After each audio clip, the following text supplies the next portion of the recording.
So I don't have anything to share with you. But I wasn't going to run, but I was asked to. And so I thought, well, we can't expect change. We can't expect people to create change unless we step up and speak and put our ideas forward and hear each other out. So I decided to accept it. Oh.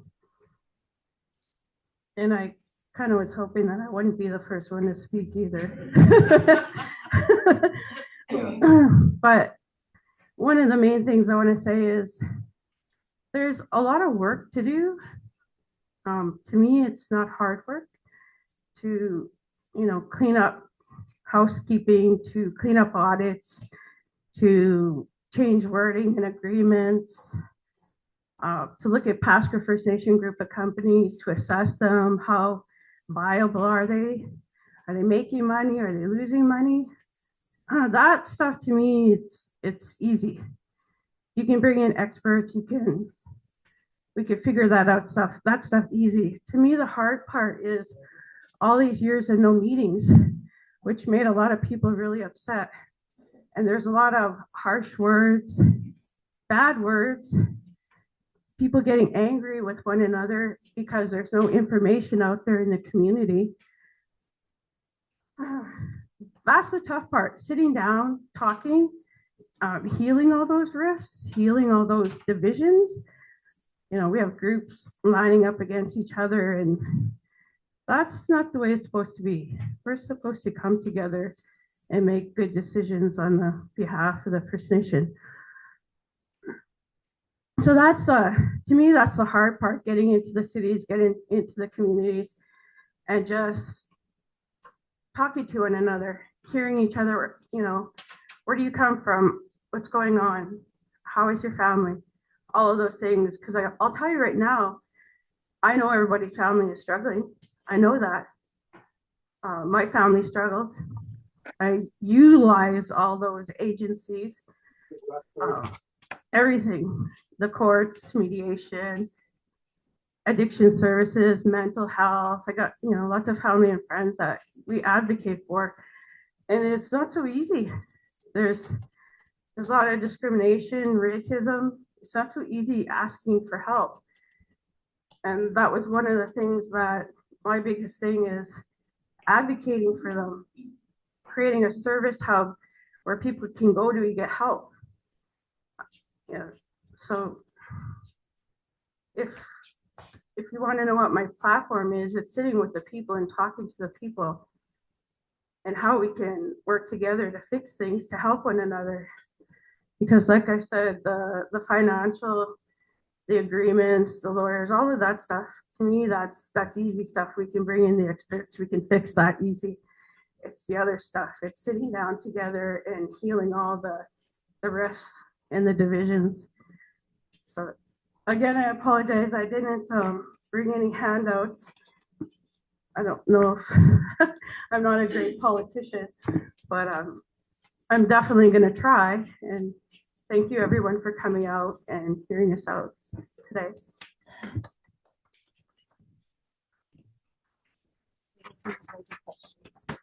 Right now? Oh, question. Yeah. Okay. I'm just going to see if I can move the laptop so then the people can see you there. Yeah.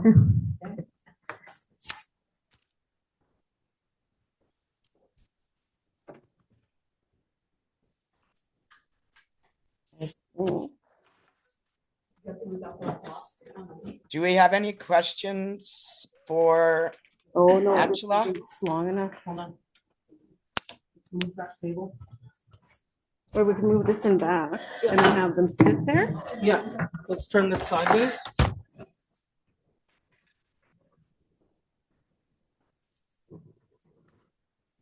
Any questions for Angela? I have a question. Sorry. If you could sit back a Oh, bit. Okay, just one moment, Cynthia. Just a minute here. Sorry. That way we could see you. You could look at the Oh, but you gotta make sure you're not too close to that. So move back just a little bit. Otherwise we get Okay, feedback. we have an online question from Cynthia. Hi, Cynthia, go ahead. I have a question about security clearances and getting criminal record checks and checks for working with vulnerable populations. And right now, from what I've read online and some of the Facebook pages, that right now that's just voluntary. And given the amount of money and the management of it and the distribution of it, I think that I feel this very strongly that a criminal record check should be a mandatory requirement. And given that First Nations are a vulnerable population, that there should be a requirement for a check for working with a vulnerable population. And I don't see that. And my question to Angela is she willing or does she have either of those requirements for criminal record and working with the vulnerable population? Thank you, Cynthia. Yes, I do. I have both. I was a foster parent for the last 10 years, so the vulnerable check was done every year. That was something we had to do to keep kids in care. The criminal record check, yeah, they do that also. I did it voluntary because it's such a big problem. We have stories, video leaks of chief and council going to Vegas, videos of drunk counselors leaking online. And we have really, really big problems in the city. And I don't think we can attack them if we're not healthy ourselves. So I think we have to be, clean, sober, live healthy lives, drug-free, alcohol-free, go to ceremony, sweats, all of those things. We want our people to be healthy. I know it's not mandatory to do that. It's voluntary right now, but I do hope in the future that we could change that. Would you be willing to, as part of your duties, to make that a mandatory requirement for all people, chief and council, and all the chief and councillors who are representing Pasqua First Nations, and that working for and with us? For sure, I would look into that. Is that legally? Can we legally do that? We'd have to check that out first. But for sure, I would push that. I would push because for me, that the willingness to go through a criminal record check and the willingness to say that, yes, I understand that I'm working with and serving a vulnerable population, to me, that is a signal of intention, of the type of intention that you have, that you're going in there, with a clean slate, basically, and to show that the willingness to carry those kind of credentials is an important thing just going in. It's like a fundamental requirement. I agree with you. I totally agree with you that that's the way it should be. Okay, so you said what you said is that that you are willing to, moving forward, to make that a mandatory requirement for chief and council, as a requirement for representing and working with Pasqua First Nations. I would definitely bring that up. Legally, can we do that? I mean, if you look at the oil and gas industry, they have random drug testing because it's a health and safety issue. We would have to prove, that, yes, if you're working with children, we could definitely, we can definitely ask for that, the vulnerable sector check. Criminal record check, for sure. Everybody can do that. That's easy. That's free. You go to the local RCMP and you present that. The drug, we would just have to, put that get a legal opinion on that we could actually do that. But for sure, we would definitely present that and go forward. I know for myself and some of my volunteer positions that a criminal record And- check and a thing for working with a vulnerable population is a requirement. And legally or not, to me, it's kind of like the power of intention, you know, it is demonstrating like goodwill right out of the gate. So to me, that's where I'm coming from, that I think that it's a really powerful and necessary requirement as to the character of who, you know, is running for council and what their intentions are. Okay. Thank you, Cynthia. Okay. Any other questions for Angela Cyr? Leslie has a question.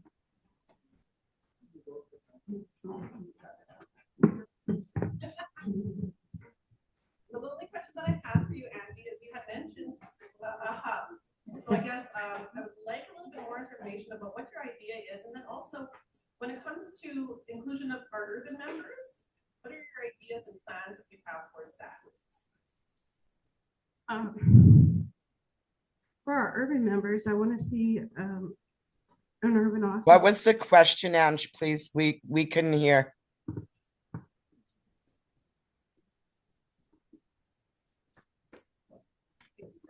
Okay.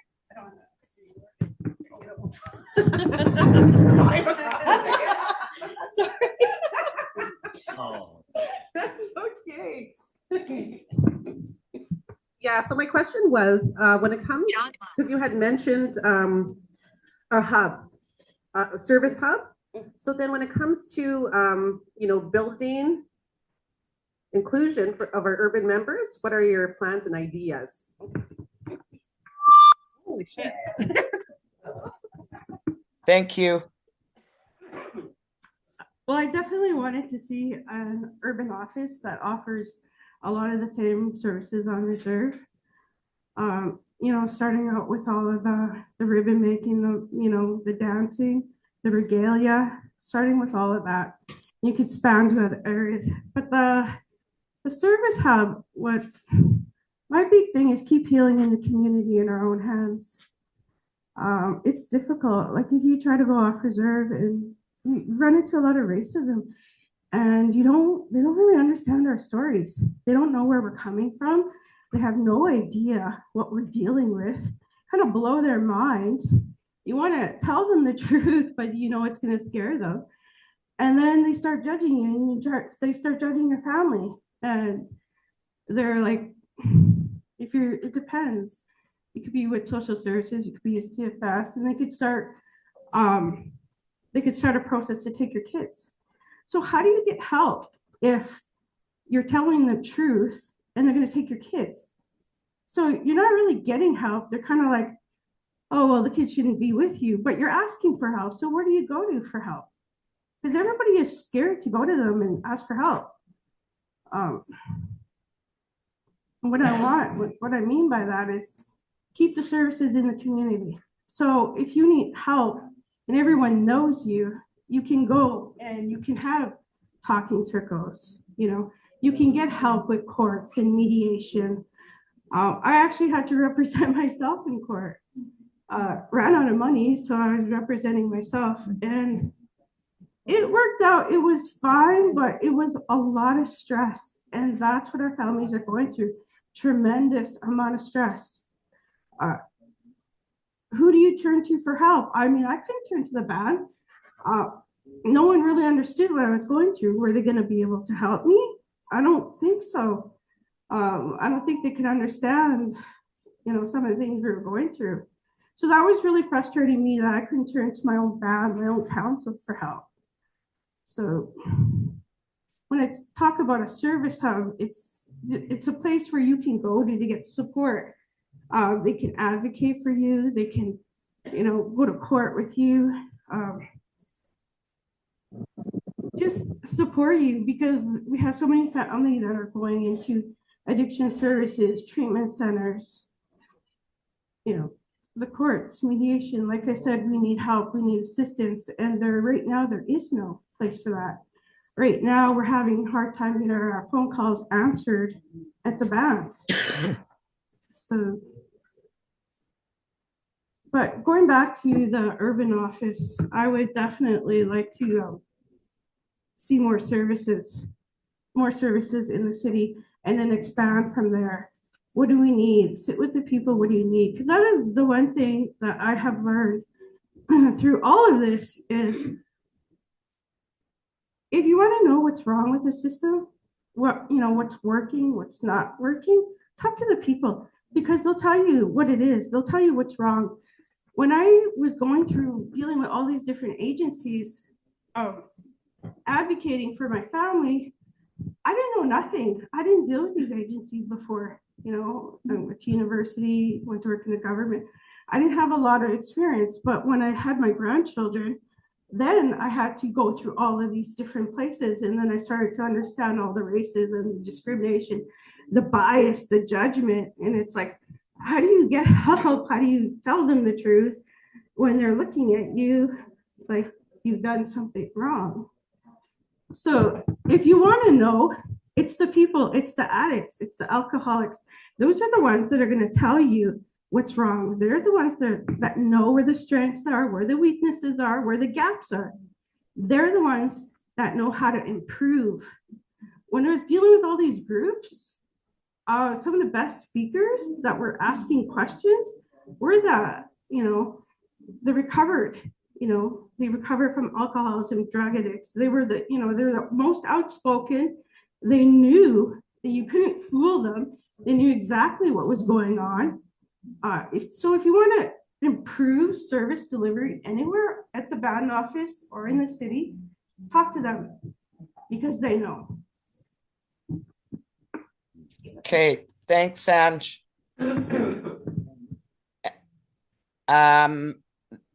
We'll go on to another candidate.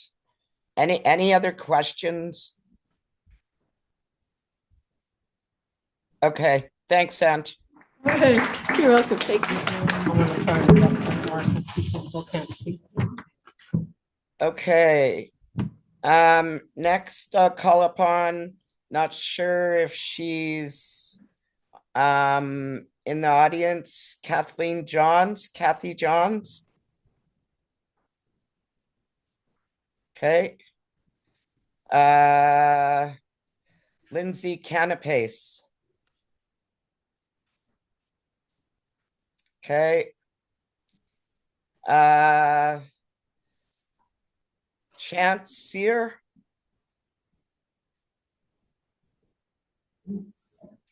Okay.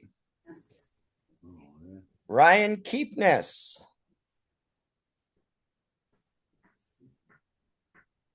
Okay. Gwendolyn Cyr. Online? Gwen? I'm here. Sorry, I'm just turning on everything. Good. Can everybody hear Gwen? Good afternoon. Okay, go ahead, Gwen. Good afternoon, Pasqua membership. Thank you for the prayer and thank you for the invite for this forum. So my name is Gwen Cyr. I'm the daughter of Monty and Esther Cyr, who we live on the nation. I think most of you may have read my brochure that was online. It just kind of speaks a little bit about my work experience. I've been working with the nation on Pasqua First Nation with the Jordan's Principal Program, intake officer, and for a year. And previously I was working with RCMP a year prior to that, and numerous years with File Hills Tribal Council and File Hills Police Service and the RCMP. I have a lot of work history with the individuals with like the programs that they were just asking about, right? With the vulnerable sector and building that gap for our people who need a voice within the community base, that need like the justice services, advocates for families, child and family services, that kind of stuff, teaching, awareness, educating youth and elders, people just in general with anything that they may need with that everyday, like addictions, homelessness, services that they need, like to and through court systems, stuff like that, right? I can go on about all the work history there, but as a nation, I do see all those needs that we need here on the nation. There are some services that we do provide. Unfortunately, we don't really target or have the monies to help the urban centers because we just get the basic funding from ISC, which is Indigenous Service Canada, which helped the nation, right? So relating to that, we also have an urban office in Regina. They were getting it built and organized just before November. The urban office is located on 1514th 11th Avenue in Regina, and they want to expand the services for our nation, which are the urban center, right? What they're going to hold in there, I'm not exactly sure. I know the building's there. I know they were developing it, but for those services exactly. And I know there's a lot of other purposes with that office space that they do want to utilize for the nation on and off reserve, obviously. And just speaking with the people in general prior to election nomination, I know the needs are here. I know the needs in our city. I know what we need as a community, as a First Nation, and our people are tired. Our people are struggling. Like we've heard that situation. Financially, we're struggling. Financially, they don't have rides and stuff like that to get to appointments, that kind of medical transportation, just general services that our nation needs. Just due to the inflation of life, homes, rentals, homelessness, all that kind of stuff, right? We just need to be there and advocate for our people as much as we can and help them, right? Because we are a vulnerable nation. I believe once we target and get into council, we can, find where we need our focus is on, and which are those people, right? We need to help each other build as a nation. We need to become unite and work together.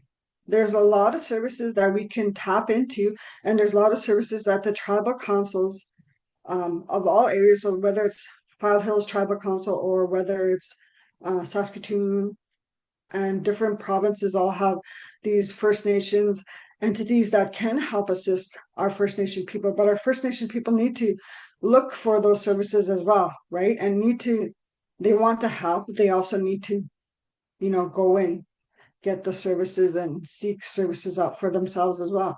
We can't hold everybody's hands to get them to places. I know a lot of people look for us to do that, and I know I've advocated for families and people if they needed something, they wanted something, so I would reach out to these different other groups in the cities to help, right, to get the services that these families needed. And because our people can't speak for themselves a lot of time, or they don't know how to ask, therefore, we need, like I said, ourselves and myself, that's what I was doing for all First Nations people, was advocating for them, speaking for them, helping them, directing them, showing them, and even sometimes taking them to appointments and, getting those services provided for them.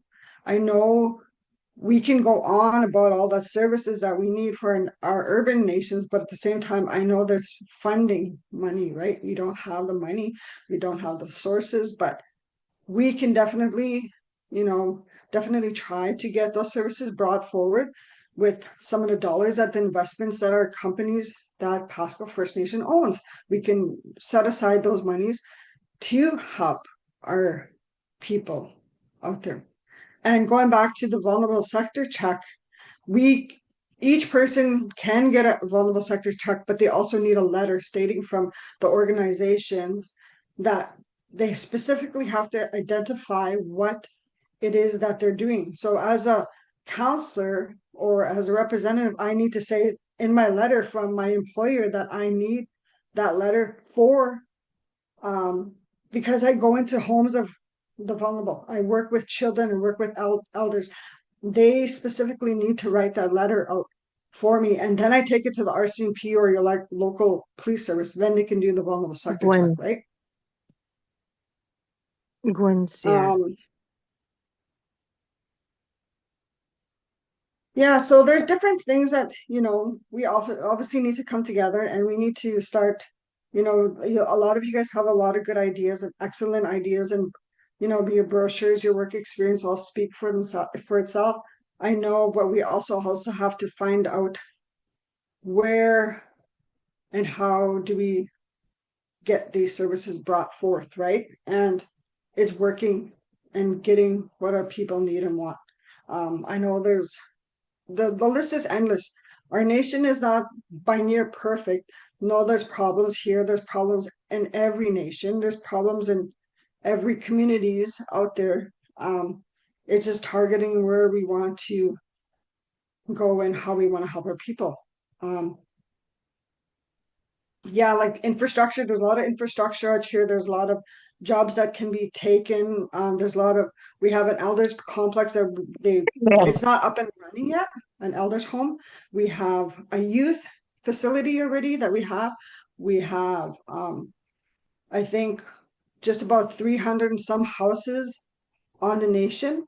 I think our population base is 600, close to 700, not exactly sure. We have also a lot of potential jobs and economics that we can create within our nation. But who wants to work, right? We have that problem. Nobody wants to work. And those who want to work can't get the jobs because of the criminal record checks they may have to get, or because they don't understand how the process to do it. We have a tribal council advocate court system that we have a court one more worker minute, dear. on Pasqua First Nation that she can go to court for you. We have people that can go to court for our children. We have those people already lined up. So we just need to emphasize and come together and work and seek out what we have already and just expand it and just add more people so we can help each other. And I can go on and on about all the stuff, but I thank you for listening to me. Thank you. Thank you, Gwen. We'll start with questions from the floor, and then we'll go to online. There's 5 minutes for each candidate for their presentation and questions.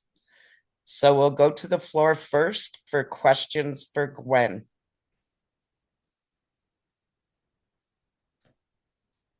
Hi, Alan again. If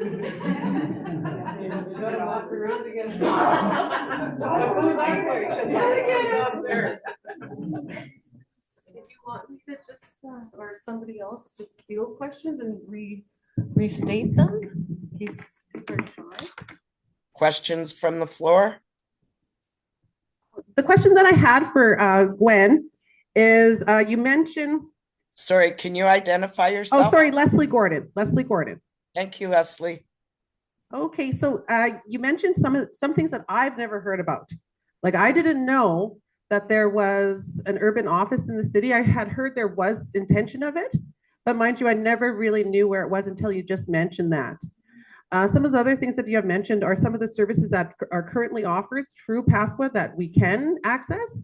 Again, those are something that I've never heard about before. So I guess my question to you is, how do you imagine or have a vision for improving communication from current? Thank you. Thank you, Thank Leslie. you for that question. So I think one, we need to communicate with our membership, whether it's Facebook, whether it's Facebook, newsletters, whatever. I know Pasqua page hasn't been updated for some time with a lot of information that we need. And once again, like we can branch off and put our current services on those places where we need, and we can like advocate advertise for, right?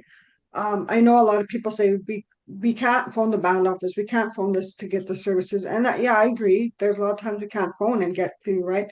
But like I said, it's knowing that person in the system or in the office that can probably find those answers. But like I said, once we can definitely work and create the communication gap between the urbans and the nation, right? So it's easy to do. It's not hard. It's do weekly, daily updates like we're doing. We're doing a Zoom call. We can do that every day on that Facebook page and today's events or whatever. It's not hard. It's no, it's not hard. People make things impossible to do, but it can be done. Gwen, on the Facebook page here, because some of the people in the room cannot see in the back. Candace Carter stated it's not an urban office, it's a PFN 4 Pillars office, just so that everybody in the room could hear and see what that says.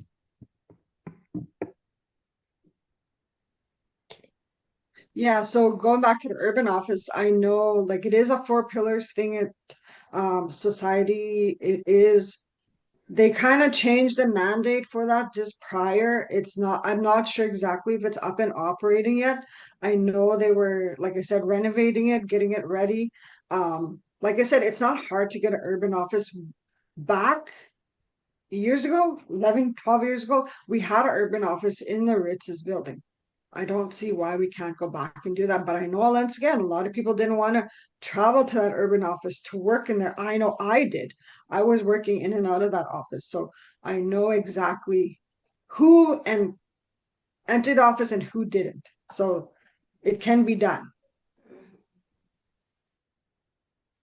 Thank you, Gwen. Any online question? Any more from the floor? Okay. Any questions online for Gwen? Yeah, we have a couple on the floor here, Lisa. Oh, okay.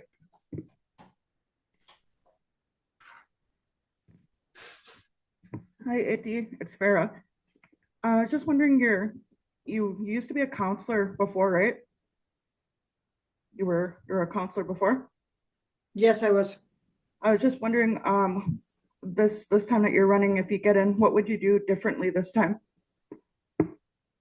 Or would you do anything differently? Definitely would do some stuff differently. So back then when I was a counselor, I had to work full time as well as be a counselor. So I had to work full time to help myself. At the time when I was a counselor, we only got not a per diem, but a living allowance of $2,000 per month. That was to live and part of our travel.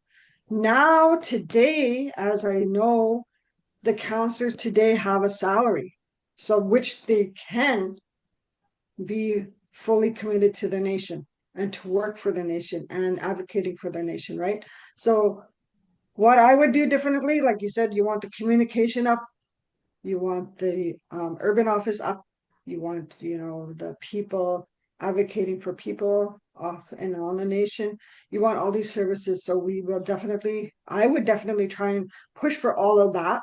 One, because I know a majority of you guys that are online that I see, you're all urban, right? So you need those services.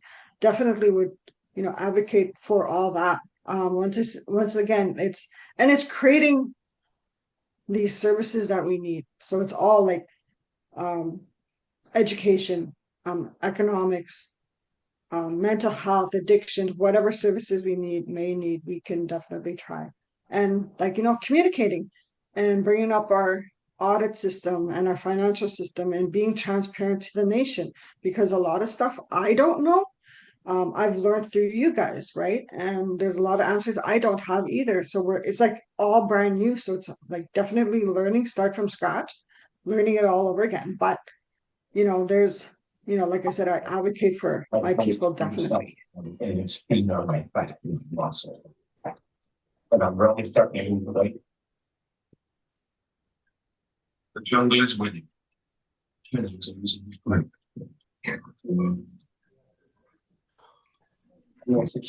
Somebody's mic is on online. Which, if you really start to think about it, is not. Can everybody please mute online? Besides Gwen.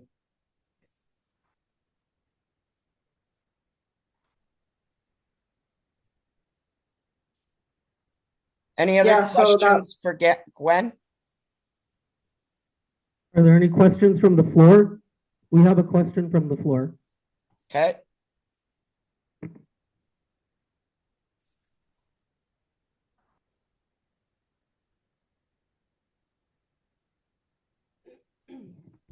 Hi, Irene Obey here. Lived in Regina for almost 20 to 30 years now. My one question is, you guys always say you're going to look after us urban people. So since I've been living off the reserve since I was 16, not really been seeing any very much help. When I did ask for help, I got to run around. So I went to INAC. That's where I go right away now. I don't go to the reserve or anything like that no more. I go to do my own thing now, because I noticed that it takes like 2 to 3 months just to get things done out there. So how are you guys really going to change stuff for us urban people? I see here a lot of people, but I don't see no people who are homeless, who need really help out there in the city here. Like, we have an urban office, and okay, do we have an addiction counselor up here? Do we have anybody who can come to say, hey, I'm here, I can listen to you, understand? Just remember, you guys, most of these people who are out there are uneducated, were mistreated. Now they don't want nobody helping them except that drug, except that alcohol, except that street that they think is loving them and caring them. I asked for a lot of help when I lived out on the reserve for my sisters too. I know where they were coming from and all that too. You guys, though, you forget about the little people who put you there. You guys ask us all the time, vote for me. So all these years I've been voting, nothing really came up here for any of us. Me too, I fell hard into addiction. Only had one counselor to come to my aid. Everybody else told me, oh, when I took those programs out there, you got to come and help yourself. Sure, I helped myself. But I didn't have nobody coming to my house asking me if I'm okay, or just a little text. No, nothing like that. Oh, and a couple, I have a lot towards my band office and the people who I put in there. 5 years, you'll have a house, Irene. My grandmother died with no brand new house. My grandmother got put in a used house all her life. I'm still upset over that too. And yet you guys used to come to her table, your parents. Now you guys are coming to my table asking me.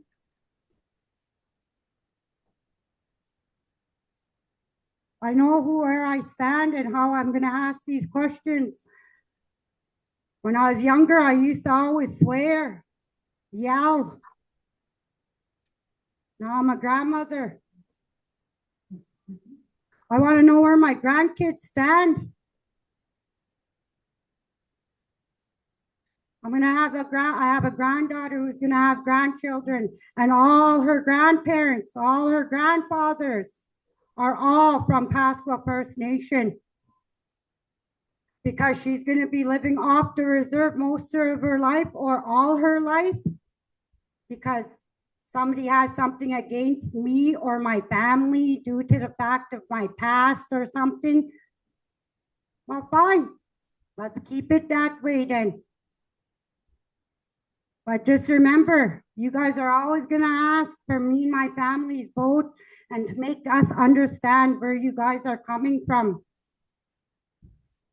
But just remember, you guys, half of us who are on that street are just making it, didn't get an education. They had to help their family. They had to help their grandmother. They had to help their aunts and uncles because they were sick. Then they became sick.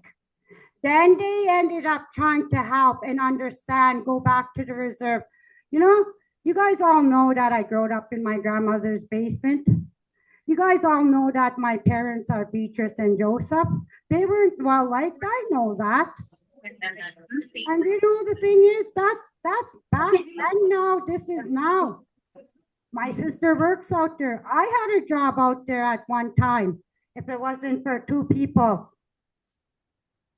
saw me on welfare, I worked off the reserve for over 25 years. Lived off the reserve for over 30 years. I didn't get an education because I had to help still. I got a job, and I lived on that job. I lived off that job until I had nowhere else means to go except back to that reserve because my mom asked us to come home because of COVID. Nobody from the band office came and asked any of us who lived in the city here how we are making out, just gave us rotten food. Some of us got rotten food. Okay. But you know, the main question is, how really are you going to help the city people? And how are you going to help these homeless people with no education, no means? What people are you going to send out to those streets to ask them questions instead of being scared and looking at them all dirty and disgusted? I see how most of them do and how people look at them. So I'm fighting for the little people here, and I'm one of them. I do my best for my family, and I want to know, how are you guys going to help me do the best since you guys want to be where you want to be? Thank you. Thanks, Joyce. So, like I stated earlier, we don't get money for the urban people. We only get money from the on-reserve people. We have businesses and investments, places that we can probably tap into and put that money aside and help those individuals, right? With and whatever we need and how we can do it. We don't know the answers to, like, I don't know the answer to those questions and what each family needs, definitely, until, yes, like you voiced it, and yes, I've heard a lot of families voicing what they need. But once again, it comes down to where can we utilize and put money elsewhere? The urban office that I know of, like they said, it was a 4 pillars thing. We need to open an office up for specifically for these kinds of concerns that they can come and meet and sit. Whether or not we get another office and open it up for other counselors to come, addiction services, whatever we need to expand on what we have here. And once again, like, utilize the money that we can and find money to possibly help those off nations people, right? Once again, everybody says, like, you know, like, I hear you. I have family with your same situation. I am one of those families that I was never served properly on the nation, even though I lived here. So I know your voice and I know your concerns. They're all over the place. Urban, like I said, we can just utilize and try and put money aside from different, like, we have businesses we invested in, we can interest that we can do. Like, we have to just prioritize our needs as a nation. Like, I don't have the answers right now. We can definitely, like I said, it needs work in progress. We don't even know where we're at. We have to seek funding to get those approvals, right? I know a lot of people off reserve are not serviced properly. And I get that. I hear it. And I am not scared to go to the streets and talk to people. I've been there. I've talked to people. I have family in those situations. I am not scared to go into places and talk with people. So that's one thing I'm not afraid. I'm not afraid to adjust things. I'm not afraid to, to speak with you guys. And if you want to meet with me personally, I'm open to it. I'm glad, phone me, call me. I hear your concerns, and your concerns are very valid. And as as a counselor, yes, that's where we need to help our people. There's lots of things that we don't have access to right now, but we can definitely, like I said, change and utilize our funding, our monies into different services that we can provide for our people. It's a work in progress, right? Thank you, Gwen. We kind of went over a bit there. Any other questions? Okay. None from the floor.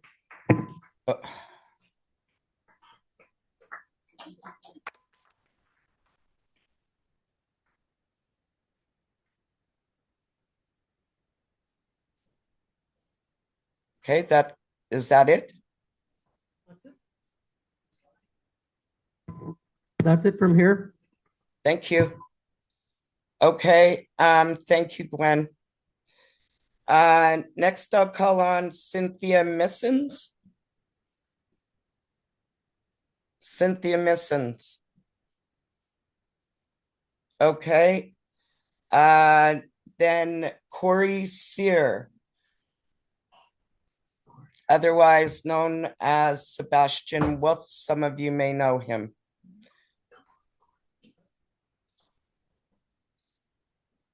Corey? Oh. Hang on, I'll try and Hello. There you go. Everyone can hear me?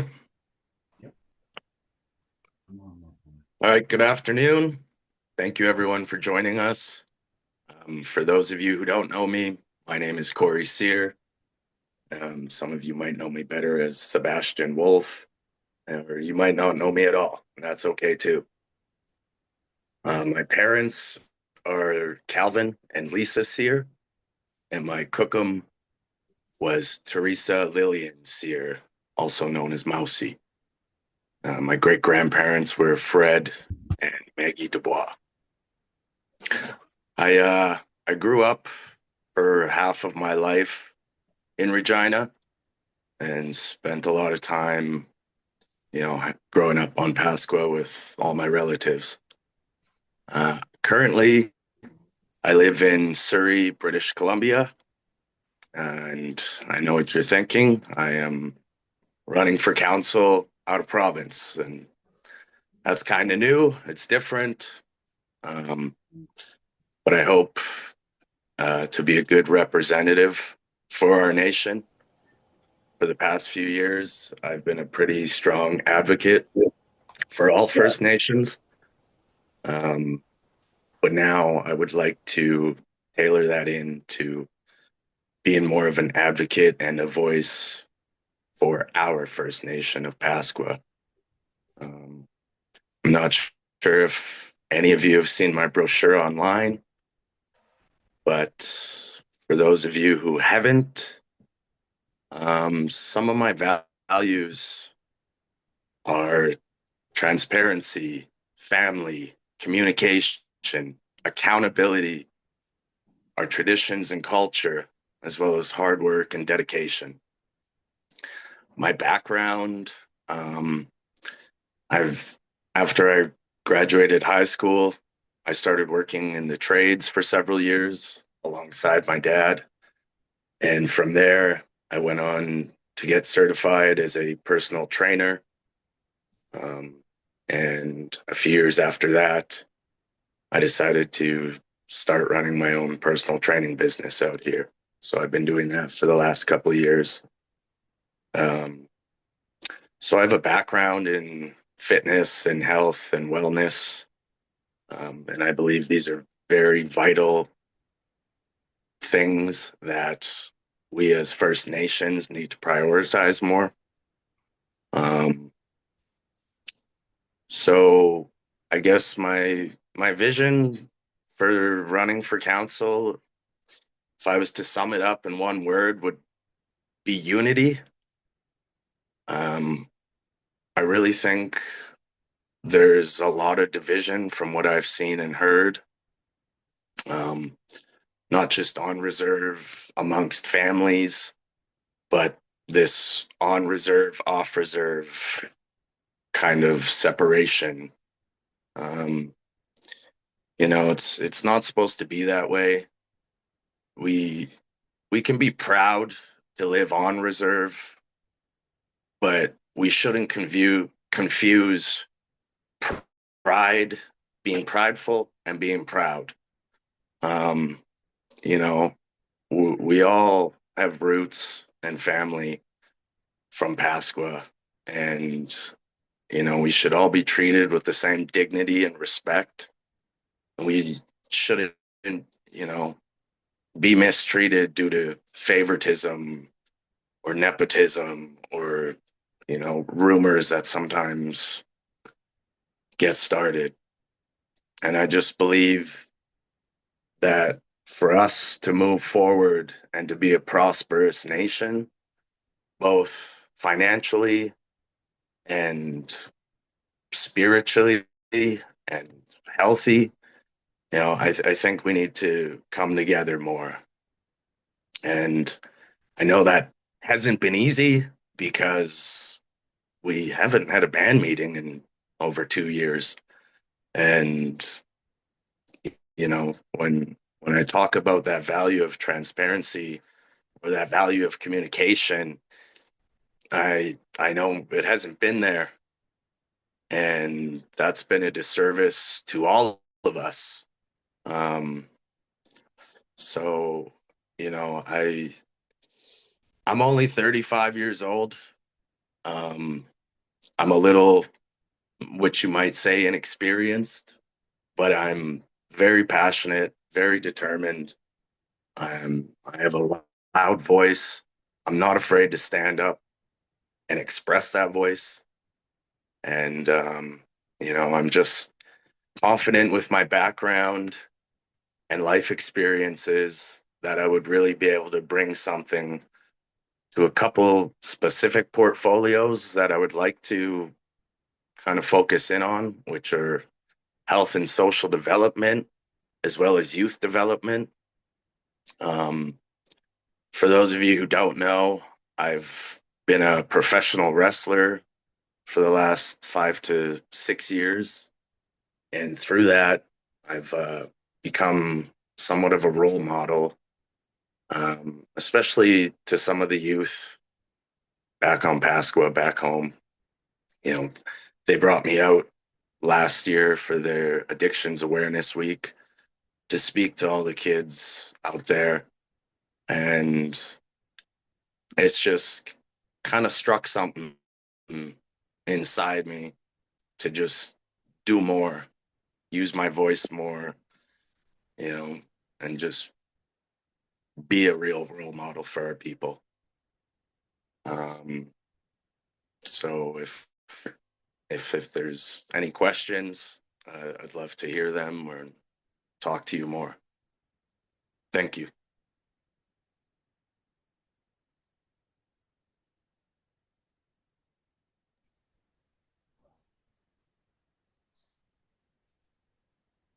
Damn. Oh. Thank you, Corey. Is there any questions from the floor for Corey? Yeah. You could, if you sit here, they could see you, or you could just. Well, I'll just stand here. Hi there, Corey. This is Alison Dubois. I'm just, thank you for your presentation. Your history as a wrestler, you remind me of our late brother Richard, who, when he was a kid and a teenager, being a professional wrestler was something that he wanted to do as well. So when I'm thinking of council, I'm wondering, with your career as a wrestler, how would you bring your experience as a wrestler around the council table? No body slams or anything like that, but how would you bring your experience as a wrestler around the table? That's a good question. For anyone who's played sports or has any kind of athletic background, becoming a locker room leader is a pretty high compliment from your peers. For the past couple of years, with every locker room that I've walked into, I've become that locker room leader. A lot of people look up to me because I stand up for mistreatment. As I said earlier, I'm not afraid to use my voice. I know a lot of people don't have a voice and they're not comfortable expressing that voice. I'm always one to speak up for them. It's also shown me that to grow, you need to embrace the uncomfortable. I've been in a lot of uncomfortable situations in wrestling, both in the ring and backstage, because there's actually a lot of politics in wrestling too. So, you know, I think I've grown the most as a man through wrestling because I've embraced so much of the uncomfortable situations, and it's given me a lot of confidence and, you know, determination. So I think just that leadership and that voice and not being afraid to embrace the uncomfortable would make some good attributes for a council member.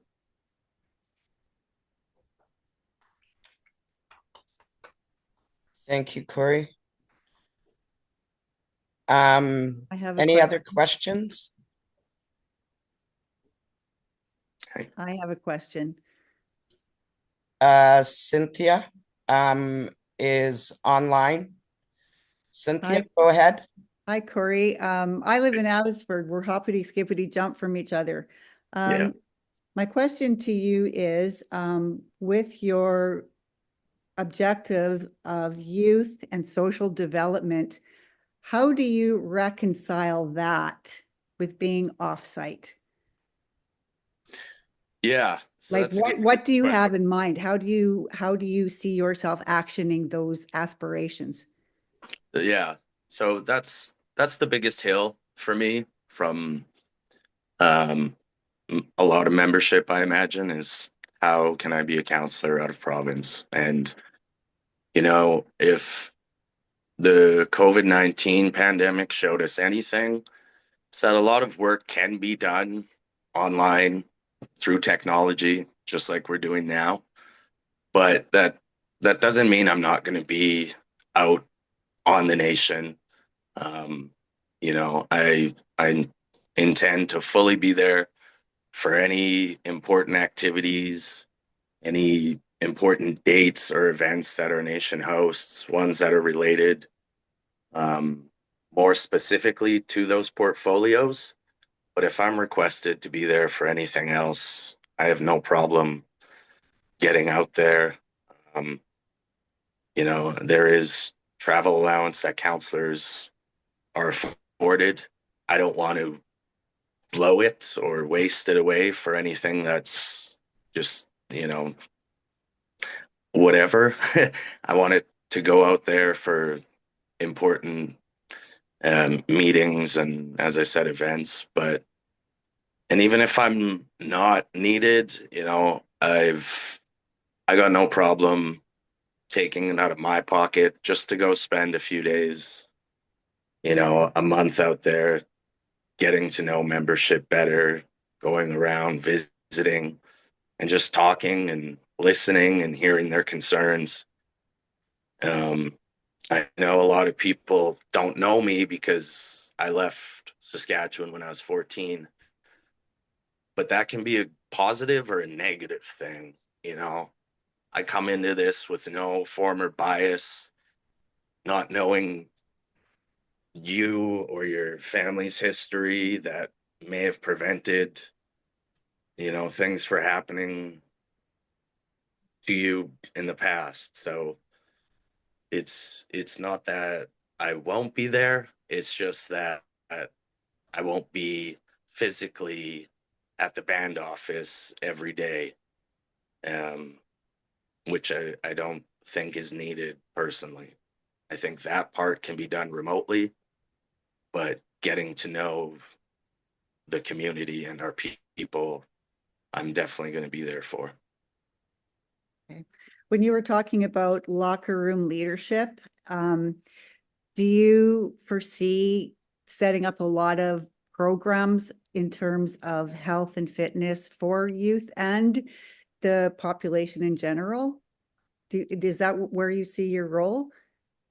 Yeah. I mean, ultimately, one of my big goals, and it could be a pipe dream. I hope it's not, but I would love to see an actual fitness, health, and wellness center constructed on Pasqua. I know personally for me, getting into fitness when I was 14, 15 years old, that kept me on the straight and narrow. I've lived a completely sober and drug-free life.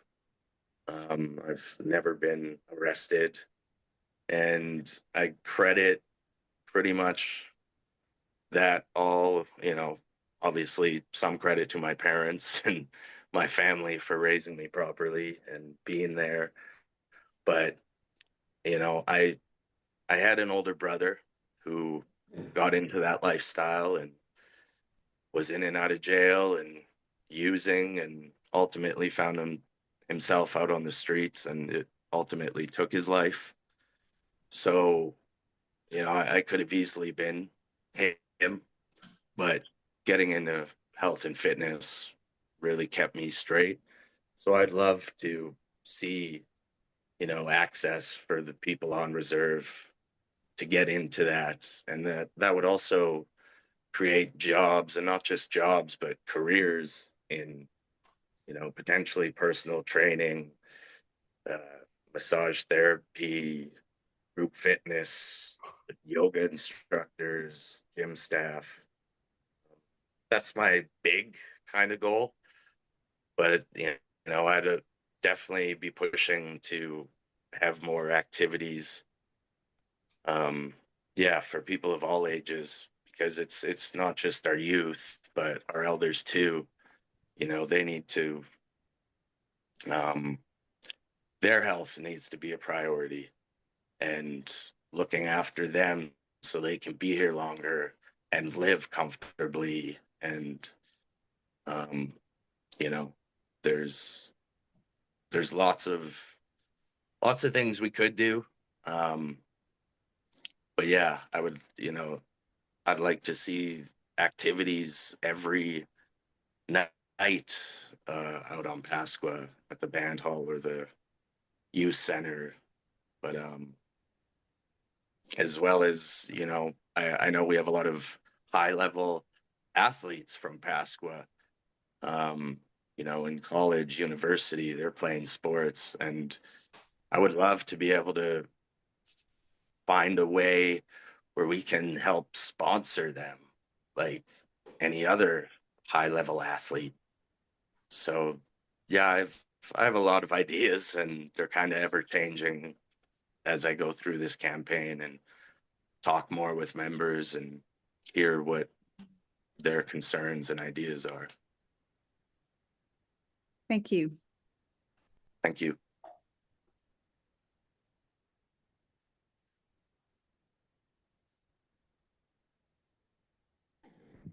I believe we have a question from the floor.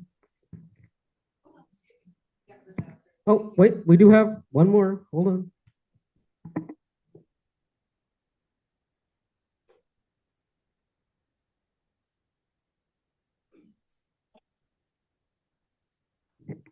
Hello, Ironeagle Obey here. So you're more health and fitness and all that. So you're gonna do a lot for the reserve. How about off the reserve children and adults? My sons are into basketball. I had an incident with a couple counselors. They wouldn't help us fund his games and all that. So I ended up funding all that stuff, and they won't reimburse me. So how are you going to make it better for the children in Regina or any other place for the children to play any kind of sport they want? Like basketball, football. Like my kid, I have sons, so they've been in a lot of sports. They growed up in a lot of sports places. My uncles used to take them out to running tracks and all that. He volunteered his time, actually. They used to pay him and all that. This was in the 1990s, eh? So yeah, he used to take them to track and field and all that. But the only thing he didn't get funded for was food or anything like that. He paid out of his own pocket. He was into stuff like that. He used to go around picking up children or phoning and asking people if their children would like to join the thing and all that. My kid used to go join the reserve team, my oldest one, and go track and field for the reserve, which we had problems with that too, due to the fact of how he played or who he touched on accident by pushing them or arguing with them. So he get kicked off the team or something like that. And see, a lot of parents out there and a lot of coaches out there do really negative things to a lot of other children too. So that's one thing I would like to know how it's going to be stopped. This is like how many generations now? Even when I played baseball, and there was other people from my reserve playing baseball, but there's only one baseball group who got funded all the time, only them, nobody else. And then there was hockey programs out there, only one got funded. Okay. Out of all of them. But see, that's the whole issue is about all this controversy, how we're going to do this, right? See, there's always that there. Like, we got to have a lot of people being fair on off the reserve too. Like, we have Mama Swagan, the old Scott Collegiate. You can rent there and ask people in Regina here, do you want to do this and that? I know some people do their own programs and get their own funding from the reserve. And then when other people try, they cannot get that. So how are we going to change that? And how are we going to, like, and another thing is that everybody's always questioning about how are you going to help us even though you're through the internet or something. I understand. Yeah, COVID came. We all worked together at that time. And yeah, you can work through your phone or through anything. I understand that. I know where you're coming from, Corey. There's a lot of people I had to inbox and I had nothing. And I have other questions, in fact, of a lot of other counselors in their mishaps towards me and my family and towards other family members too. Those threats and taking personal information and throwing them out. I had 2 people do that to me out on the reserve. So how can we prevent that from happening to other people, or was that just for me? I'm not too sure how that worked out, but now I have to go through EI and I have to go through a big bunch of stuff, jump through these loops before I can get any kind of help, because they lost when I worked out there for security, they lost all my paperwork. They said I gave it to one counselor. And that Okay, thank you, Joycey. Can Corey answer your question? Yes, thank you. Yeah, so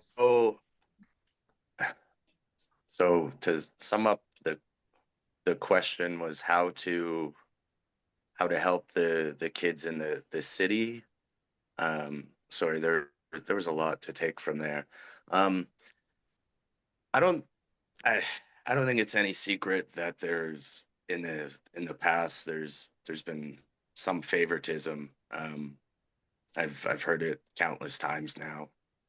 And again, that going back to the beginning when I said some of you might not know me and I might not know you right now, and that can be a positive thing for bringing me into council. I'm not going to show any favoritism. Like I said, every one of us is from Pasqua, and we are not better than the next member beside us. So every single child from Pasqua, registered to Pasqua, deserves the same treatment, respect, and dignity as any other one. And obviously, urban membership, I would love for them to, have the funding to place, like, all of our children, if they're wanting to play sports are expensive. Sports equipment is expensive. Going to the meets every weekend, the practices, the games, it costs money. I know that. So, I would love to find that funding. And as Gwen said before, if it's not there, we have companies we've invested in. We have money that just hasn't been properly utilized, and it could be utilized in a lot better ways. And I think there's a lot of talk of our future generations and our youth and this and that. But I think we actually need to take funds and invest into them for their futures and not just talk about it. I would love both on reserve and off reserve to start up a mentorship program, kind of like Big Brothers, where we take some of, our youth who might be struggling or might not have the support system, or just if they want to be a part of it, period, and partner them up with, people in our community who are role models, and not just them, but even some elders who would be opening to being these mentors. So I think the change is going to happen when we have a more transparent chief and council who are willing to actually fight for that change and communicate what's going on.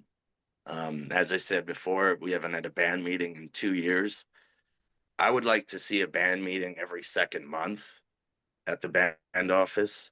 I would like to see a newsletter sent out by email. They all have our email addresses, posted on Facebook, printed out, hung up on reserve everywhere. A monthly newsletter keeping membership informed of what's going on, what's coming up.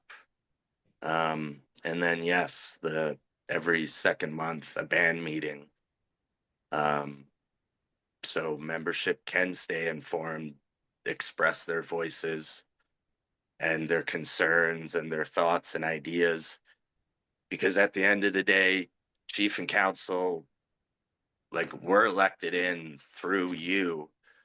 So we work for you. And I just don't feel like that's been the most consistent thing with some of our past council.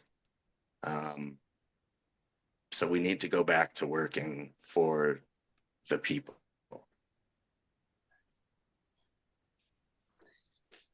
Any other questions for Corey? Thank you, Corey. None from the floor. Any other questions? I thought there was one from I don't know if she sees me. Marcia Anderson. Did you have a question? See Martha raised her hand.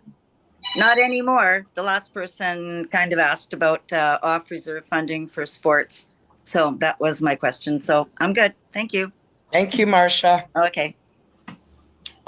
Hi, Lisa. I just put a side note there. My partner is home right now. He has dementia. He forgets I'm in a meeting, so it's kind of noisy here. Maybe you could just read that off if you would, please. Sorry, what was that, Martha? It's in the chats. It was just a acknowledgement for Corey. Okay. Martha has posted, our children are our future and our elders are our precious knowledge keepers. I feel with new counselors in such as Corey will be a huge asset in setting this up, both on and off reserve. Sorry, muted and okay, there we go. Okay. Thank you for the comment, Martha. Thank you, Martha. Any other questions for Corey Cyr? Okay, thank you, Corey. I believe Corey is on his way to a wrestling match tonight in Washington State. So let's all us Pelicans cheer him on for a win tonight. Oh my gosh. Okay, thank you. Safe travels. Thank you. Okay, next,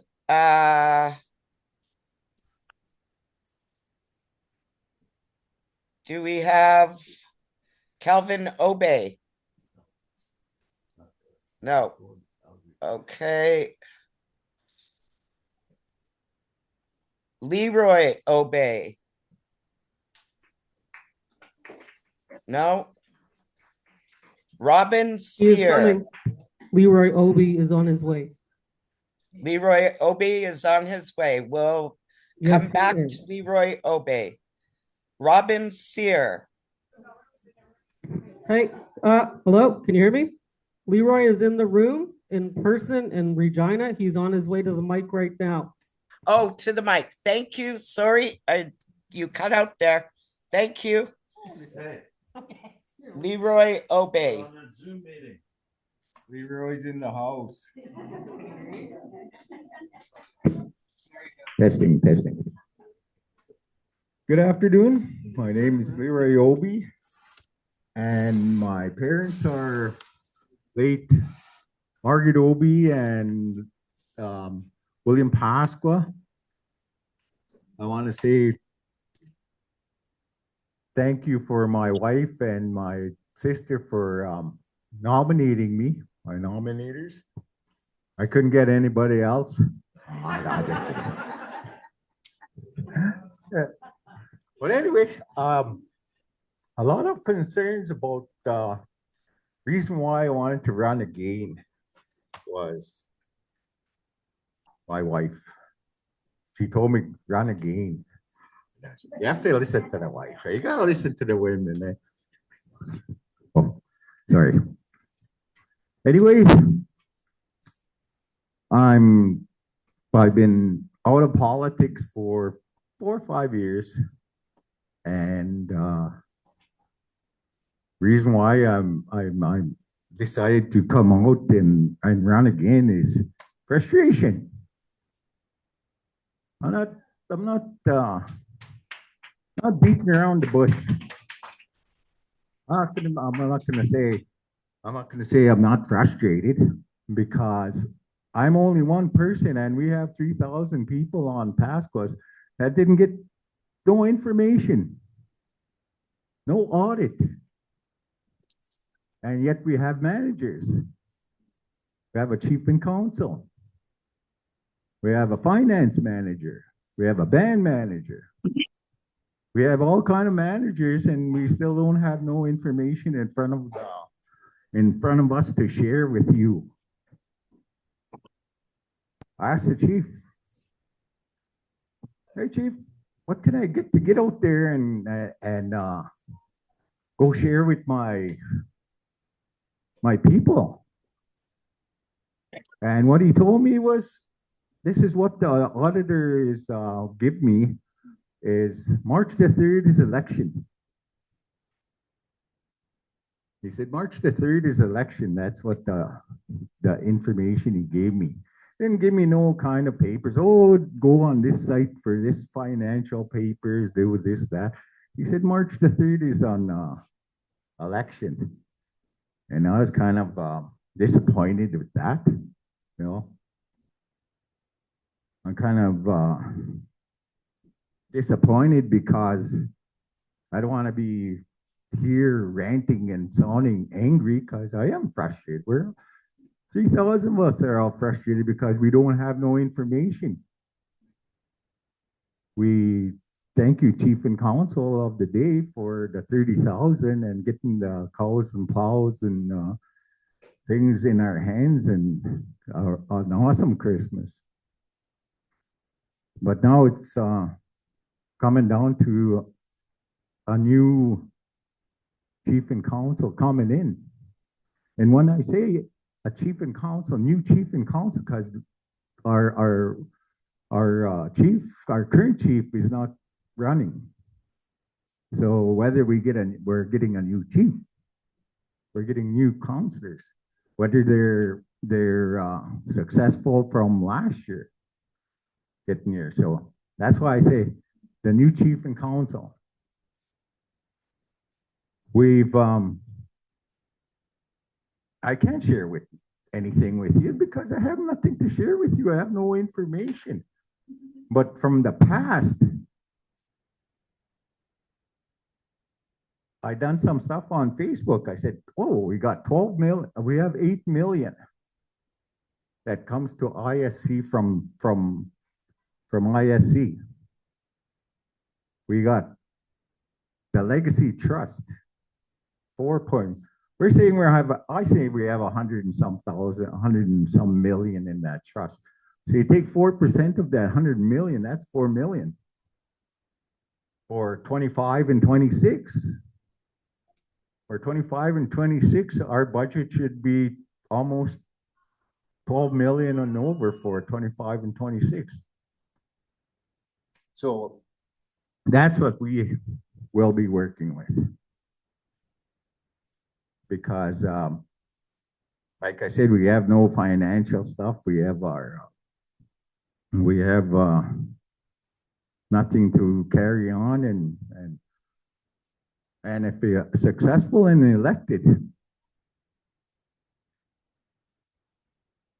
my brother, I talked to him this morning. He said, yeah. He said, we should have some kind of a meeting every quarter, he said, and give an update of the situation of, okay, how much did we spend in 3 months out of that 12 million? Okay, how did we spend 4 million? So that's you, but they can't see you. Okay. So your camera and your thing are muted. Hello? But anyway, and that's what I'm going to bring back to you guys if I'm successful is getting that information out to you. You know, being transparent, being accountable, transparency, accountability, redress. And that's what I'll try my hardest to get it out to you.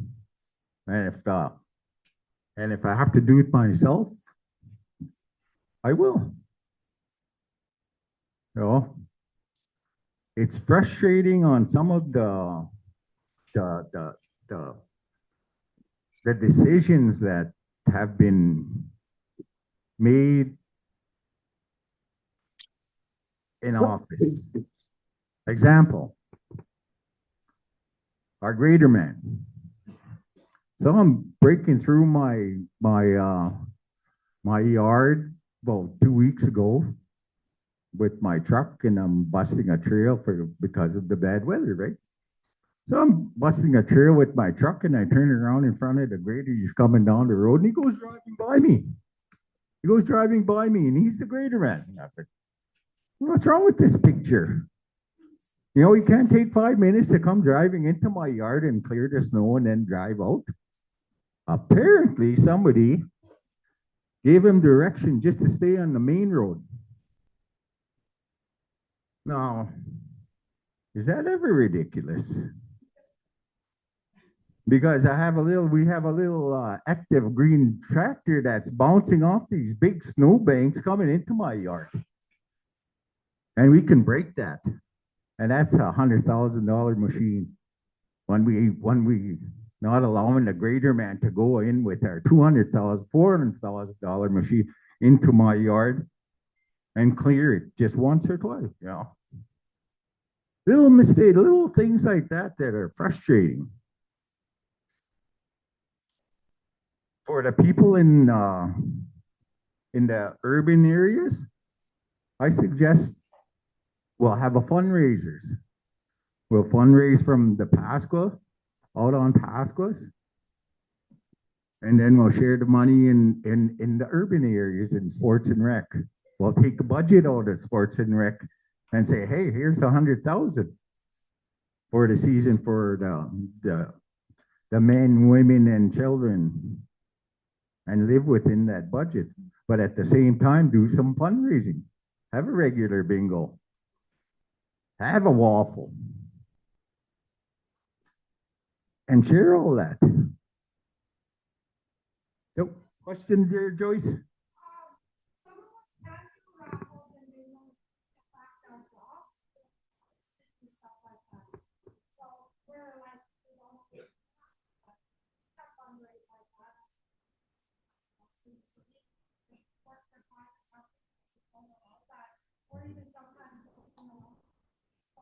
Mm-hmm. Well, there's even. So how is that that affects a lot of us there too? That's why we are saying what kind of funding you can take to go, because most of us, like really all of us most of these kids now today have a really good education. They have a great job, but they don't have funding to go into university. It's pick and choose. And so I have my sons who all graduated. They never got offered university, never got the positions. So that's what I'm more concerned. All my life, my kids were always put on the side. I drove my kids up in the north side of the community sector. When I took them back out to the reserve, everybody thought they were bad guys. Thought they were scared. Sorry, but can we let Leroy finish and questions after, please? Because people online can't hear. Okay.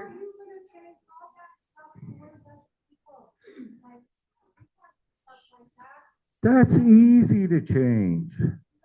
That's so easy to change. We'll just give you guys some funding in the thing here. We'll give it to our communications officer in Regina. It says, here's some funding. Our band members are going to come to you, and then they're going to say, hey, we need some funding for these the things that for our youth. So, and then after on your education part, well, we'll do it again. We'll do it again, but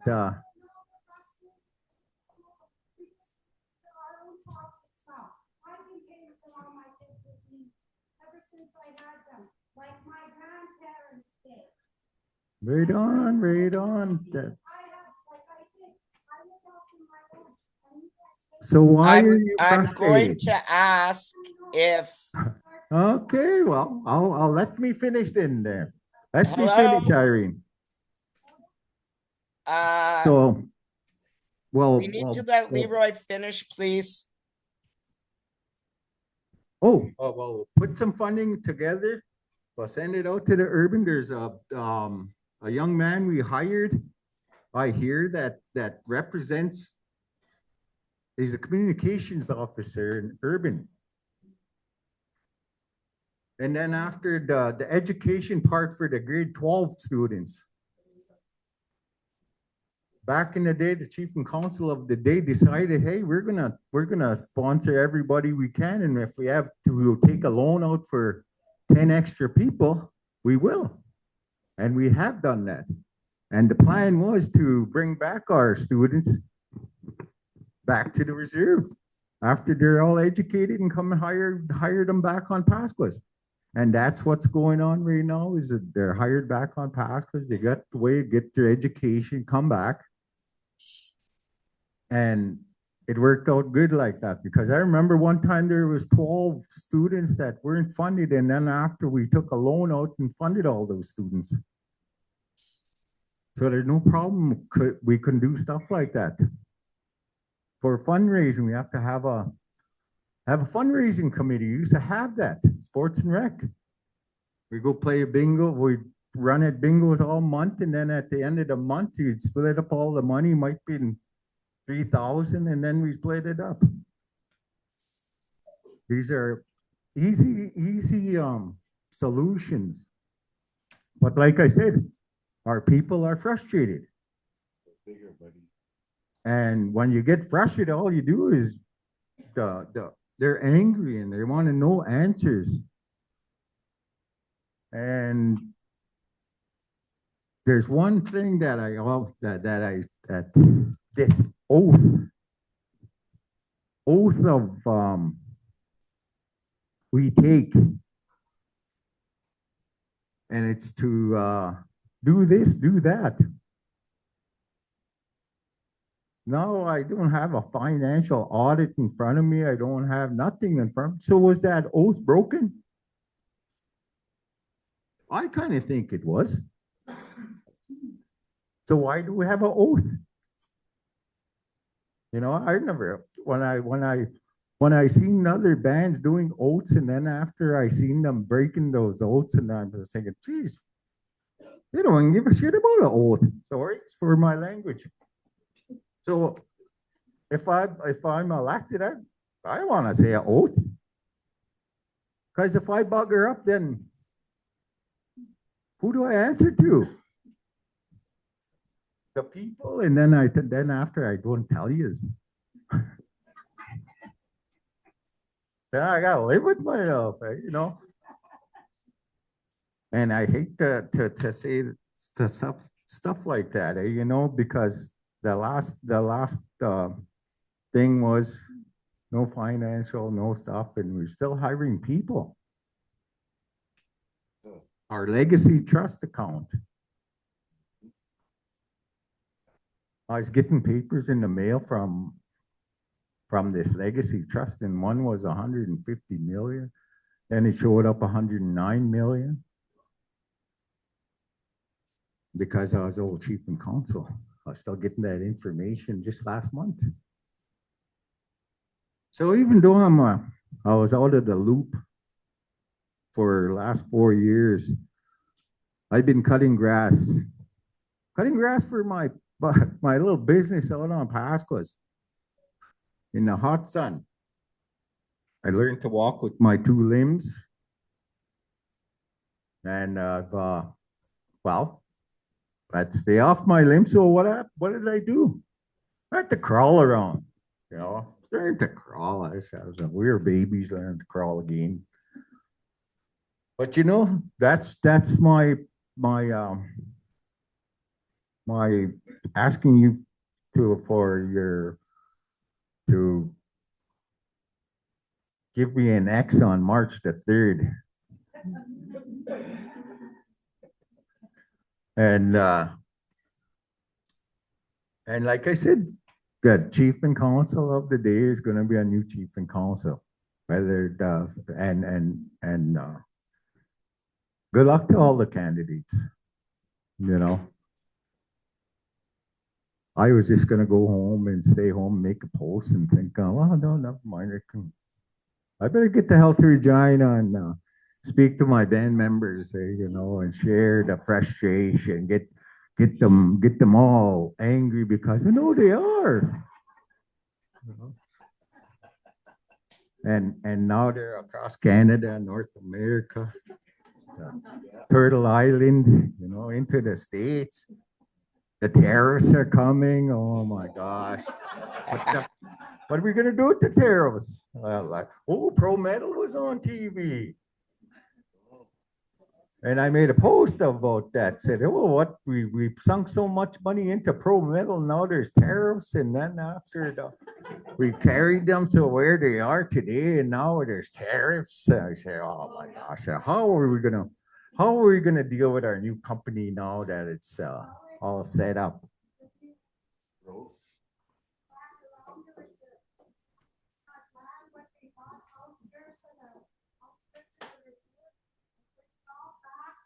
Okay, we need candidates to be talking or band members to be into the mic speaking. Okay, yeah, Because people online can't hear. yeah. She says, sell all the land that was all or that we bought.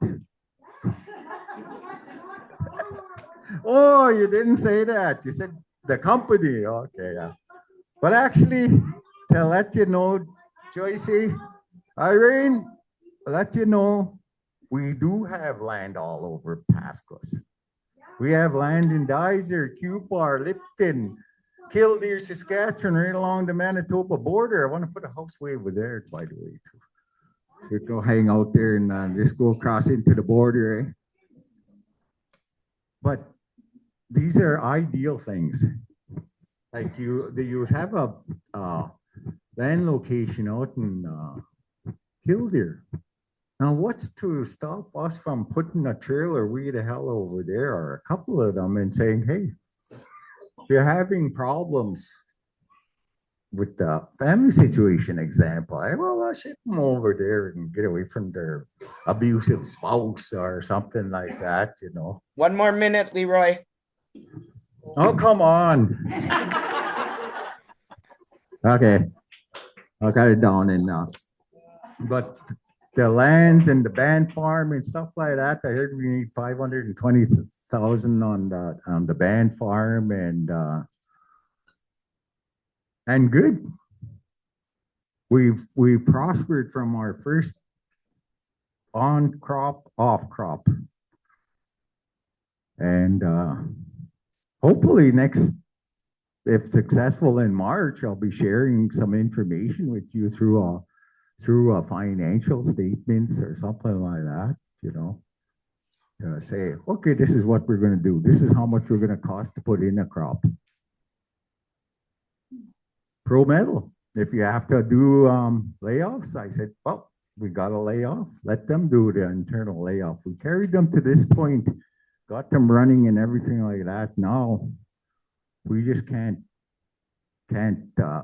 dig in our pockets and keep rolling with 100,000 or something like that, you know, because they're self-sufficient business now.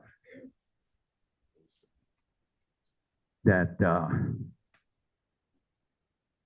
I say, if I'm elected, I probably say, let's let them run on their own and let them do what their decisions are in that thing there, because of this tariffs.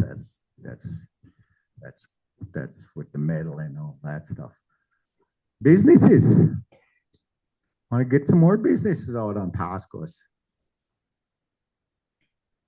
A co-op drive-through car wash, stuff like that. You know, anything, you know, besides our pit stop.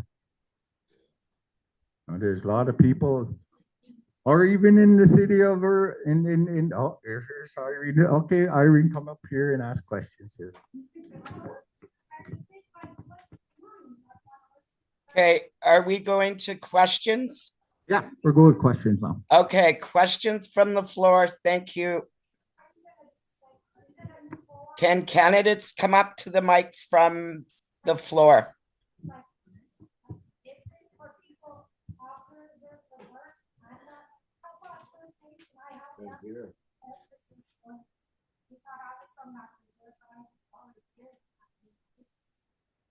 Well, we can look into stuff like that.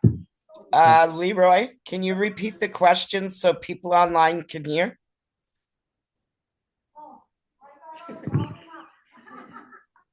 So the question that was asked was, why can't we have a co-op gas bar or car wash like Leroy had mentioned? And the question was, why can we not do that in an urban setting where urban members could work in it? That's a good question. Thank you. And that's easy. We can do that stuff like that. We do have some land that we purchase on Pro Metal. We could put something there, and then we can put something in that piece of land, and then have our members doing that. And then there's that young man that we hired at communications officer. There's lots of situations in it's not all gravy and stuff like that living in Regina. Because I've seen a lot of people come out to Regina on Pasquas and live come from Regina here, and they booked it back to Regina. There's no jobs out there. There's nothing to do out there. I don't have a 7-Eleven at the corner. No, so they book it back to Regina. They have Ritzes. They have daily jobs they can walk to and get hired and go work for the day. They have the buses to cruise around the city. You know, there's lots of opportunities in Regina on Pasquas. I know you guys always get mad at the urbans and the Pasquas, and there is a division. But it is what it is, you know. You get a chance to move back to Pasquas and you get a house, then enjoy it. And even if you want to help people move out of the city to the thing there, try find some funding to help Leroy get a down payment on the rent, the deposit. And then send Leroy out to live in the city after. You know, that's the kind of ideas we have to come up as chief and council to help them. Not to say, oh yeah, let him find his $500 or it's $1,000 now for a deposit. It's $1,000 rent. So you got to come up with $2,000 just to move into the city. So, okay, thank you. I'm done. Oh, hang on, Leroy. Is there any other questions from the floor or online for Leroy?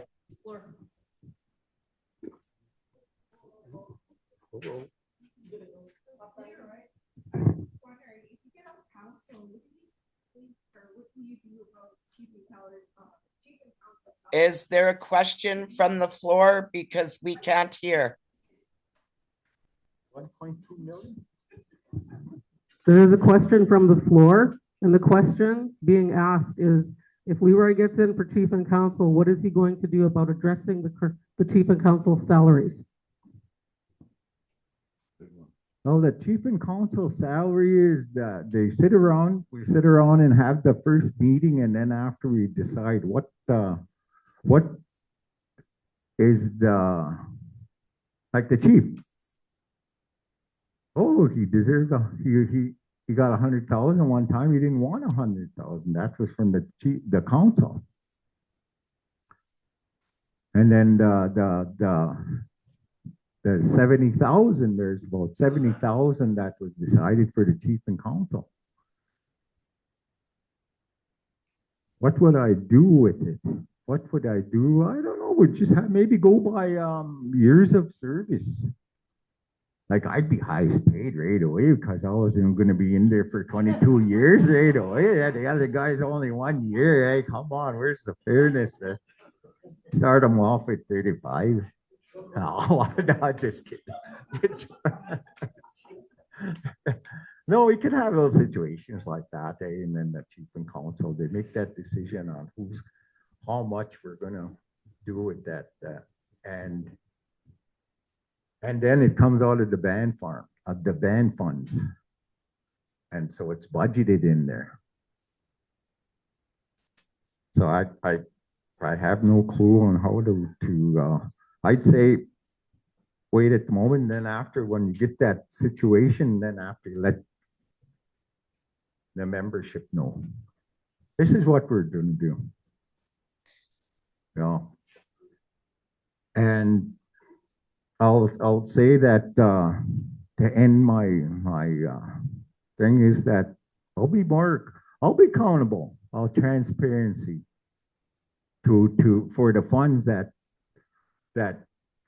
we're getting and spending on Pasquas.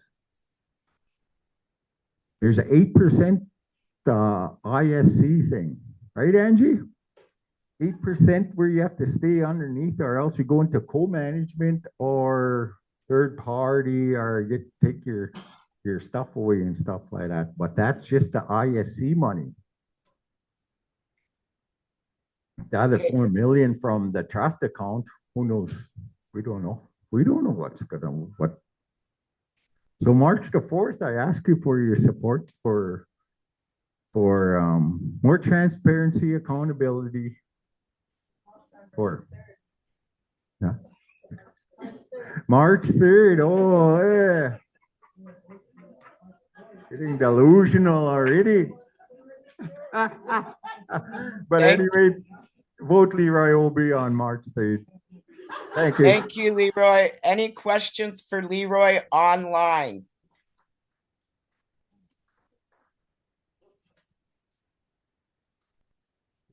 No? Okay. I've been asked that we take a little bit of a break. How 15-minute health break is asked for here. 15-minute? Okay, let's do a 15-minute break.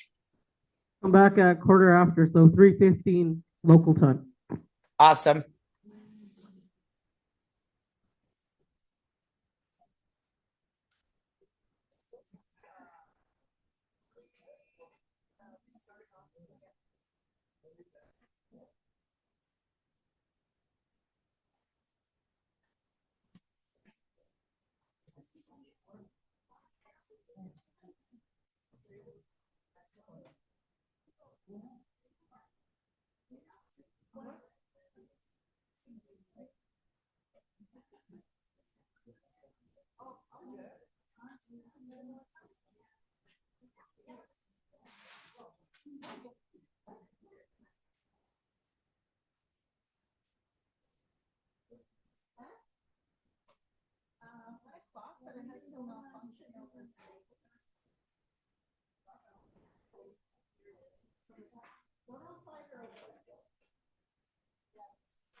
Are we ready to start? Yeah, I think everybody's back in or coming back from the washrooms. Okay.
Okay, can we get started now?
Okay, can we resume the meeting?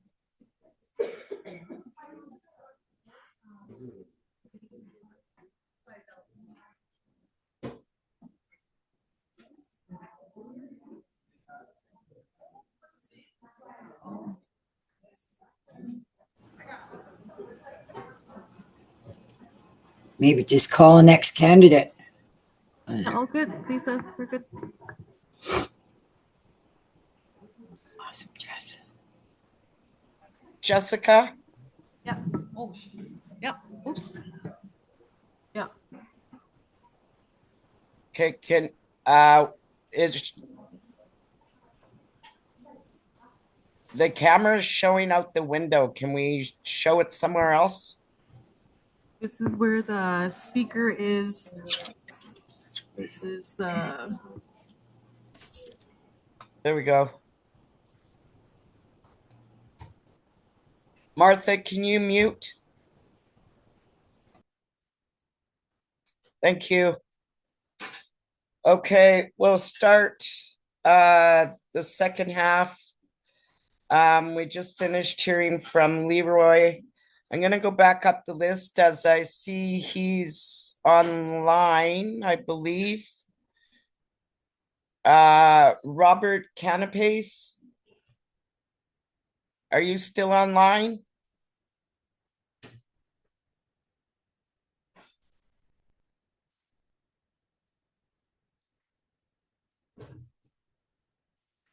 Robert, would you like to share? Okay, he must be just away from okay.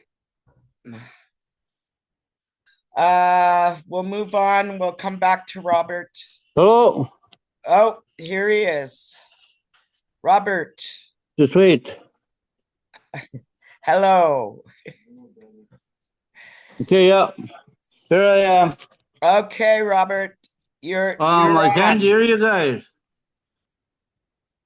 I'll try it. Okay. Okay, Do you you're hear up, me? Robert. Do you hear me? Yeah. Okay, I can't hear you. I don't know how to put the volume up on there. We can hear you right now. Hold on. Let's see.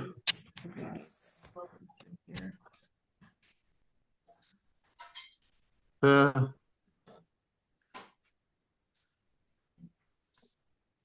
don't know if you guys. I can't hear you guys, but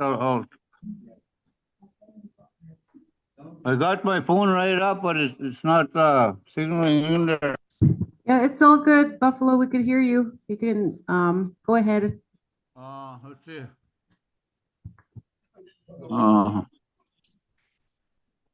I can't get it. I can hear. Okay, I don't know how to work. Shit. Can you hear us though? Can you hear us now? I'm here, but I can't.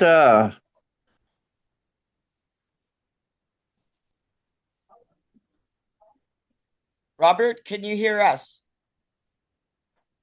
Make sign languages or what? Can't hear you. It's okay. Robert? Oh, Go just ahead. wait. My phone's gone crazy here. Okay. We'll let Robert we'll let you figure that out. We'll come back to you if you can hear us. Yeah. Yeah. I'm trying to work it with my phone up here. Okay. We'll come back to you.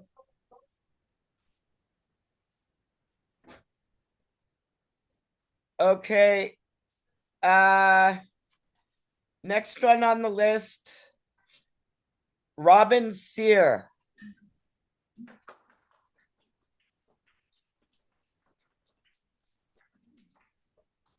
Robin?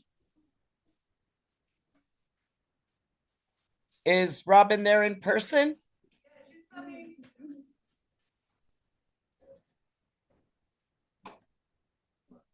Hello? Hello? Hello? Can you hear me, Lisa? Yeah, we can hear you. Okay. Hi, everybody. Speak a little louder. Can you hear me now? Yeah. Okay. I'm Robin Cyr. Agath and Albert Bert Cyr's youngest child. I'm the youngest of 9.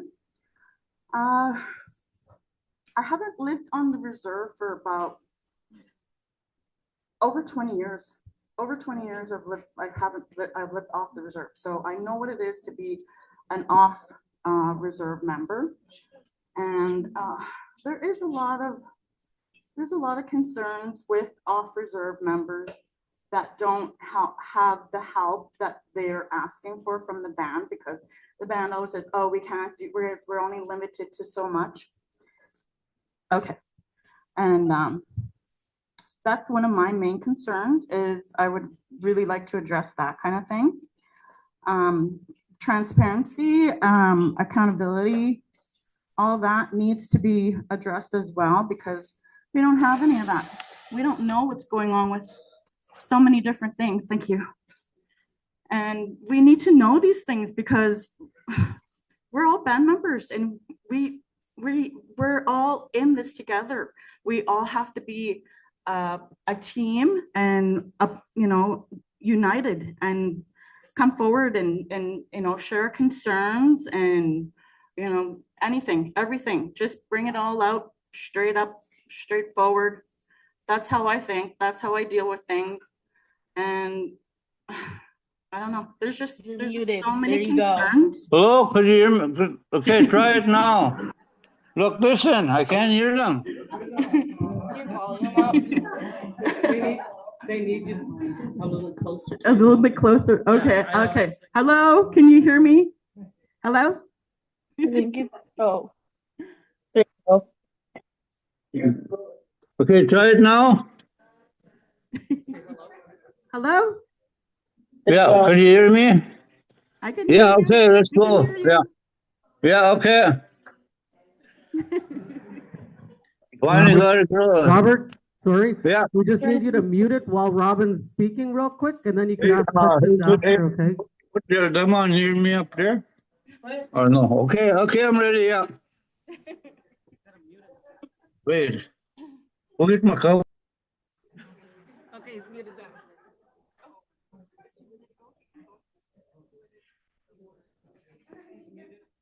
Okay, Robin, back to you. Okay.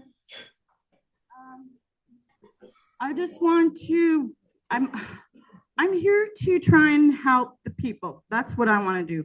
I want to help the people because a lot of people are coming to me and telling me different things.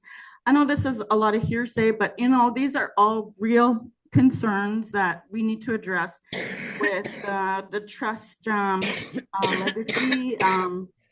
Where's the land that's been purchased? Nobody knows really all these different things that we all should be aware of. We don't know these things, and we need to, you know, bring this to everybody's knowledge and, you know, just try and figure out things and let everybody know that there is, you know, accountability and transparency, and everybody needs to know that and feel really comfortable with chief and council with like regular band meetings and, you know, just there's no information out there right now. Like we're just like in limbo. We don't know nothing. We don't hear anything, and we hear a lot of rumors, and you know, that kind of thing is just, you know, it's very frustrating. I feel very frustrated myself hearing all these different things. But yeah, I just want to help the people, you know. I want to help the underdogs. I want to help, like Ironeagle Obey. She brings a lot of good questions and concerns, and you know, like those kinds, that's the kind of stuff that I like to hear. And I want to try and help these people that are, you know, just being brushed aside basically. And that's not right. It's not right at all. And of course, I'm totally support the elders. I worked in healthcare. I was a long-term care aide, special care aide, and I worked in the care homes. And I was really like basically hands-on with them. I did their daily care kind of thing. But they need to be heard.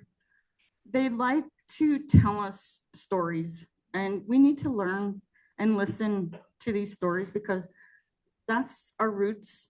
That's where we come from. If it wasn't for them, we wouldn't be here. So we need to acknowledge them and love them and support them, and you know, have a lot of respect for where they came from and how they, you know, endured and bringing forth their knowledge and experience. And we need to really tap into that resources because that's just going to make us a better community. And as far as I wanted to talk a little bit about drugs and alcohol, the addictions problems that are going on the reserve. Well, it's just, you know, it's everywhere, really. It's just our First Nations people are really struggling with this, and it's just been going. It's just a vicious cycle that has to, you know, stop, and we need to be able to help these people.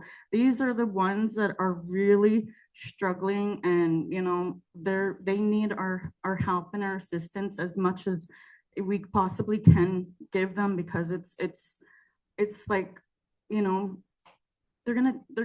they might die anytime. You know, I know a lot of people personally that have passed because of drug overdose, and it's a really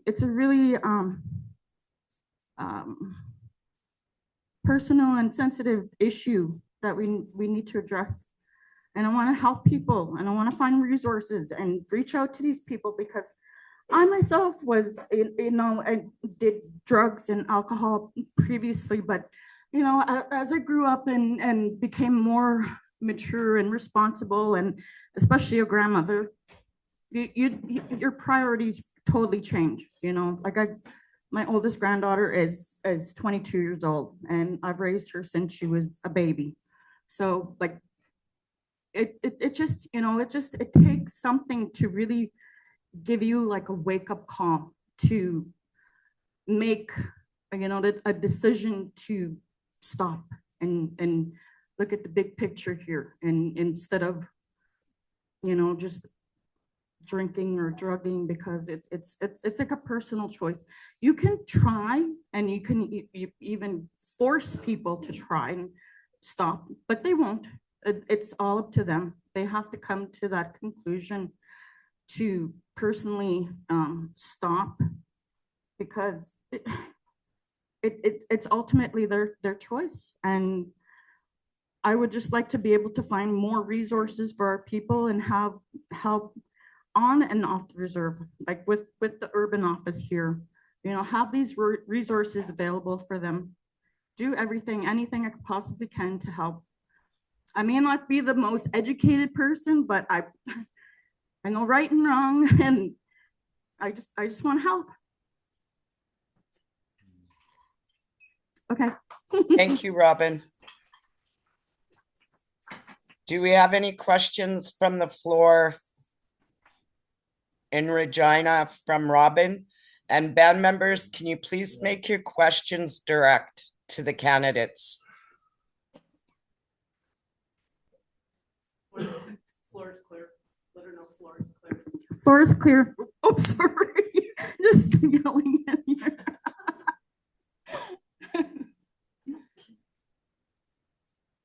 Any questions? Okay. No questions online, Robin. Thank you. Okay, good. Thank you very much, Lisa. Wait. Oh, you got a question? Oh. Oh.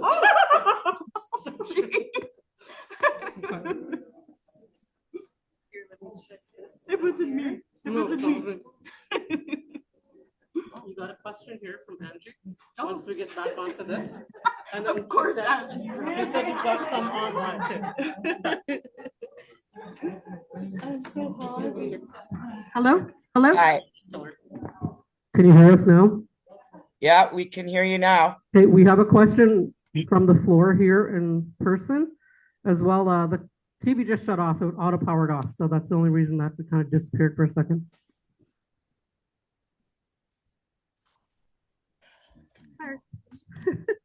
Sorry, sister. One of the things I noticed in the last few years, there's a lot of online bullying. How would you deal with that? And how do you think we can better handle that? Online?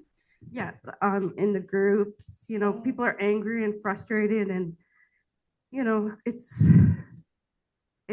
we're not really talking. We're kind of just, I don't know, arguing. It's kind of spinning our wheels. Yeah. So I would just like to know how do you think we should better manage that? Be more productive. Okay, I totally understand what you're saying, but at the same time, if people have frustrations, they should be able to say that. They should be able to, express that to a certain extent, not be swearing and cursing away, and a lot of us do that. I know I do it myself, when I get frustrated, I want to, but yeah, there's got to be a better way, and within the groups and stuff, there should be better guidelines and stuff like that. If they're doing it too often, then they're out.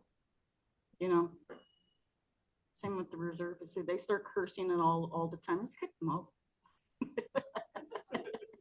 Right, Leroy.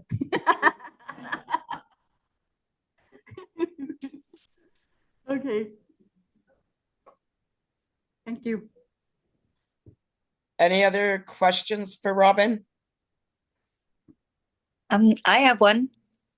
Marcia Anderson online. Yeah.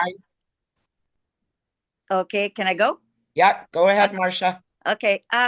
First, I'm really impressed that with your interest, your sincere interest in addictions. What I hope to see from the incumbents is that there isn't a frontline no. You know, when somebody approaches Pasqua with needing help with addiction. I mean, everybody says how vital it is. People are dying. They are dying. You know, we've lost family, so we know they're dying, and there's that's going to not stop. What I would like to see is a committee, like an advocacy committee for addictions issues. Like one answer doesn't fit all. Like if somebody comes and they have addiction issues and they need help, you know, it's not a yes, no based on, oh, the budget's just cut and dried. I think that when people are coming with their lives for us to help, I think that there should be a committee of some sort who makes the decisions for the band, so that it's not just, you know, a frontline person, of which we have next to nobody. So I'm wondering what you think, what you think is a way to get more opportunity to make your case for people like us who come and ask for help, and it's just in the first phone call our hopes are gone, you know. So what do you think about my idea? That's an excellent idea. I would totally agree with that. There should be a committee made to address specifically for those people with, you know, addictions, and it can be even anonymous, you know. Nobody really wants to say anything, you know, online or whatever. And it's, you know, that should be strictly confidential, and they can just come forward and ask for help if that's what they would like to. But there should be an option that they can, you know, anonymously contact a committee that's like a representative, and talk to them, and, you know, work with them on trying to get some help. Yeah, because right now it's just one of two people, and it's just a no over a phone call. I'm not even really worried about anonymous. Like, I work in a rehab myself. I understand why it's important to have anonymous if that's what you want. My bigger question is that in a situation where we have very little help for those in addiction from our whole band, you know, I just think there should be an advocacy group that could appeal to the band on behalf of those asking for help, you know, to make their best case for them, because obviously people coming in that kind of condition are already stressed or in fear for their lives, or maybe not thinking straight or not able to make their case. So I just think there should be something bigger at the front end, you know, to you know, assist people coming in to ask us for help. So that's just my question, or my hope, I guess. Thank you. Thank you. Thank you, Marcia. Yeah. Can I ask a question? Yes.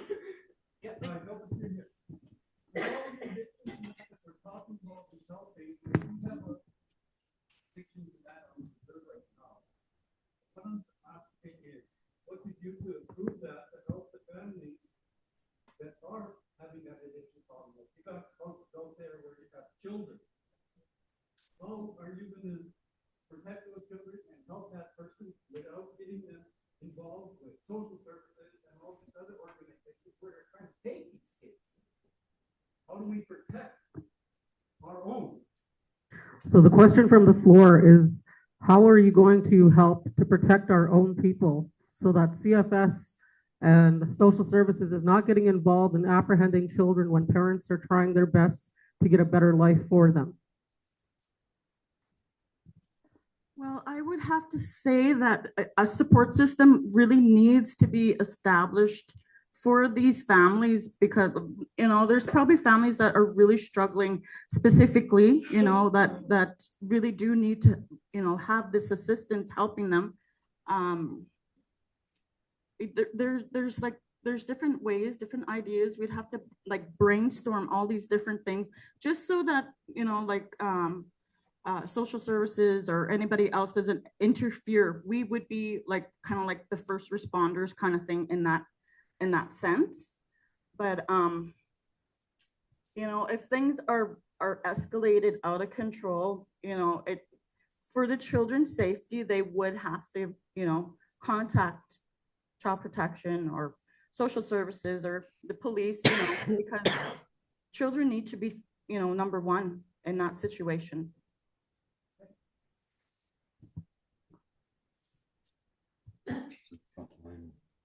Okay. Am I done? Thank you, Robin. Thank you. Okay. Thank you.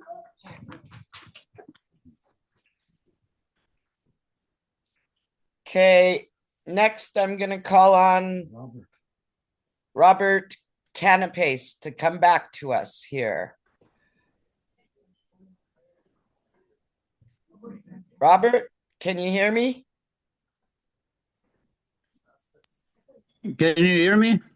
Yeah, can you hear me? Yeah, okay. Yeah. Okay, you're on. Okay. Ready for questions?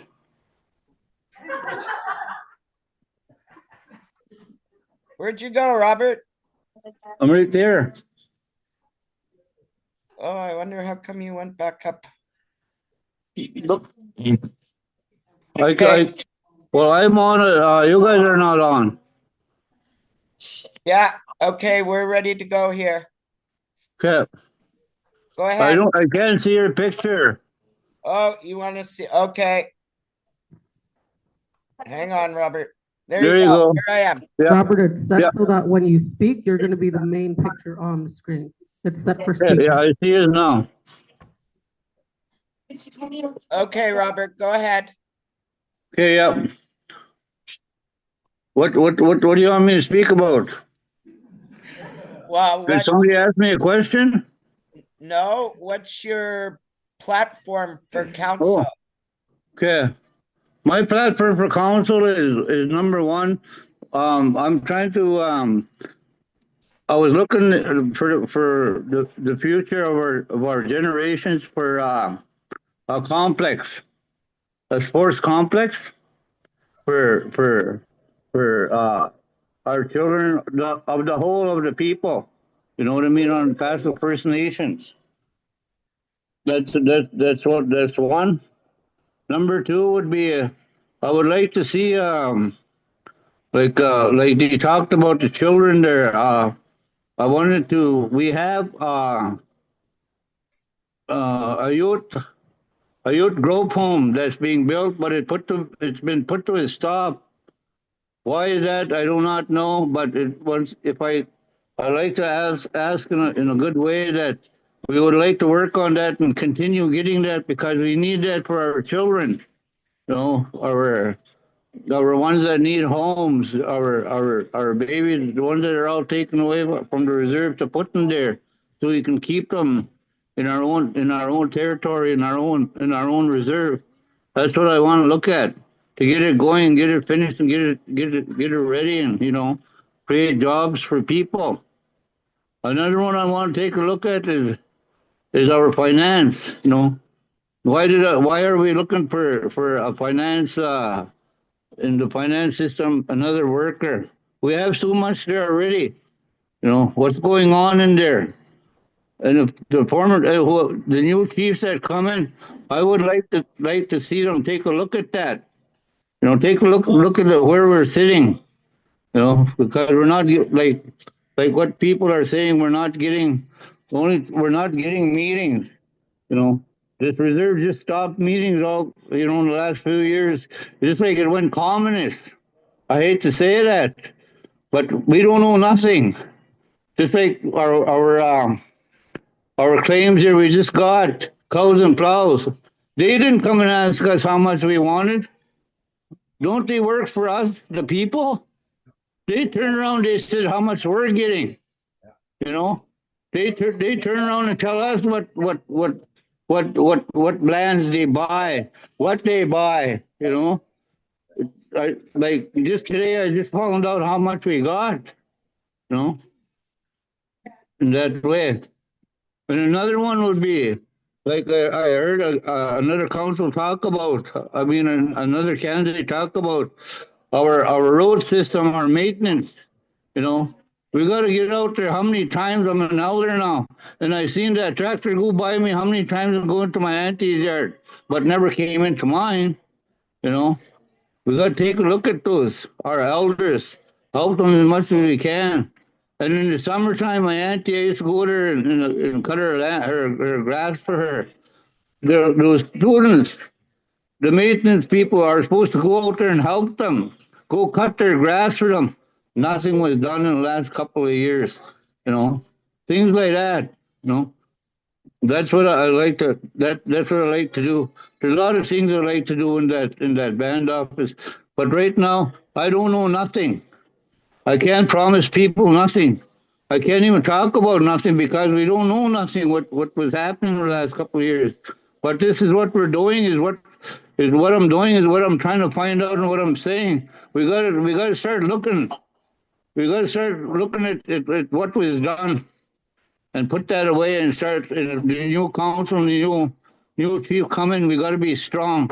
We got to take a look at this, and we got to remove some of these things, and we got to get back to our system where we got to have meetings and tell our people what's going on. Especially those two there I looked at, and the health center you talk about, addictions. I just lost a brother that I'll be bringing in tomorrow. EOD, addictions, out there. How can we help them? He's gone now. I brought him home and I tried to help him get a place. You know what he told me? I don't like it here in this reserve. It's too quiet. I'm used to the city now. I'll go back there and go live there. He's used to the streets, the street life. Well, I guess I told him, well, you're old enough to know what's right and wrong. I can't tell you nothing but to pray for you. That's what I told him. And today now he's gone. But in a way, I kind of look at it like I'm glad he's gone because, he's in a better place and going to find him on the streets and give him money or help him out a little bit, try to feed him of the way my brother deteriorated and looked of the streets. That's what I'm talking about. And how can we better them? I don't know, but we got to try somehow try look at it. And like I don't know how to. I asked the council not just a while ago. I said, our children. I said we have to take a look at our children in the school system. I was getting called every second day. My daughter, making my daughter look bad, but I didn't take up for her nothing. I tried to put her in different places, but she wouldn't stay and they wouldn't hold them. So we brought her home, But it seemed like she bettered herself for the few days where she was at the places where she went, the rehab centers. We brought her home. We got to have something here in our own reserve. I take a look. Let's get down now. I look around the reserves all over around here. Why can't we have it? Why can't we, as Pasqua First Nation people, put a rehab center up here? And other people will come around from different areas in our own territory, Treaty 4 territory. They can come and put their people here. Then them have to go all the way up to the north to go get help, all the way to Kamsack to go get help. That's a long way, We need them here, in this valley, throughout the valley. That's what we need in the rehab. And we got to get our people more educated. We got to get the health center too. We got to get the people to start reaching out and help them, not just listen to them and then turn around and get a nice little fat check and do nothing about it. We got to do things about it. I see that. I lived here for years. I see what's going on. I take a look at my youth center.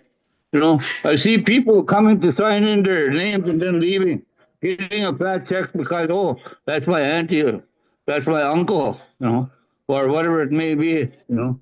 They got to get out there and start doing something for our children, you know. You can't do that, especially if I get in there. They're not going to do that, you know. That's just the way I am. I'm an elder now. I just turned elder here a couple of weeks ago. You know, now I can speak. You know, and I don't want to take a look at the elders inside our first meeting. I want to hear a couple of meetings and see what they say.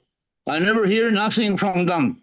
It's always quiet, you know, because maybe they're scared to tell the council and that whatever whatever they want to concern, they get pushed away. No more of that now. No more. You know, we got to make maybe a little committee in there. You know, where we start speaking, not to be scared no more, not to be pushed around. You know, that's what's what, and that's why I said we need change, and that change is on the voting ballot. And sometimes I see right now some of the councillors are running again. Okay, good luck for you guys. Good luck for me. Good luck for everybody when we run. You know, I hope I make it in, but I don't know. The way I'm talking today, it's going to be pretty hard. People are going to gossip about me, you know. But I'm going to try. As soon as I'm finished on Monday or put my brother down, on Tuesday I'm going to get out there like I did before. I went to every house. I took a pamphlet. In the cold, I took a pamphlet. If they weren't home, I put it in their mailboxes, and that's what I continue to do today. And if they want to know something, I'll sit with them. If not, they can hear me where I am right now, talking and sling them questions at me. You know, that's what we have to do. We have to start talking. So, and this is the time. The only way we're going to do that is through this election. So, and this is where once we take a look at whoever's portfolio is wherever it goes, housing or whatever, you know, we got to get down there and we got to take a look at what's happening. You know, people say, "Oh, these people get houses. These people get houses." Well, let's take a look and see why. So, why are the bigger families don't have houses? This is the way I see it. You know, families have houses. It's because of the council. You know, oh, give my this and this and this. You know, we got to get down and boil down to it. We got to straighten this band office. We got to straighten this reserve out once and for all. We got to try to do something. We got to communicate. We got to start talking. We got to start having meetings. You know, so I don't know what kind of meetings, but some kind of meetings where we can all, as a whole, you know, maybe these band meetings, what we need. You know, to bring it out, bring it to the council, you know, and tell them the way we always told it. You know, they always heard, but nothing was done. Maybe we got to try to start doing something. But the new council, I hope they hear me, because you know we got to change. We have to change. We got to change. You know, and the chief's going to have to take a good look too. You know, they're well educated. I looked at their pamphlets. You know, now what they speak about at me is they're qualified to run this reserve. How they run it, I hope they run it in a good way, in a humble way. You know, take a look at your people in and outside. You know, in the reserve and outside. The urban people, they never get nothing. I heard that already. I was at urban too one time. You know, I came home. I came home because I got sick and I had to retire. But I'm here now. I've got health here. I'm running today because I have a lot of concerns. I don't like what I see, and that's why I said we got to have change. You know, change. You know, if we don't change that, we're going for a hell of a ride for the next 4 years. I tell you that. You know, and talk about our monies and situations. I don't know where I hear so much gossip about this, about that. Well, let's quit gossiping, and once you get into that council, get into that chief, let's take a look and see if it's true. If it's not true, then let's move ahead. You know, as a unite and get going ahead. You know, let's do it that way. So forget about all that gossip. We don't need that, especially leaders. We don't need that. We gotta do what we gotta do. You know? And you know, I don't know, like, you know, in development, you know, we all talk about development on the outside. We all talk about Pro Metal, how much it's gonna make. I heard about Pro Metal years and years ago. I'm old now. You know, I've been running in the system since 1981. I first submitted my name and I never got in council because they said I was too bold. So, but anyway, I do have my education. I do have a campus degrees. You know, outdoor electrician. You know, I've been sober for 5 years. And what else? You know, what else can I tell you about me? You know, I got those, and I got a head. The most important, a positive head. You know, to sit down and listen to people. You know, and that's what I try to do. I go visit people. Oh, some of them are friendly. Some of them, as soon as I walk away, you know, I'm shit. You know, but that's okay. Forgive my language, but you know, every morning I wake up and I ask the Creator, you know, watch over me and my family, watch over the community, the chief and the council. You know, but the chief and council, now that we're running, let's be a strong community. Let's get back to being strong. Let's get back our name, Pasqua, throughout the valley. You know, our chief carried us for so many years. He was good. At the end, he got tired. You know, gossip about him, this and that. But he retired. Now, I hope when he retired, I don't know how I felt. I got real scared. You know, oh my God, boy, what's going to happen now? He held his people together. And I hope this new chief that comes and holds it together and keeps on holding it for us, you know, for our children. Is the most important thing we got to think of is our children, you know, and our old people, our elders, you know. We got to try to see what's going on with the house, with the old people is building over there. They say this is all I hear. Oh, we got to get a license. Oh, we got to get a license. Then let's get down and let's take another look. Let's get down and see what's going on. Let's get those buildings and the little houses around it. Let's get them going. You know, no more of this bullshit where we're going to say, oh, give all kind of other reasons why. You know, let's do it. You know, I don't know. It looked good. The chief bought everything. Now we got to keep on continuing to do what he put there. You know, he left us a lot. Now it's us. It's our turn now. We got to take over and do what we can the best way we can, in a good way. How? Any more questions? Thank you, Robert. We'll take questions from the floor first for Robert. Any questions from the Robert, floor? on Yeah, we've got one behalf of question all on the floor. just one moment. On behalf of all the band members on Zoom and at the Forum in Regina, we all send our condolences to you and your family. Thank you very much. It is hard today to talk. It's hard to keep my mind together to come on here and talk. First time I didn't want to. You know, I was hurting, but this morning I talked to the Creator and I told him, okay, put me on there. I will talk. Miigwech, Robert, miigwech. Yep. Any questions for Robert from the floor? Yeah, one from the floor.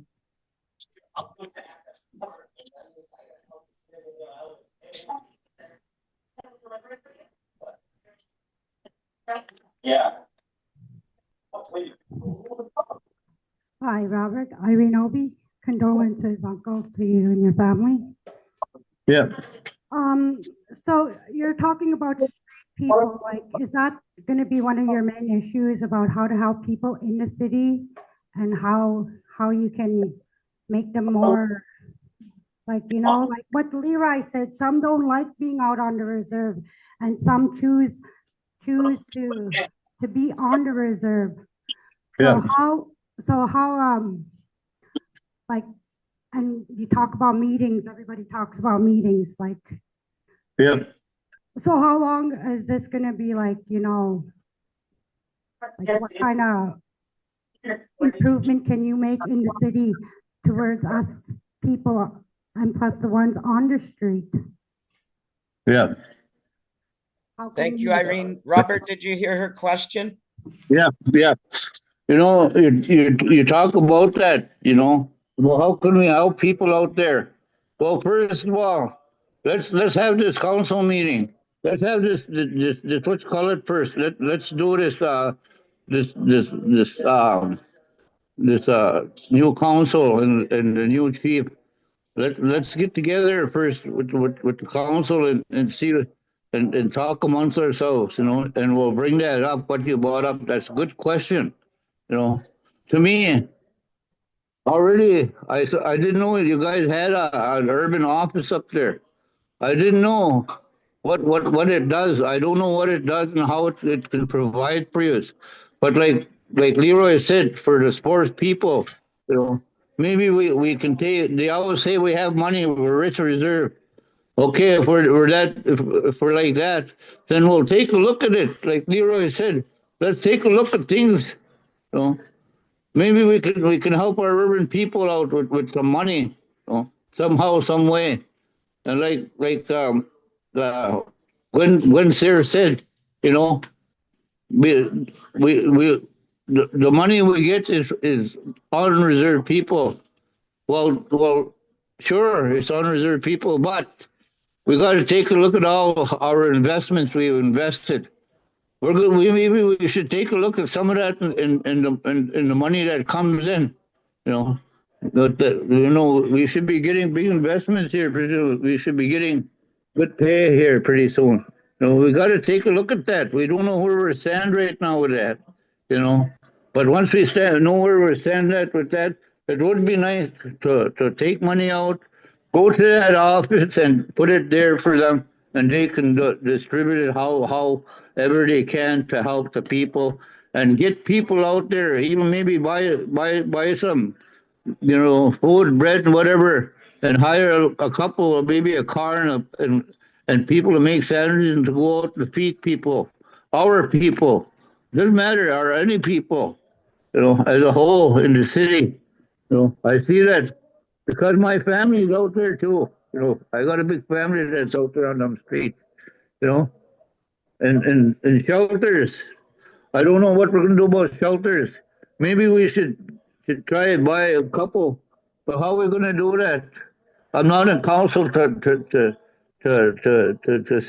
say what I'm gonna do, but I can bring it up for you as a counselor. If I get in as a counselor, I can bring that up. Okay, let's take a look at our urban people.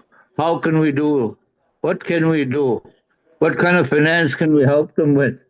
Those are questions that got to be answered. Those are questions where the 8 counselors will sit down and think about how we can do that for our urban people. That's the best way I can answer you right now, because I'm not in there. If I'm in there, then maybe the next term, it'll be answered.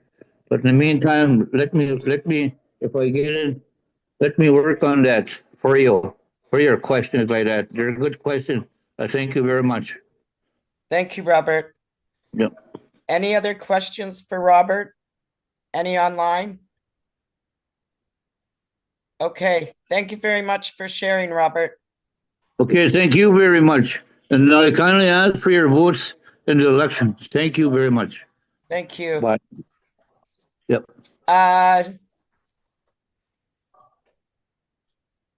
Next one, I'll call upon Genova Pasqua, if she's online or in the audience.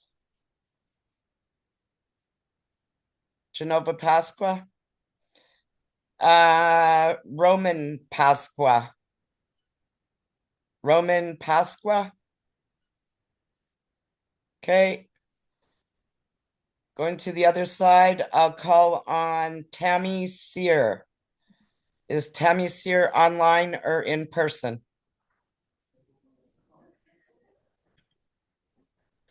Tammy Cyr. Okay. Tim Cyr. Is Tim Cyr online or in person? Tammy is here. She's just coming in from outside. Oh, okay. Let's back up. Tammy Cyr is in Regina. Hi, I'm in Regina. Can you see me? Hi. Hi. Do I have to face them or can I face the people? You can, yeah, switch back and forth if you'd like. I think I have a big enough voice. Can you hear me? No, Oh, can you hear not me? that big. Hello? Hello? There you go. Okay. Oh, stand back here. No. That was keeping me. Okay. Well, hello, everyone. Out there in the audience, I see quite a few viewers online. And everyone here, thank you all for coming. I was a bit late, so I missed the soup when it was hot, but it was still really delicious. I do want to take the time there to say condolences, Robert. When we were having in our election page, somebody had once said to me that I don't even talk to my family. Well, I do know a lot about my family. I was raised by my elders. I know a lot of the older generations, so I knew your late.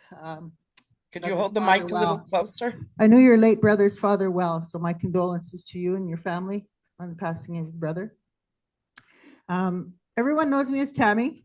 I have Tammy Cyr on the ballot. Nicole is in brackets. The only time I use Nicole is when I'm at work, which I am off work at the moment for injury.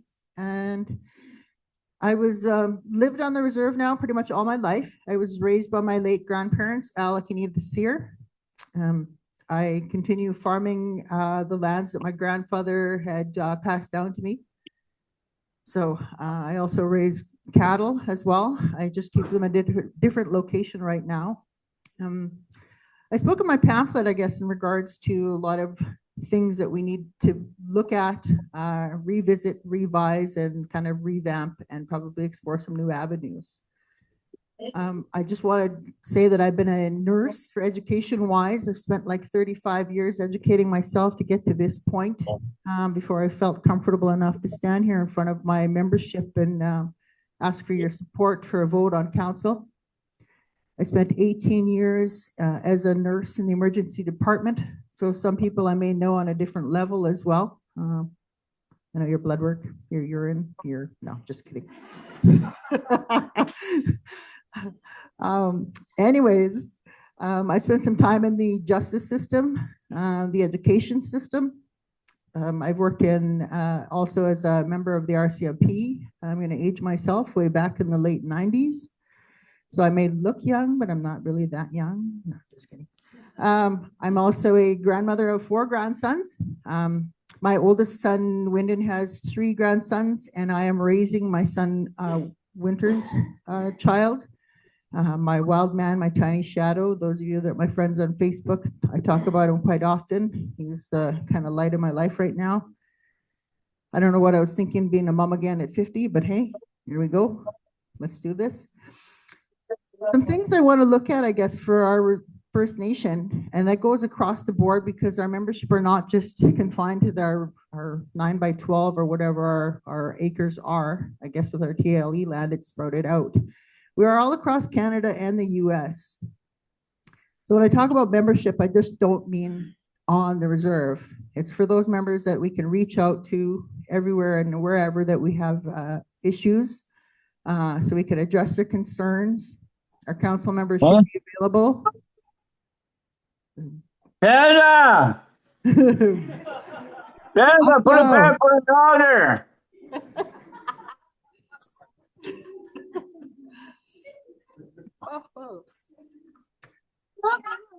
Hi. Hi. Oh, Tammy. Yeah. It was me that told you that about the family. It was Joseph Kahnapace that told you that, not me. Yeah, no worries. I'm just saying. But anyways, I was the one that was going to second you that time. Robert, can we wait till just want to make after? it clear. Okay. Thank you. Yeah.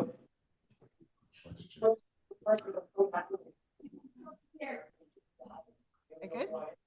Is his mic on? Is his mic still on?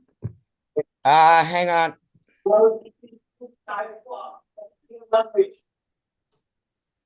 I don't know. Okay, go ahead, Tammy. Okay, here we go again. Okay, so I was saying about our nation kind of spreads right across, as we call it, Turtle Island. Some of the areas that I like or have compassion for are the justice, education, as well as health fields. I do speak a lot of in terms of our health wise, and I talk about us as individuals and to be united, compassionate to one another. I like to speak about transparency, our unity as one, our accountability, stuff like that. I think spending enough time working within all those places, and Leroy spoke about oaths and things you take. Yes, I've taken many oaths as an RCMP officer, as a nurse, in my education towards working towards a doctor at some point in life before I get too old. But anyway, I think accountability, I have that quite down. Anytime I have to take out medications or anything, I actually have to use my fingerprint, which is this one.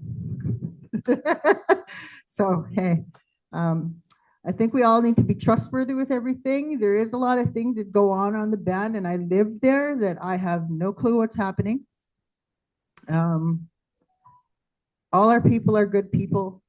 We vote them to be where they are, and then they seem to forget about us. They forget about why we put them there to speak for us. I want to have that chance to speak for all of you. It's been rumored again since I put my name forth that some people talk against me because I'm too loud, I'm too bold. Sometimes I don't shut up. Well, my late grandmother used to say I should be a lawyer because I like to argue. Yes, I do, but always for the right reasons, which is probably to advocate for everyone to have a voice in the things that we do in order for our First Nation to run smoothly, and also to make sure that our children all have a brighter future ahead of us, not just ourselves, but for our kids, our grandkids, and those that aren't born yet. I really think that a lot of it comes down to when we need to have a lot of involvement with each other, that input that everybody has a say. We were talking about that, and people like to chime in and stuff on Facebook, and we all give our comments and stuff like that on social media. And sometimes people, like, even when we have meetings, somebody cuts you off, whether it's for good or for bad. But I mean, if this was the olden times, I'm holding the stick, I'm talking, you're listening, kind of thing. We'll wait. It's all just common courtesy and respect for one another, and that's how we should be doing. Our elder and our youths, life takes a full cycle. And I've seen it where I work. I've seen life leave someone. I've seen life coming into this world. And it's a very beautiful thing to watch that all happen in a process. And I think that our elders' input, as well as our youth, our elders carry a lot of knowledge, a lot of history, a lot of culture, and all those teachings should be passed down to our younger people. And those always seem to be the ones that we forget about in the lost into the gray zone of there. I hear our people complain about elders being forgotten, those that need some help on this way, especially if we're going to talk about First Nation, like on the reserve. We have somebody that has a physical handicap that can't go out there and push his own road, or somebody else watches his neighbor get his yard plowed just nice and he's shoveling away, or this one gets checked on and this one doesn't. Well, it shouldn't be just a select few, and I see that quite often. A lot of the programming as well that we offer can be offered to our members that don't live on the nation as well. We do have technology, we have media, we have phones, emails, all that kind of thing. I think it was mentioned earlier that the pandemic showed us that we can communicate. We do have some nice programming and stuff that's offered at the band level, but from what I see and different friends that I have on Facebook, it's always the same ones that are going to the same ones benefiting from the same stuff. I mean, there's other people that can. We also bring in a lot of people to do all these things. Well, you know what? We have a lot. I can look around the room and I can see a lot of people that have daughters, granddaughters, you know, great granddaughters. They all share this knowledge of our culture on how to do regalia making, skirt making, bustle making, like all of these things. I don't know why we go out there and pay an arm and a leg for somebody else to teach our kids something when we can do it ourselves. And those are the knowledge stuff that I talk about, that our youth and our elders all coincide together, and we should all be working as one. We can have a very prosperous nation if we just work together to do that. I spoke about other things as far as like culture. A while back, I was part of a cultural and hunting resurgence program. I myself and my family hunt. My children learned from a very young age how to hunt. I've actually taken my children on my back when we're hunting, so they know how to be quiet. They know how to skin. They know how to offer tobacco and all the cultural processes that goes into processing an animal, from taking its life, learning, tracking, and all that other stuff. We brought that to our nation. We did have, I think it was 12 students that came out, and they were so proud to do that. We went on our own beautiful valley, found a nice, I think it was a deer. We ended up harvesting that deer from start to finish with the kids, and they enjoyed that so much. And that was our membership, myself, my spouse. We did have my our adopted brother, Philip Brass, helping. But I put that on my pamphlet. So if you see the kids on the top left-hand side of my pamphlet at the back, that's our own children from the band learning to hunt again. There was hunting deer, any wildlife we saw, moose. I think there were some moose by lollies, but it was too close to shoot. Oops. Some rabbits, we showed them how to snare rabbits, that kind of thing. We have our all kinds of things that we could be teaching our kids. Like I said, we need that cultural involvement. Other things I spoke about in my pamphlet, I have a really passion for, is helping our people with addictions. That came up here in speaking with. I always say I live in a glass house. I am not exempt from the things that go on. I myself have suffered that trauma as a parent. I've went through that with one of my children that, you know, you can come from any background. You don't have to be from wherever or whatnot. It touches everyone. I had my middle son was addicted to cocaine. Yeah, he was a hockey star. Yeah, he had academic scholarship, but it just fell into the wrong crowd. And lo and behold, like he's been clean and sober now for going on 8 months, which I'm proud of it.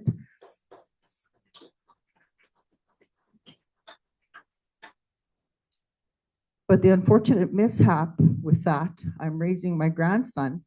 The mother of my grandson succumbed to her addiction. She passed away in November of last year. So I'm not untouchable from that.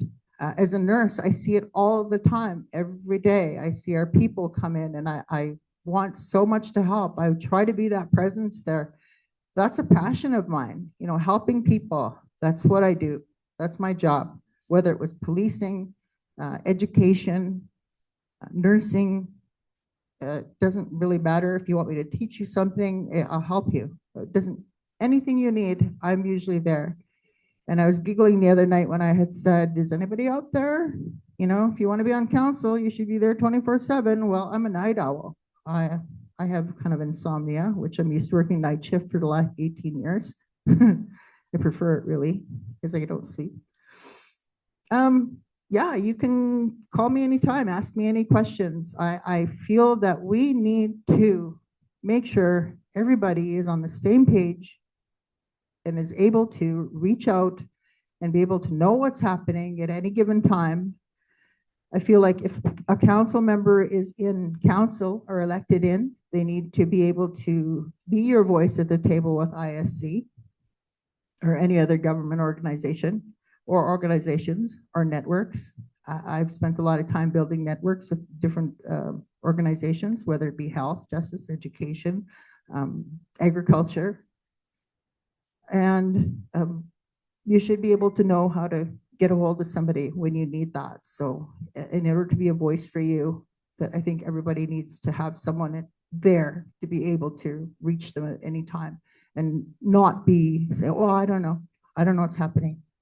You know, be accountable for yourself and for your people and for the portfolio you're holding. That's where I say we need to be accountable, because if I go and ask somebody something about health or justice, they have no idea. We have beautiful facilities and we have somebody speak about it. I don't know what's going on there. And to be honest, I'm just going to be brutally honest. I've applied several times for positions on the band, and if you look at my resume, I didn't even qualify. I got shortlisted for one interview once. Well, excuse me. Yeah, I actually sat back. I should have been on my second year here for College of Medicine to be a physician, but no, I wasn't even good enough to be the nurse for our elders. Well, I spent 18 years in emergency. I can text doctors, nurses, specialists, talk to them by name, but yeah.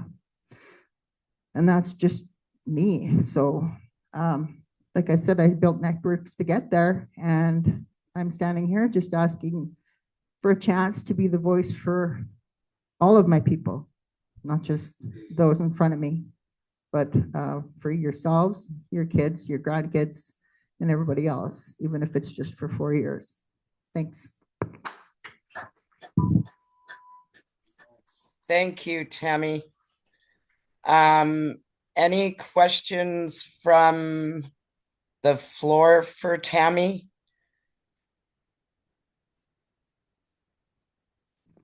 Yeah, we have a question from the floor. Thank you. Hi, Tammy. One of the things you said is council gets in and they forget about the people. What do you think of this new process, this First Nations Elections Act? And you think it's good for us? It's not good for us? What's your opinion?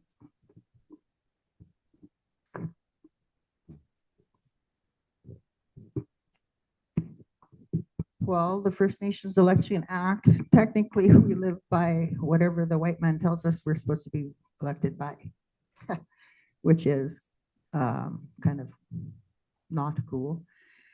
But our Election Act,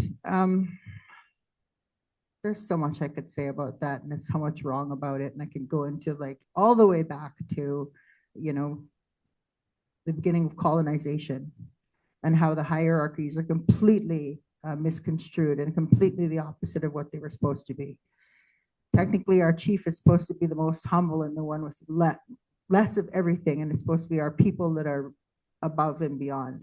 So it's completely backwards as far as I'm concerned, and how we run things in this day and age. The other thing I want to say about our election stuff, and that is, yes, we're going to have a new chief. They are all great. They're all educated. Our council, everyone comes to the table and they're all, you know, everybody has a good quality, a good heart. They have a compassion about what they want to believe in as well. And it's like, it's so hard to like choose for what we're doing. The Election Act is basically is trying for all of us basically to help our people and do things with one hand tied behind our back, I guess is how I can put it in a term that everybody can understand.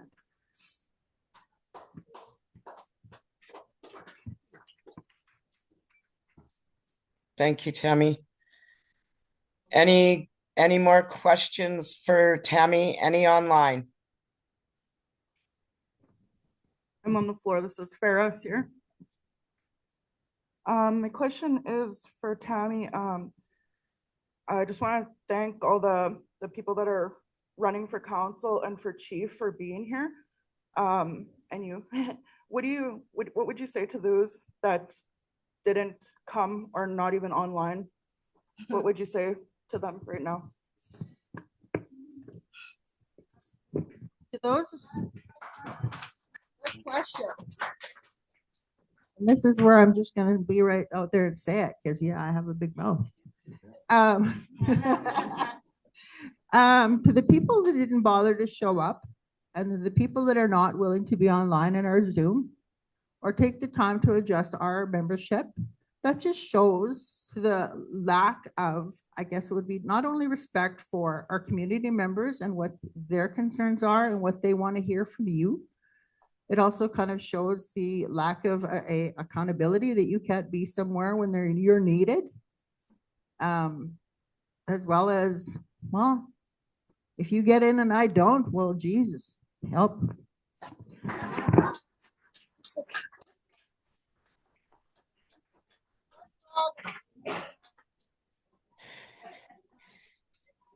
Any more questions for Tammy? Two more. No more? We've got two more coming from the floor. Two more. Thank you. Salary cap thing. This question is more about healing. One of the things, like, I love all your nursing background, all that healing stuff. When I started, talking more in the groups, we tried, like, I really wanted to get to the healing stuff, and we really couldn't get there because there were so many questions about finances and governance that it seemed to dominate. But we never actually did get to the healing part. And I just want to ask you what you think, how we can move more in that direction and what needs to be brought to the community.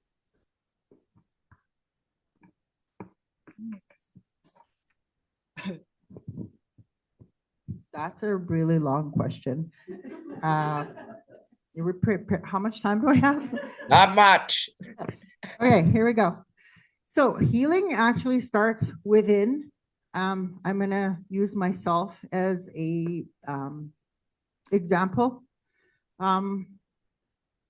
Growing up with a child of an alcoholic, growing up with a child being raised by her grandparents, growing up from a child that mother only shows up once a year on her birthday, by the way, not mine. The healing comes from within. You find it deep within yourself to, push as far as you can go. I guess that healing starts with, I would say, if I didn't have my culture, my religion, yes, I am Catholic. I'm proud to say that I am. I also have my cultural background. I'm lucky enough that I have all sides. I have my grandfather's side and my grandmother's, and also on my maternal side, which is Dakota and Lakota ways. So taking that time to heal within yourself first. I smudge and pray day and night whenever I need it. Ask for guidance. If I can't find my answers there, I go sit with an elder and ask them to help me. I always look at, as I got older, I educated myself. I had to take different mental health and psychology classes in order to help myself. I always think of our people and myself and reflect back to Maslow's hierarchy of needs. When all of our people, when we think about it, are still sitting on that very bottom rung of needing basic needs, food, shelter, warmth, all the basic needs in life. Our people are still on the bottom one. Sometimes we get up a little bit higher, which is then goes into like the love and the security and foundations, and then you go into work and then all that other stuff, your education, your family. And in order to achieve the section that's at the top, where you feel that you have that self-esteem to move forward, that you have that, what we call self-actualization, in order to feel good about yourself, you need those support systems there. If I didn't have the support systems, and I'm going to use my aunt who's sitting in the front of me here, she listens to me grumble a lot about things. She's kind of a sounding voice. Sometimes she laughs. Sometimes she just listens. We all need that. And it doesn't matter. Growing up, I had one teacher that took the time to listen to me and tell me that I can be anything you want to be. And I took it from there. Yeah. I sat in her class and I did nothing because I didn't really care about myself then. I was a rebellious youth.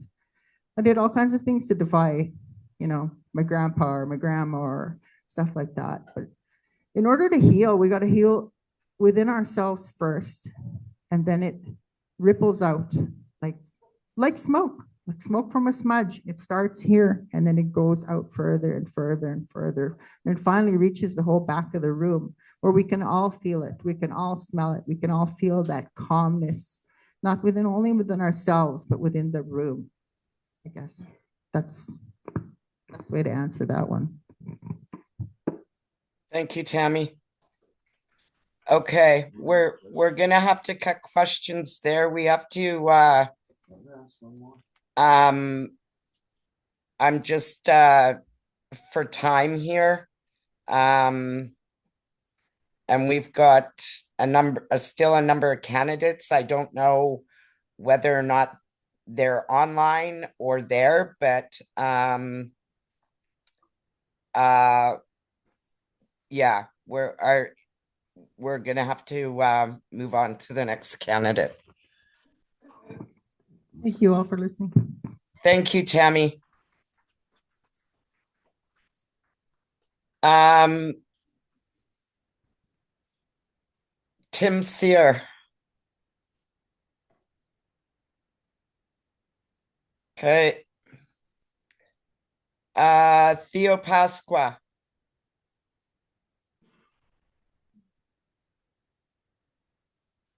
Theo Pasqua. Murray Pegan. Sheldon.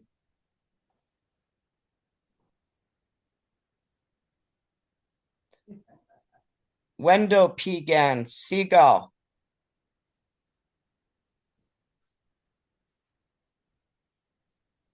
Okay. Leo Sabit.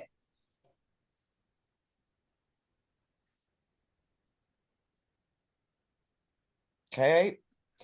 Cynthia Desnomie. Cindy. She's present and she's coming up. Thank you. Cindy Desnomie is in Regina.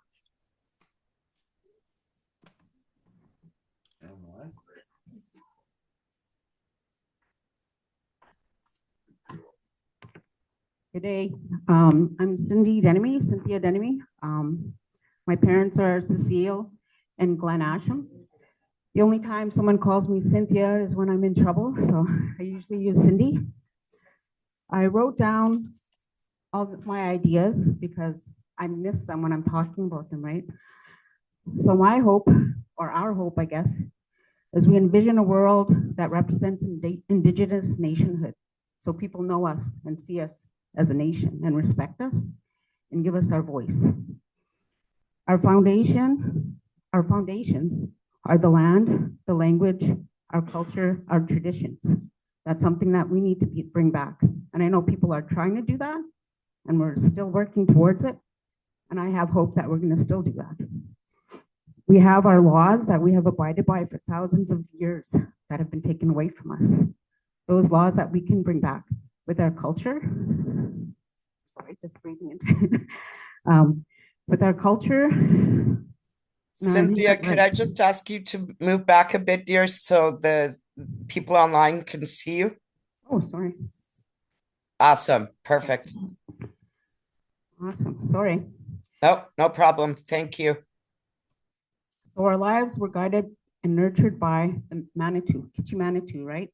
He gave us our culture. He gave us our language. He gave us our land. And this is something that we continue to forget about. And we're seeing that with everything that's happening around the world.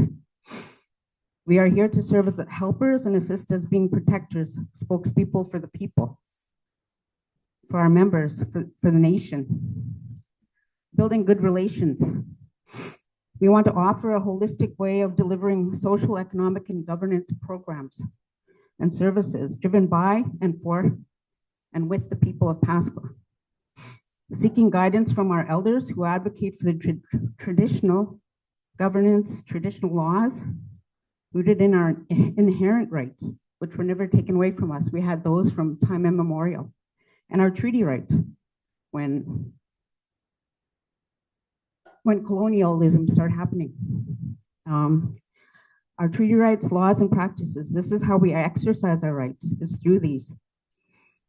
So we are supposed to support and advocate for our health, for our education, for justice,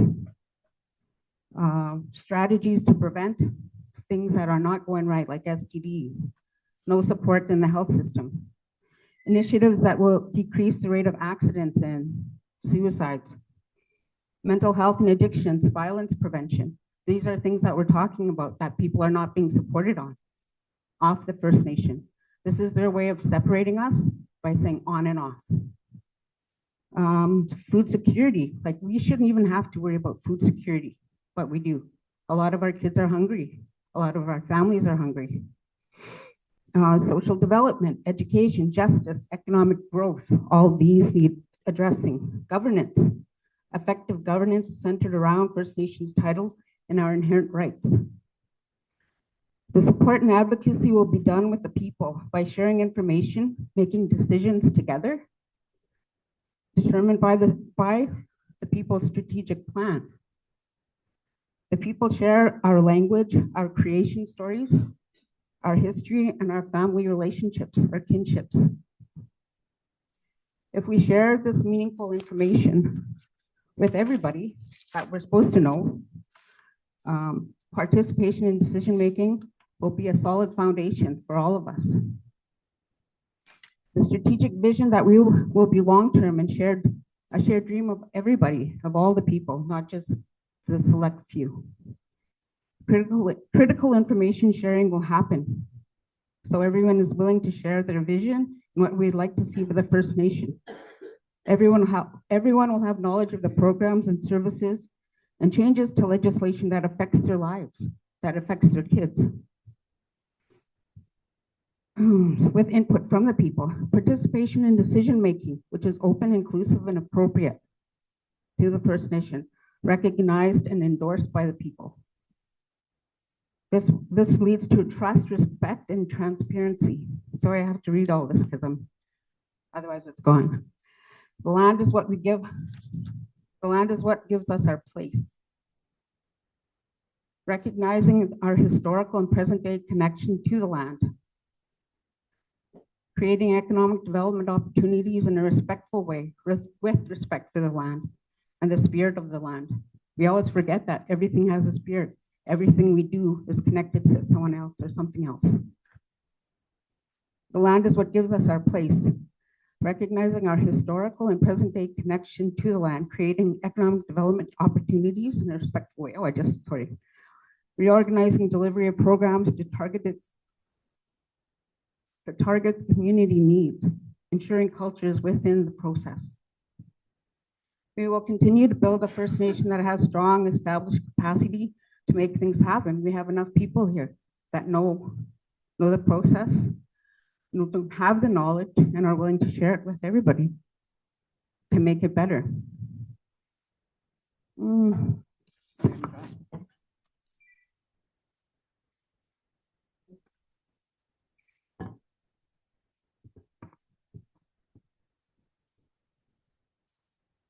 Our political relations, we want to see as government to government.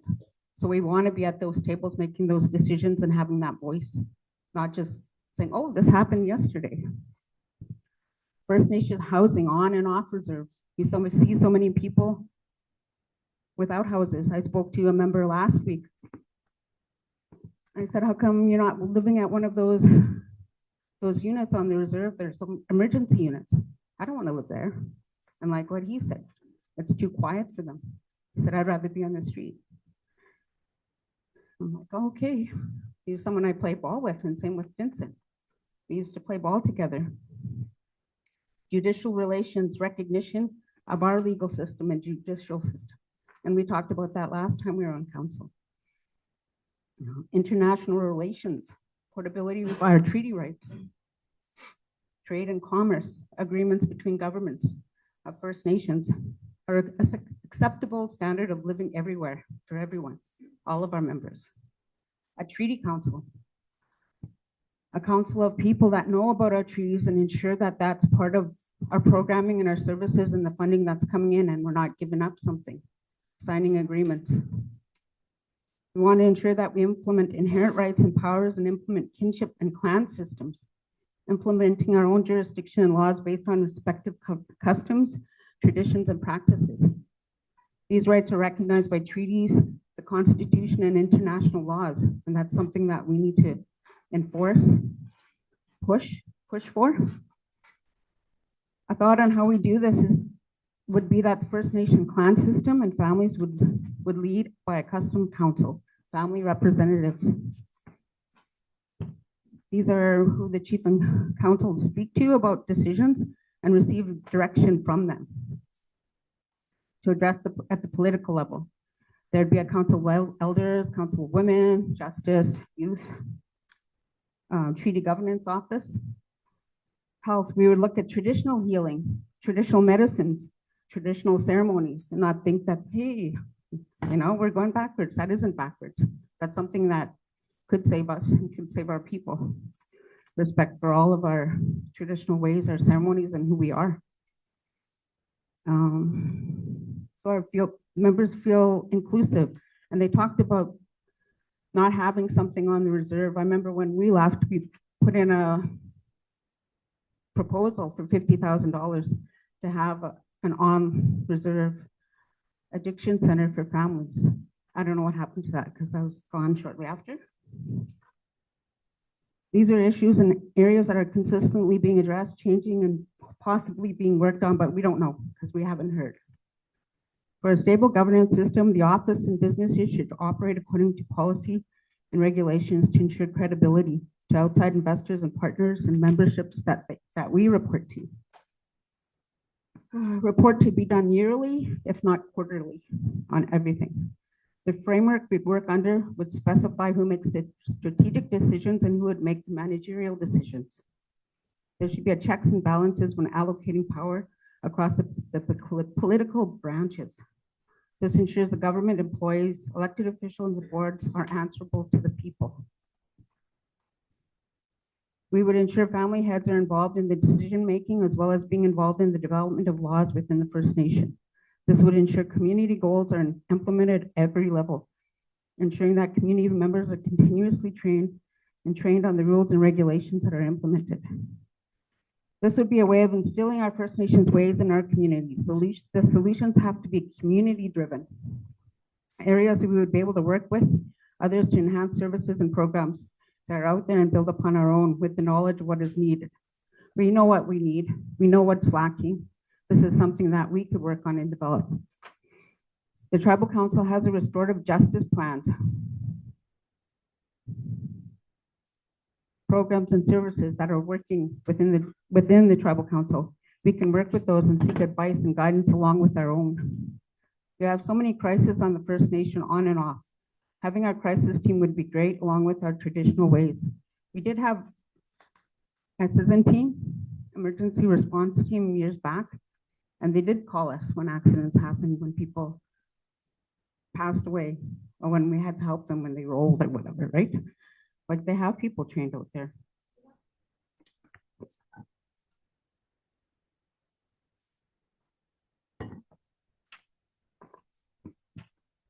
Sorry, excuse me. First Nations laws are not easy to live by. As I told my kids, nothing that's worth it is ever easy. I watched this man that does ceremony for years, and why he's doing the ceremony is something that he's giving back to the community for something that he said he felt was wrong. And that's how you, I guess, how you give back when you do something wrong. You're supposed to look for ways to balance that. That's what they talk about, balance, right, in our culture. As stated by the Justice Department at the Tribal Council, a way to manage the gaps in services and communication, Justice suggested a community safety plan. The Tribal Council suggested that, and we do have that. I'm not sure if it's being used, but it's something that we could look at again and probably bring up because it was passed. We can work with people on letting them know what's available and work on addictions and preventions and ways of healing. Tammy talked about healing, you know, and that takes years and years. Like I I know lots of people that are hurt from a long time ago and no one talks about it, right? These are things that we have to talk about, things that we have to ensure everybody is aware of, that they need to heal. They don't have to tell everybody, but they could talk to those that are trained, ensure that we're all doing good.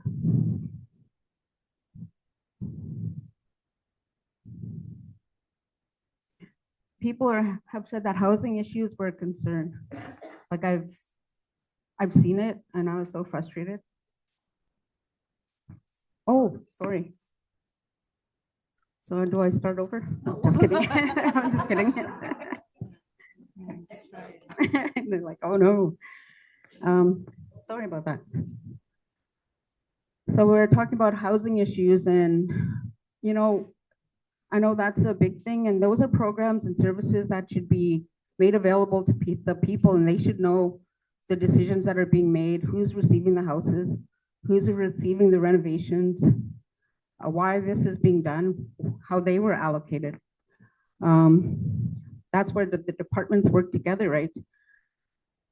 So those with addictions aren't being kicked out and saying you're homeless because you're doing drugs in your house. Like, help them, you know? What do we have the workers there for? Regardless of health issues, the moral of the people is what is the backbone of the community, you know? And if we're not building up their moral, we're not supporting them. That's why everybody's feeling like, you know, I'm done. I'm done with this. Why do I ask for help? I'm not heard.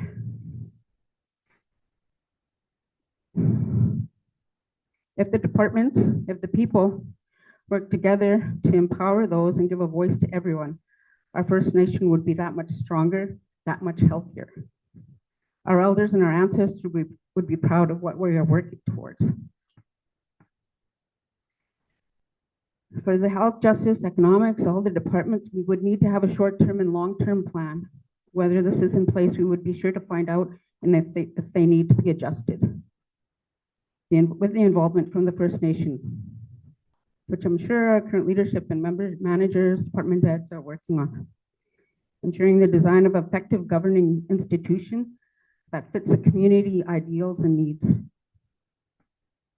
A member mentioned to me that we never did speak about Two-Spirit, LGBTQ, and that's something I work passionately on my reserve and in the tribal council. They're always in our thoughts and always in our plans when we're talking about them. Having their direct involvement would be something that we have to be sure to implement at every level. Concerns facing them. I saw that right at the FSIN level, you know, when we got funding for them. There's challenges everywhere. And that's not just, you know, we have challenges out here with people in the street. I had a relative, I know somebody that was homeless because he was Two-Spirit and he didn't have the supports. So maybe that's why I'm supporting them and, you know, advocating for them. Since we had those Two-Spirit since the beginning of time, since time immemorial, they're considered special. They had their gifts, they shared with the community. The reason that we did what we do, we exclude them, is because of colonialism and their ideals, even though they had them, LGBTQ, since the beginning of time as well. And that's just the difference in our culture, exclusion and inclusion. And we've got to remember that that's not who we are. And we got to protect and honor all our members. What I'd like to see is an advisory, to develop an advisory committee for them, along with others, but for them, and an inclusion plan. We're working on one at the tribal council, and I'm not sure what happened to that. And it was done and it was good. It's sitting there. Anyways. So that's my ideas. And sorry I had to write it down because, you know, I'm always forgetting and I'm thinking I should have talked about this. I should have talked about this. But that's the ideas. And when they say we're talking about healing, you know, that is in the community level. That's in being respectful for everybody, hearing everybody being involved, everybody having a voice And if we're expected to stand up here and be that voice, we need to hear everybody, especially our kids. I see how the world is turning, and we need change. Thank you. No questions. Are you done, Cindy? I didn't hear. Oh, sorry. You didn't hear me talking? Yeah, no, we did. Are you done? Yeah, I'm done. Okay. Thank you, Cindy. Is there any questions on the floor for Cindy?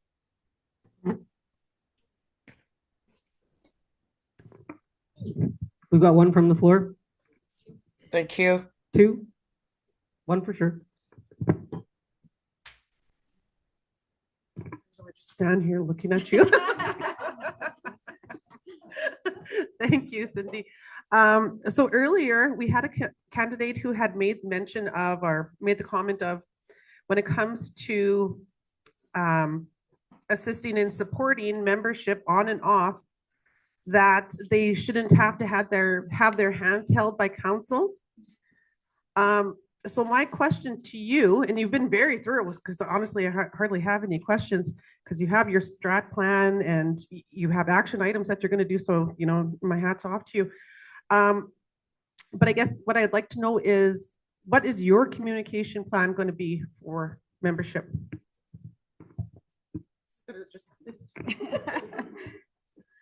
For our communication plan, is just being, well, what we said, the band meetings that are going to be quarterly, our manager meetings, which we have to be all on the same page and going in the same direction with the same goals and vision that is shared with members as they come in and as they see fit. Like, I see bands that have their minutes, decision making posted at the band office with the motions being made. And that's just being open and clear, right, with your band members, with what's going on. And if there's any questions, that's what should be posted. I'm thinking the minutes of the meetings. So if they want to come in and ask questions, they can. We'll be posted, like, we have a website that should be used continuously. We have a Facebook page. We should all have our numbers out and should be answerable. And if there's any concerns, they should be stated. And we should be addressing them, like, immediately, as soon as we could. And I know there's lots of issues, lots of questions, lots of concerns, but those are something that we could handle. Like, we do that with our own families, right? Just building up support system and ensuring that families are healthy, because with healthy families, you know, everybody supports each other. We never left anybody behind, you know? It wasn't that way. I know majority of members live off reserve. And looking for one of my cousins in BC, there's no supports, right? Nobody up there to say, hey, where are you? Like, I still don't know where he is. I still don't know what's happening.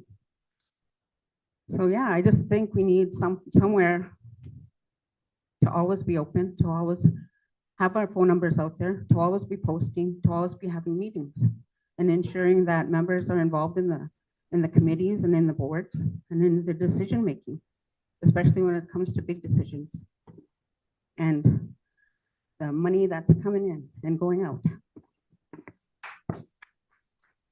Thank you, Cynthia.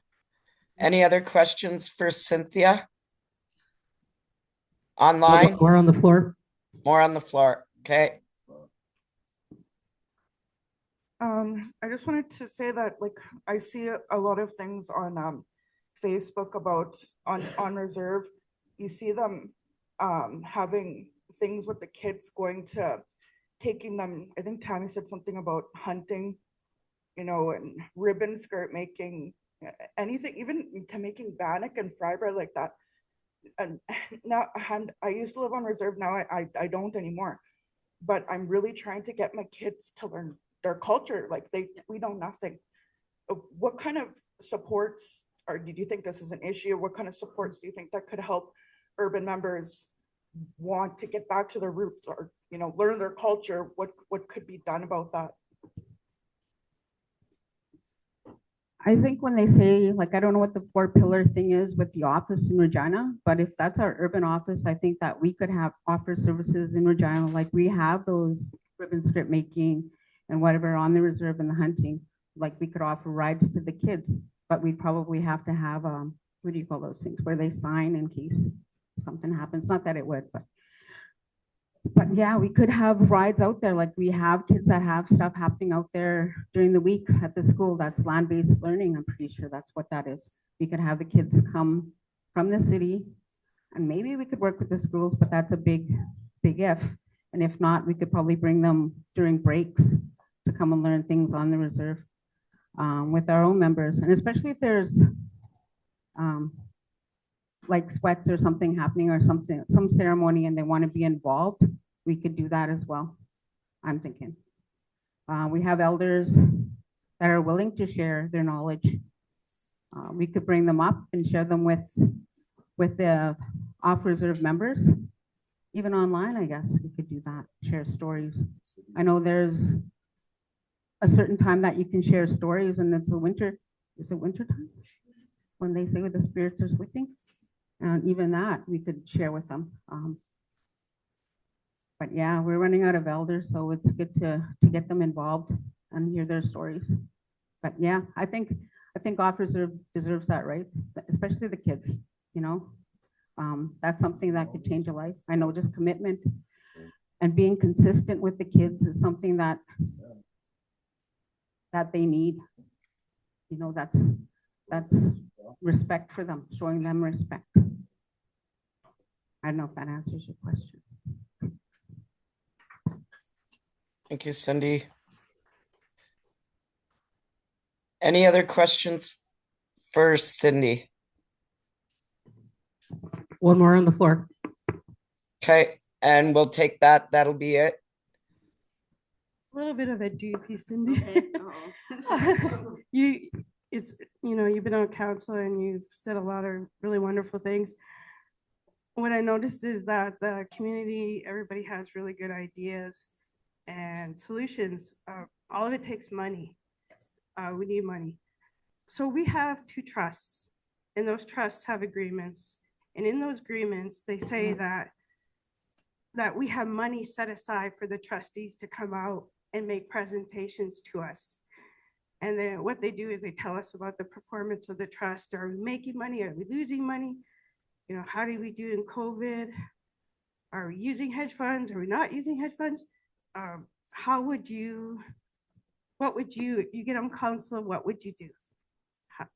How would you address not? Because we haven't had any of those meetings. We haven't had the trustees come out at all. Okay. So that would be my question. Oh, sorry. Well, that's okay. For those, like I'm not a financial person, but I'd like to know what's going on too.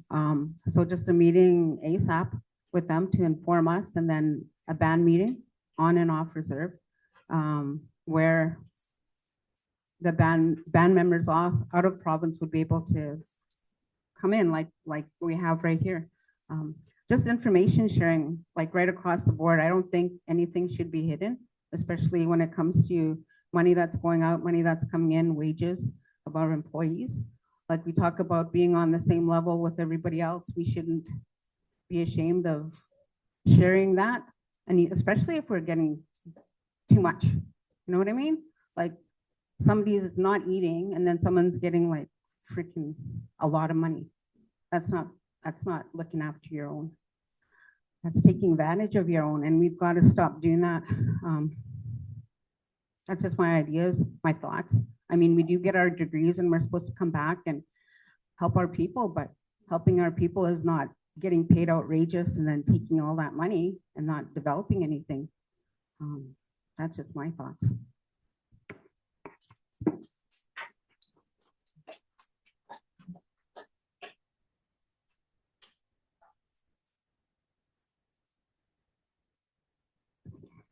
We can't hear you. We have 5 more candidates to run through for council, and then it'll be on to the chiefs. is Clifford Dubois, Edwin Dubois, Clifford Edwin, online or in person? In person.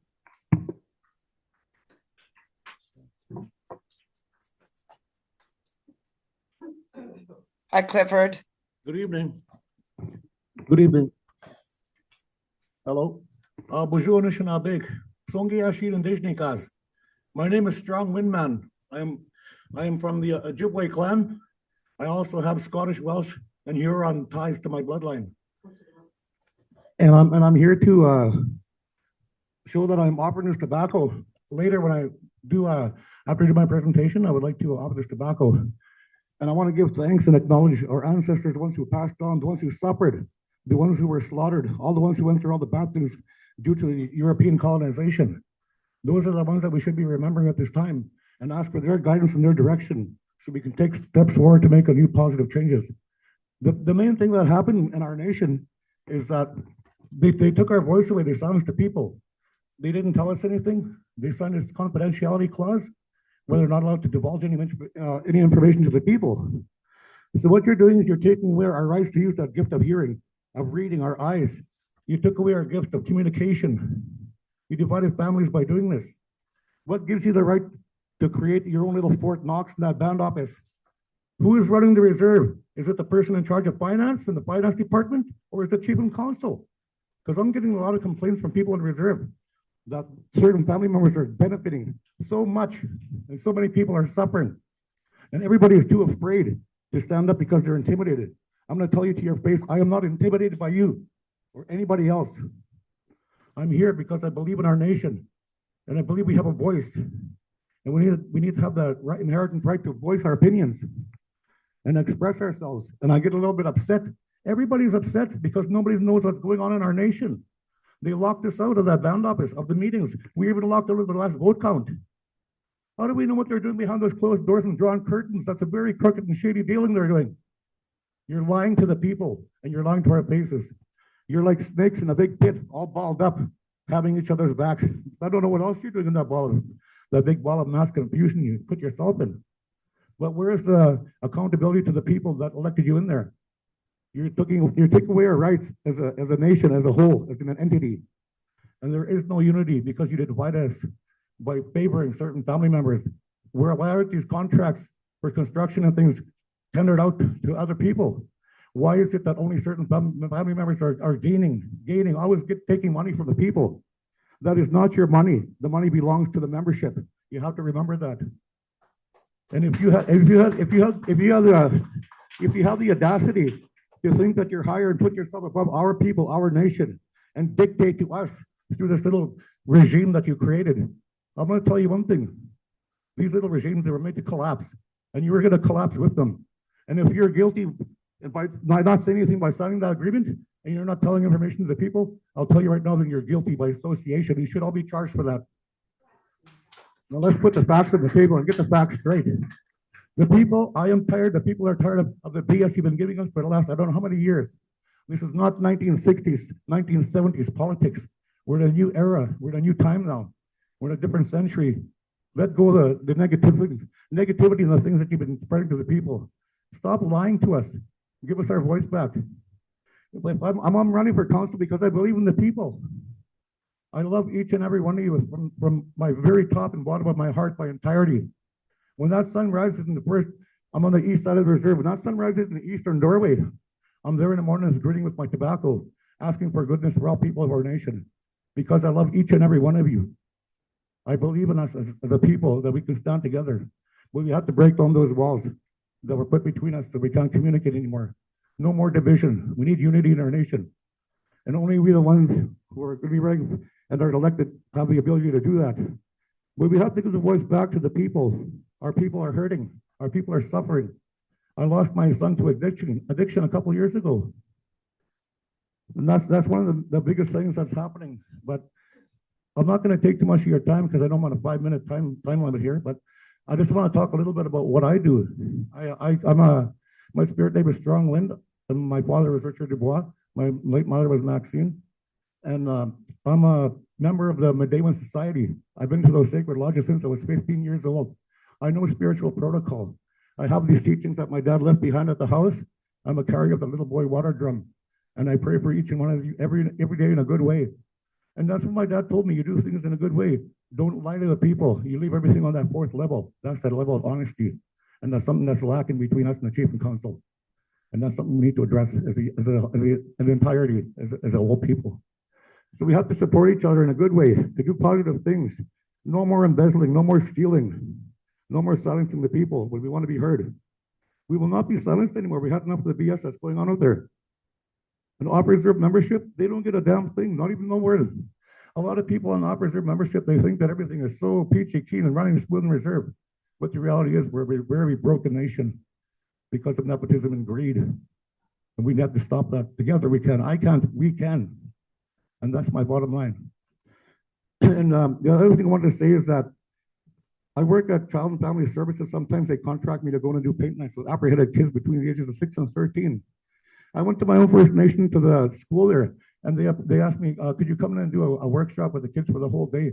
I said, I'd love to. And then they said, we'll pay you $150. I said, that's an insult. No, I'll go off reserve to other reserves, and they give me $1,500 for a whole day of workshop. And now sometimes that's between 1,500 and 2,000 kids. And they wanted to offer me 150. And the excuse was that there's no money in their budget. So where are the monies from all these budgets going? What is these companies doing that they recreated? How are they bringing income into the people? I want to know where all these dollars went, how much in debt we are, why we're not allowed to access information about that. I don't know. What are they hiding? If there's no what do you call that? It's a forensic audit. What are they scared of? The only time you'd be scared of a forensic audit is if you have something to hide.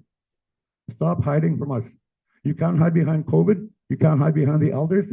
Now you only have each other to hide behind. So what's going to happen when things come to the wire and you guys are found guilty? Like I said, if you're not for it, you're against. If you're not part of the solution, then you're part of a problem. And we have to weed out the bad worms in this, the bad seeds. We got to get rid of that shit. Sorry for the language, but I'm frustrated. Everybody's frustrated. We get no answers. We're living under a dictatorship, and we have to stop that. We have to come out of that. We have to have that transparency and communication back again, so we can work together and make a difference. And I'm just shaking because I'm really angry, and I'm trying to contain myself because I'm frustrated, very frustrated. I see what's going on, and some of the people on council, they'll smile at your face and they'll scowl behind your back and start talking about you. I've heard it. I've seen it. It's a reality, and we need to stop that. We need to stop those people from doing that because they're hurting us and our possibility of a true future and great leadership. Great leadership is not about leading oneself. Great leadership is about being strong enough to lead the people and hear their voice so we can hear their concerns and work together as a true nation. We have to walk hand in hand, build that circle again, that unity, that strength, that love and trust, that honesty, above all honesty with one another. When we go into some of the places that they have the offices or stores or anywhere, you see some of our counselors and you look at them face to face, they don't even smile. People that are in our First Nation are driving their vehicles, never smiling. Why? Because they're frustrated. They don't understand what's going on. How come we can't be friendly and have visits anymore? No band meetings? There's a lot that is being hidden. And we're not a stupid people. We come from very educated backgrounds, whether it be spiritual or social, or educational.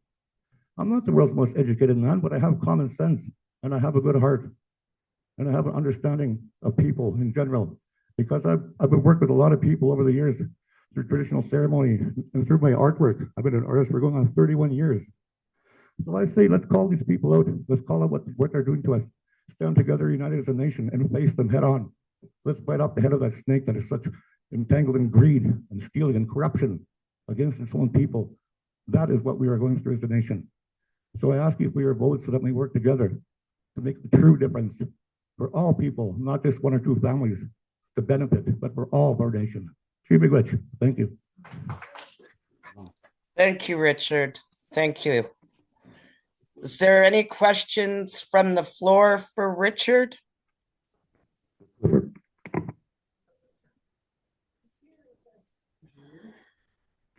That's any questions for Clifford?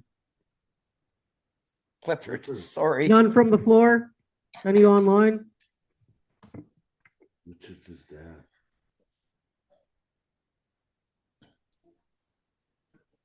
Any questions for Clifford online?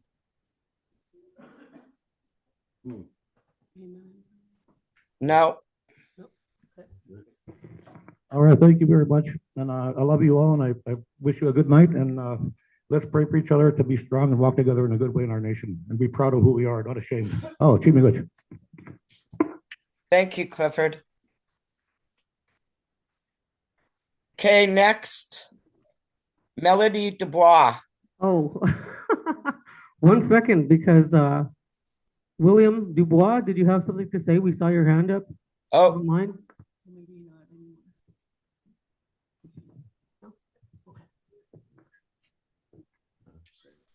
Okay, kind of ironic that I'm going after my brother.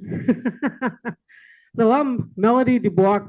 I'm the youngest of the 7 children of the late Richard Dubois and Maxine Dubois.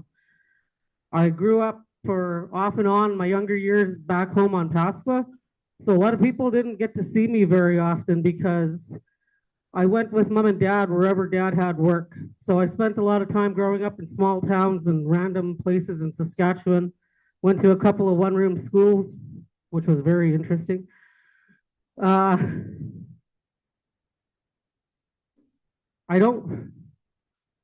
I could say is that most of my life I have lived off the nation. I raised my 5 children in 4 different provinces. I've lived in 8 major cities and several small towns. I know what it's like being an urban member. I know what it's like struggling. I know what it's like facing addiction in your family and your children and trying to find resources to feed them, for them to go to school, finding transportation. I know what it's like when they're in sports and you can't afford to pay for these things because you have no help. But I found resources. I was always looking. I would access every place that I possibly could. In 2021, I started a Facebook page called United Pasqua Members. And the reason I did that is because I saw the discourse between on the reserve and off the nation. All of us are facing challenges. I know what it's like to have to find work. I know what it's like to try to go to school. I know what it's like to worry about daycare, to worry about rent. I understand that disconnect when you come back from the city and you go back home and you're on the nation. I go through that. When dad was still alive, I'd come visit and I'd stay at his house, and then I'd be like, it's too quiet, I can't sleep. I need to go back to the city, Dad. He'd always say, oh, my baby, you're here, come inside, and I'd go and see him. The city does eat you up. I have spent many years trying to help people find resources for addictions, resources for housing, resources to pay your rent, because it's really tough out there. It's really tough when you're living in the city and your First Nation forgets about you. I didn't really pay attention to what was going on back home because when you're out in the city, nobody reaches out to you. When I was a young mom with my 5 kids trying to get a home back on the reserve, I would ask, oh, can I apply for housing? Now, this is how long ago it was. You had to fill out the paperwork. So that's how long ago it was. Oh, you got to fill out every 6 months, they'd say. So I'd fill it out every 6 months, Never got a house. And I was like, okay, well, we'll live in the city. That's fine. But our people want to come home. Our people go out and they get educated and then they're told, oh, you can go back home to your reserve. You must be so proud. But when you go home, where is a place to live? There's no homes to go to. There's no land for you to go and live on. So you feel lost, you feel disconnected, and you feel like you don't belong. But we all belong. We are all Pasqua people. We are all connected and interconnected. And I grew up in the generation that came after where there was still that talk. I understand that family division. I understand where people are like, Oh, don't talk to that family over there. Or, oh, that person's not a good person. And I don't see that. I just smile at everybody and I'm happy and I'm really laid back because everybody has a story. Everybody has that light inside of them. All of us deserve that love and that respect and that kindness. And we deserve to have a good home. We deserve to have unity. We deserve to be able to speak without fear of repercussions, without the fear of, I'm going to lose my home. I'm going to not have anything. You know, when we talk about addictions and it was brought up, what about the families that are fighting addiction right now and they don't want to do anything because they don't want to lose their children? Okay, we need to bring back that communal aunts and uncles and grandparents. All right, take the parents out of the home. Take the parents to treatment. Let the children stay in the home. Bring in aunts, bring in grandmothers, bring in whoever you need to be there. Keep us together. Keep our young people home. Bring their hearts back. We are needing to have that connection. We need to have, you know, there's talk of having an urban office in Regina. Now, forgive me, but I travel all over the place, people. I have done it on virtually nothing. I've slept in my vehicles. I've camped outside. And I've traveled, you know, I'd easily put 150 to 300,000 kilometers on my vehicles in a year. I have children and family in Manitoba, Alberta, Saskatchewan, and BC. Haven't really gone much into Ontario, but I shamefully must try that. And the fact of the matter is, you know, I'm not doing this with hundreds of thousands of dollars of travel. I'm doing this, I got a tank of gas. Oh, I can go 700 kilometers. I'm gonna fill up my little tank of gas and I'll go there. And I'll talk to whoever needs to talk to me. And I'll help people that need help. Because if you can't love your people, then how are you, you know, how are you supposed to serve your people? You have to go into this without looking for glory. Ego has no place in leadership. You have to check your ego at the door. You have to put yourself below your people because they need to sit on, they need to talk to you. There can't be any more fear. There shouldn't be fear in leadership. There's no place for it. We need to think of our young ones. My granddaughter is sitting here. And I look at her and I think, I want a better life for her. I want a better place for her. I want our people to be united. I want our families to know one another. I don't want them to say, oh, there's that family over there. Don't look at that one. Oh, those are horrible people. We've all made mistakes. We've all got trauma. We've all been somehow impacted by the residential school system. We have all been impacted by the child welfare system, alcohol, drugs, whatever it may be, that's all unresolved trauma. But I can tell you right now, if you need help and you're looking for something, feel free to reach out to me. I'm on Facebook, I'm on the United page. I will do what I can to help you find resources in any city or town that you may live in. Because nobody was helping me. And when I would phone back home and ask for help, you're not on the reserve. Well, how am I supposed to get on the reserve when there's no houses to live on? You know? Okay, well, hey, an urban, if you've got 2/3 of our people living off the nation, but you want all 8 councillors to be from the nation, how are you going to have an understanding if you're only there? So an urban to me would be like Saskatoon or Winnipeg or, you know, a little further away than Regina. I could, you know, if I don't need to make a potty stop, then that's still pretty close to me. So why not have a couple of councillors have that balance where you could say, hey, I'm going to come to this city. I'm going to go and see these people. I'm going to talk to you. You know, you have to have that shift as well. Tammy was talking about working the night shift. Now, here's the thing. A lot of our people with dealing with that trauma, you don't sleep at night. A lot of the times you're reaching in and you're having a hard time at 3, 4 in the morning. this wonderful lady said, hey, I'm awake those hours. Why do we not have council take turns being on call for those late hours, for those days, switch them off? Why do we have to shut everything down completely when there's a holiday? There should always be a contingency plan set in place for emergencies, for passings in the community, where we still have access to the resources on and off the nation. This is what we need to do for our people. You know, when you live off the nation, you have to be resourceful. But I also know what it's like to go back home and to feel that connection. And that's what we need. You know, we need to stop asking for permission. That's a colonial construct that was instilled in us from the time of residential school. You couldn't eat, you couldn't sleep, you couldn't pee, you couldn't do nothing unless you got permission. We don't need permission to help our people. We don't need permission from the big government or ISC. We have the resources.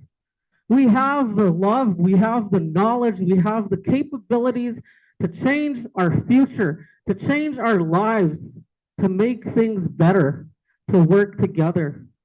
We don't need all of this big fancy this and big fancy that. Okay, you know what? We got ashrams, we got a place. Take teepees down there. Bring our people down there that need to heal.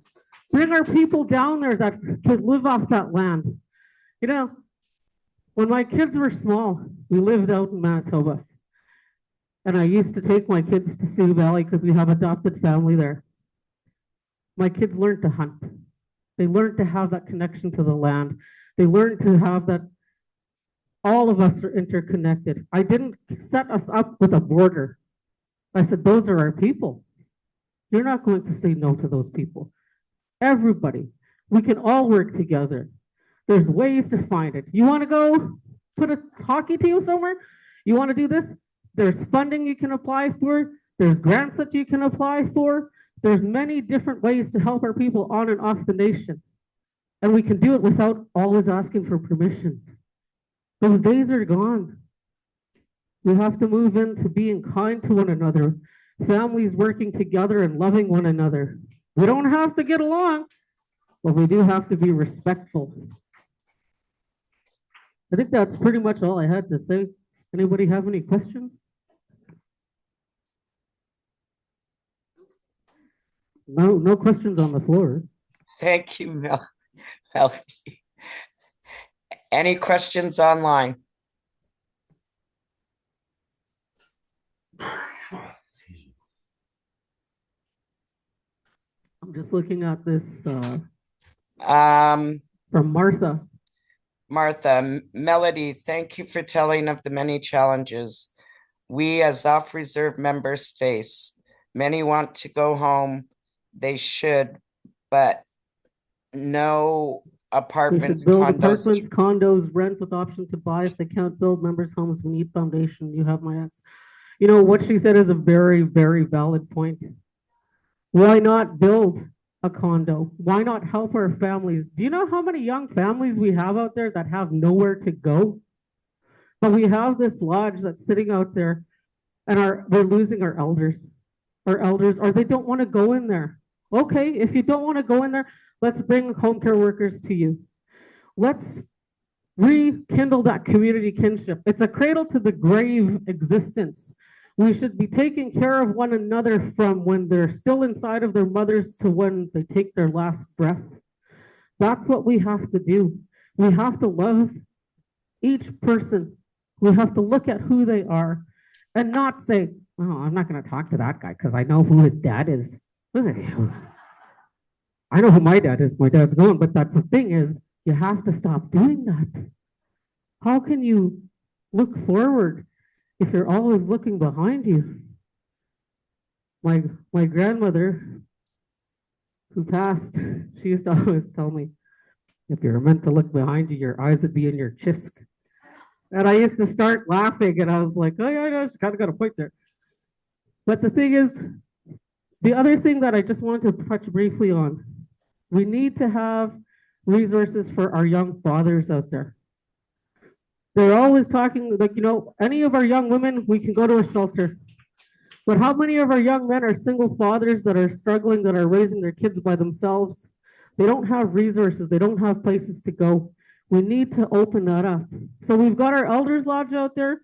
We've got those independent living out there. I've been seeing them being built for a long time.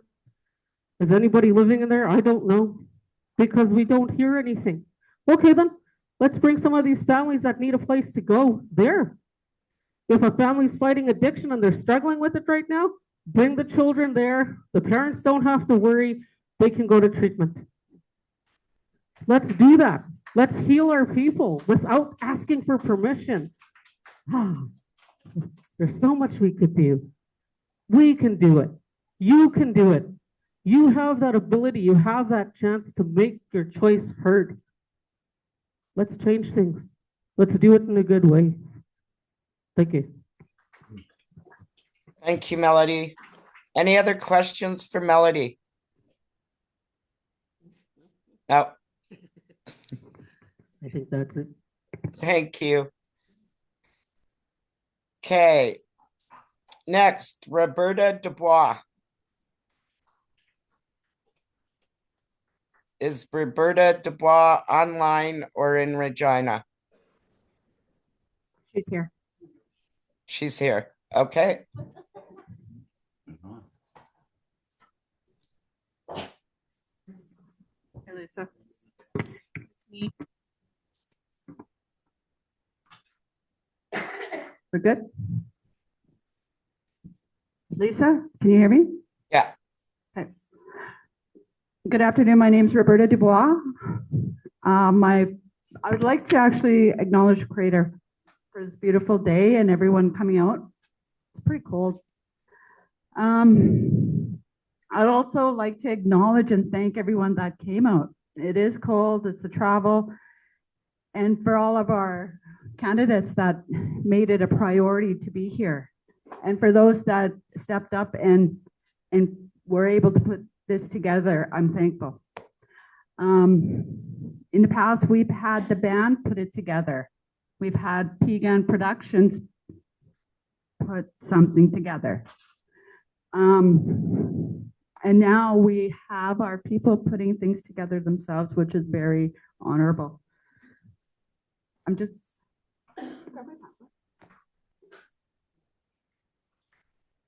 My parents are Ronald and Emily Dubois Dickey.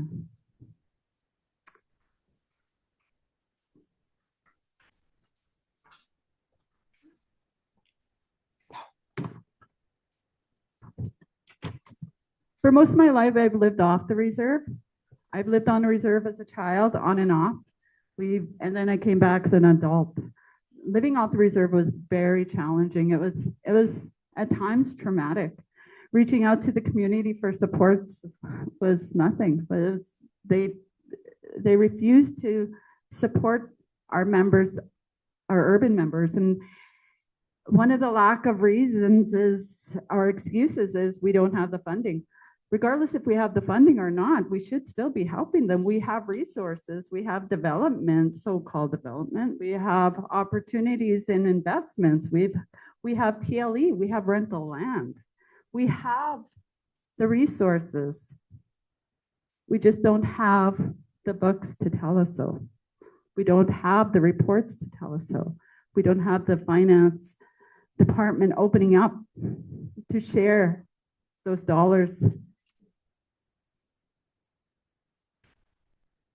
I want to talk a little bit about my background. My background is business management.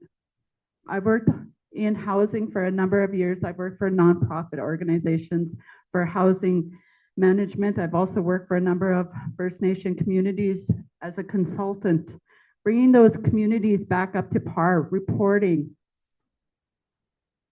and then those communities qualifying again for new builds, or preferably not trailers. Trailers last 25 years. Give them up. That's not feasible for our communities. We're in winter. It's crazy. Managers, don't go for those trailers. Our housing and homeless issues are big time. So my background is housing. I know that we have there's so many programs that we're not applying for. Why? Because we don't qualify.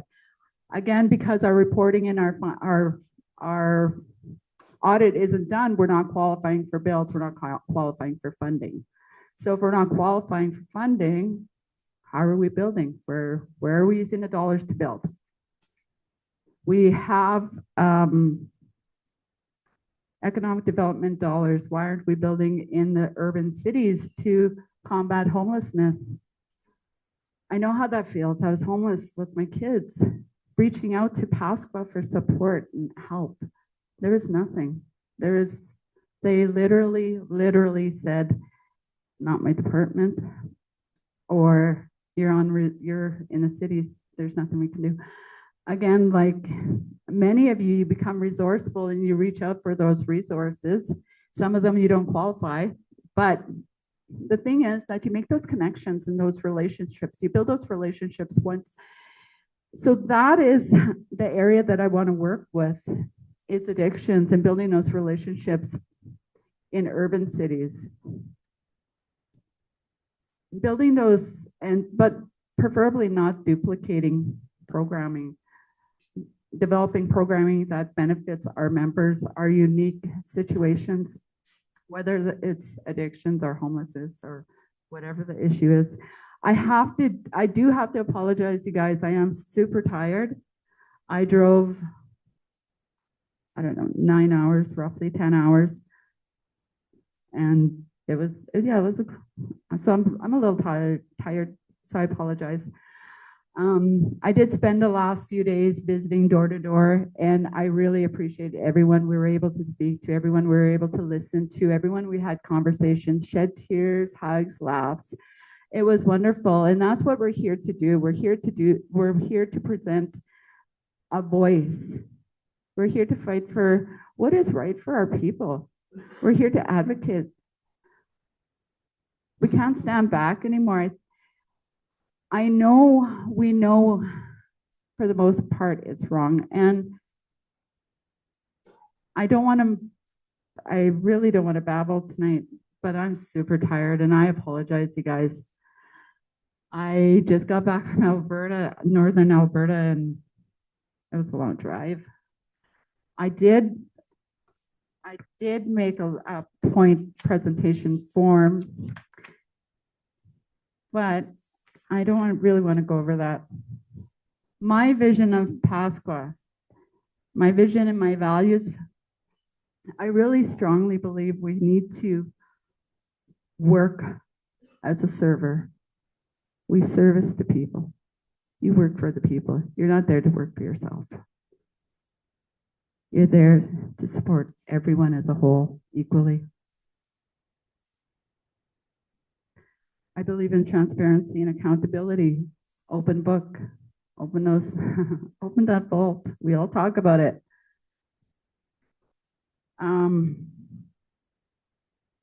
Open door and open book policy, that's a given. We talk about those as well. Our finances, we all know it just doesn't sit right, and we're not getting the information that we're asking for. Our audits are not being supported and being delivered to community.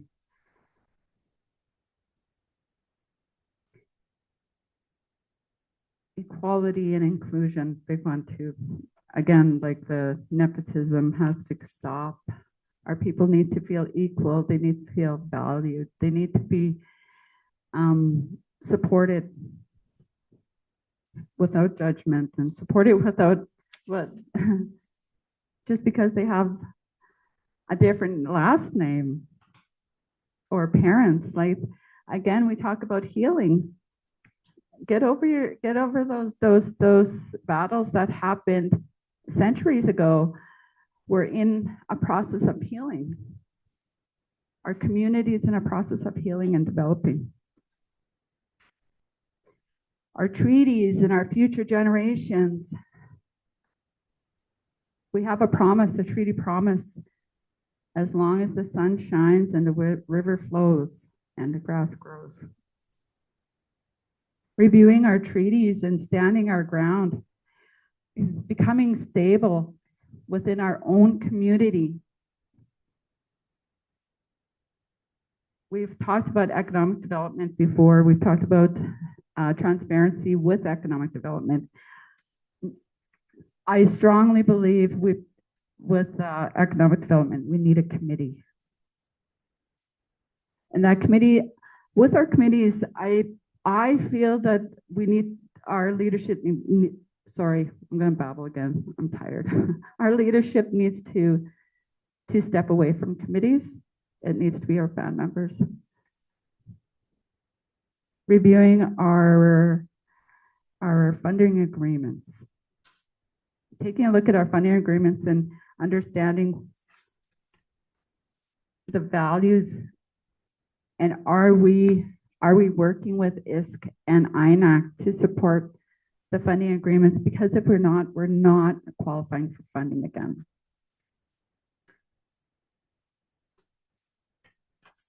I'm so tired. I apologize, guys. I've just been visiting a lot. I'm going door to door. I've been visiting from the moment I wake up to the moment I go to bed, sometimes in the middle of the night, because I return phone calls when I'm done the visits. So I apologize if I'm waking people up in the middle of the night or messaging them back. But I said, if you're going to call me, message me, I will call you back, and I have been. I don't want to mess up anymore my speech, because I'm pretty tired, and I do have a family that I got to go see pretty quick here. I love questions. Ask many.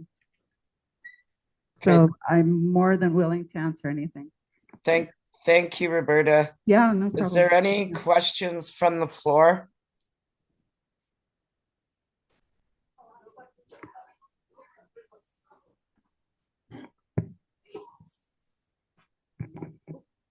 Hi, Roberta. It's Alison Dubois here. So if you're elected as councillor and you are assigned the housing portfolio, what kind of changes will you make, and how will you work with band staff and the chief to ensure those changes are made? Thank you, Allison. Well, first we'll review our funding agreement, because with most funding agreements, we have to take direction from our housing committee, not the housing manager. The housing manager is directed by the housing committee depending on your agreement. So what we would do is actually have a administration audit. So we would review that, and then we'd go right into reviewing the department as a whole: finance, training, procedure manuals.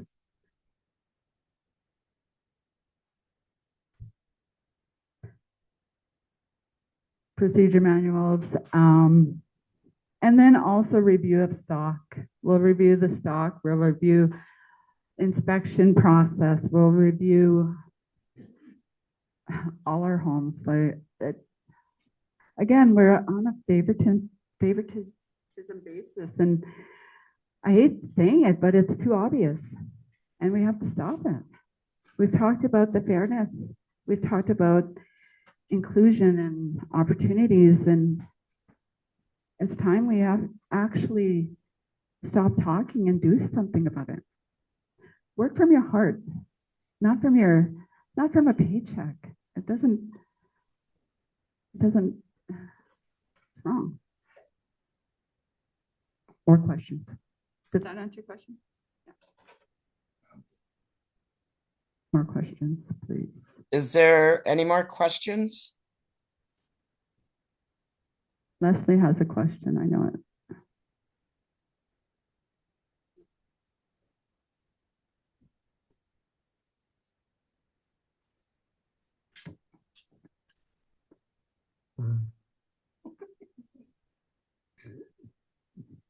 How would you help the off-reserve members? Okay. So CMHC and ISK both have applications to improve housing for urban and on reserve housing. So we apply we apply and we apply. But that's not just it though. Again, we have economic development. We have our resources with our TLE. We've talked about other programming as well. But CMHC and ISK both have programming, and I don't know why the community has not applied for social development programming, housing in urban communities for our band members. They've talked about it, but why? I don't understand why we haven't done it. When we have such a huge homeless issue, I just don't understand. I also wonder how many houses chief and council own, or prior chief and council. Anyway, I'd really like to work in housing, to review that stock, implement healthy homes for our people.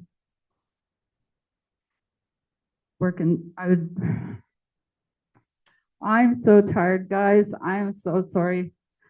I am exhausted. I've been up for going like crazy, and I'm going to continue. So I knew the form was today. I was prepared. I'm so tired. But please call me 306-331-7007. Message me. I said to myself I wasn't going to do this. Wasn't going to climb up, and I had everything written out. And I apologize. I apologize, everyone. But I'm voting for change. I am sincere. I'm sincere to my heart, and I lead by my heart. And I love our community. I love our people. I work passionately for the rights of our people, and I continue well, and I will continue. Any more questions? Couple, please. Okay. Cindy?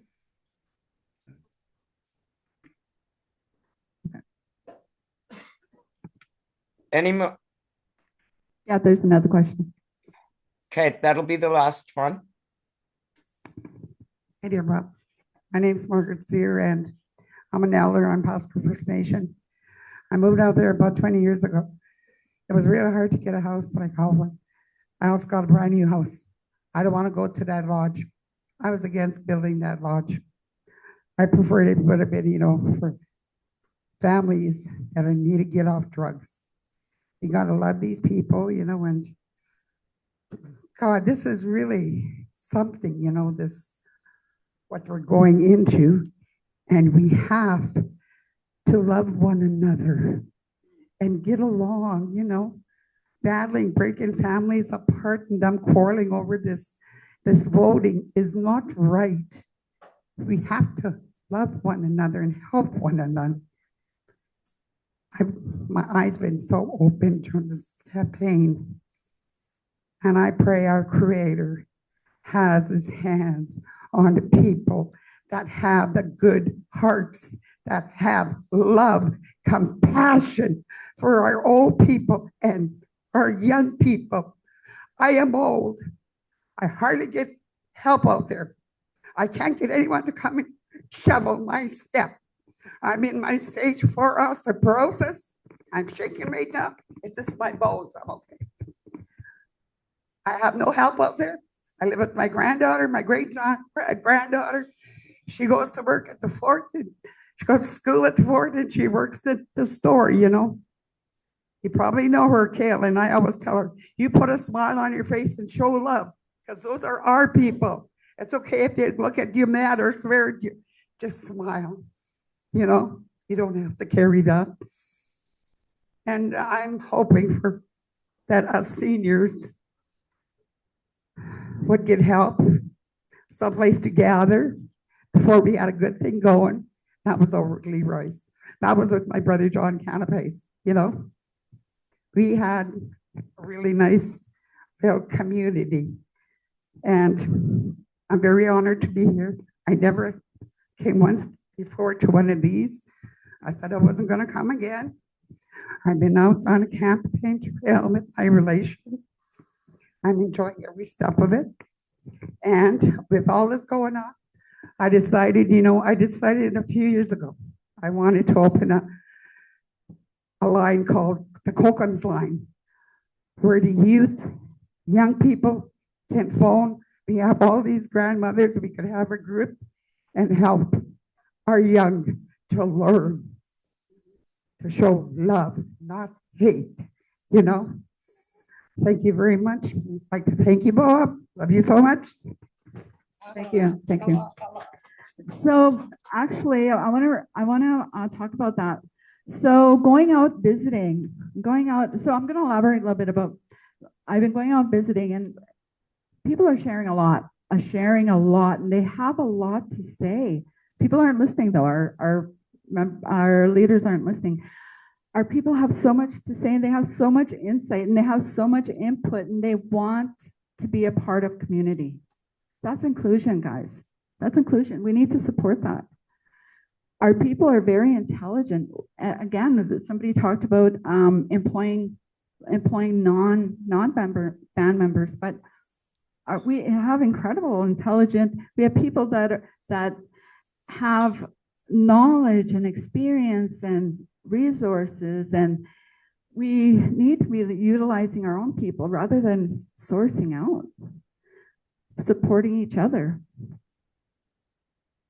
So when we're going out visiting and enjoying tea and coffee, and Peggy shared her vision, and it's such an incredible vision. I just absolutely love it. But she's only one voice. We have 3,000 plus voices, including past chief and council. They have a voice as well. I just hope and pray that we all use our words in a good way. That those words come from the heart. I am a little disappointed that the priority wasn't to be here. I am a bit disappointed in that. I strongly believe that our people do believe that they're important, that they are going to step up and make a change. I will support change, and I am voting on change. And I ask that you look at all of our candidates and review them, and look at who's leading by heart, by love, to support our people as a whole, wholeheartedly. Review those pamphlets and reach out to those people. They're good people. Thank you for your time. I'm going to go home to bed for an hour. Thank you, Have Roberta. a wonderful day, you guys, and thanks so much to everybody. Talk to you. Thank you, Roberta. Last two on the list for council. Kenneth Gordon Bigsky. Unfortunately, I got word that Kenneth is at hospital. He planned to be here, but he's at hospital. And Ruby Ironeagle.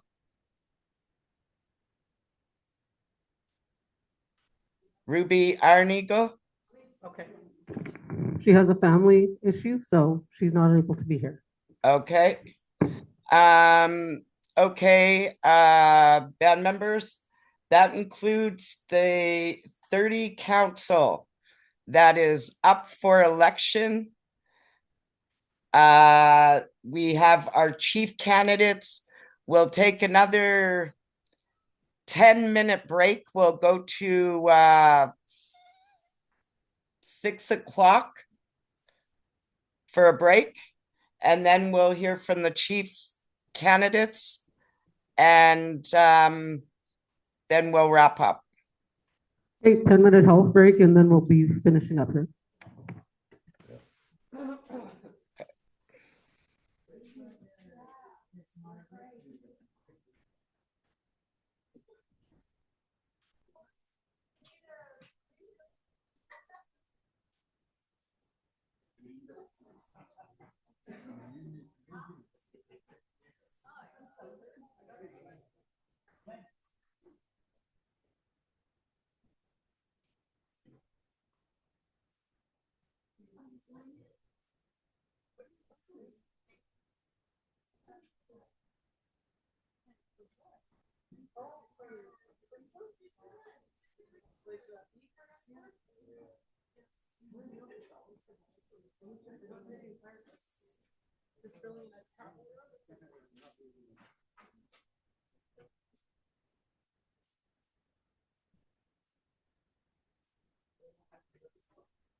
And there's one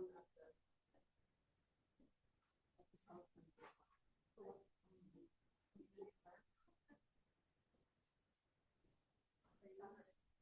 Yeah.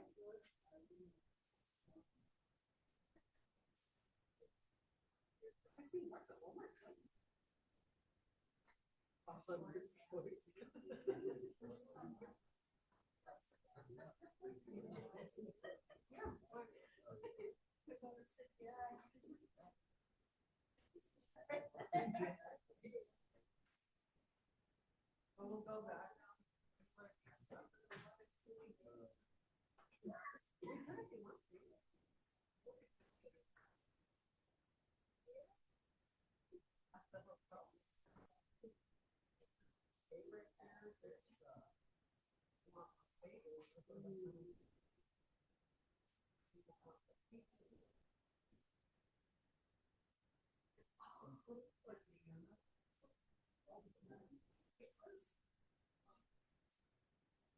Which one?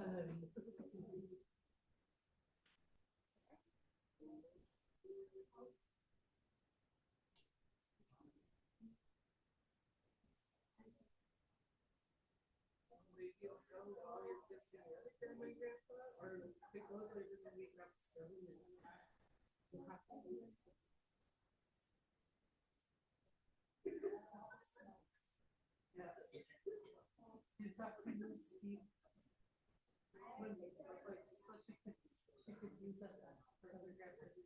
When Brody was visiting, she was lucky. She got one from Thunder and Jess. She got one from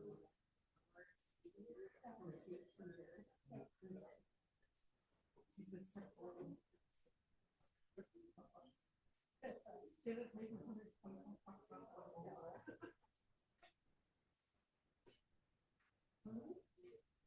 yeah, so this is summertime.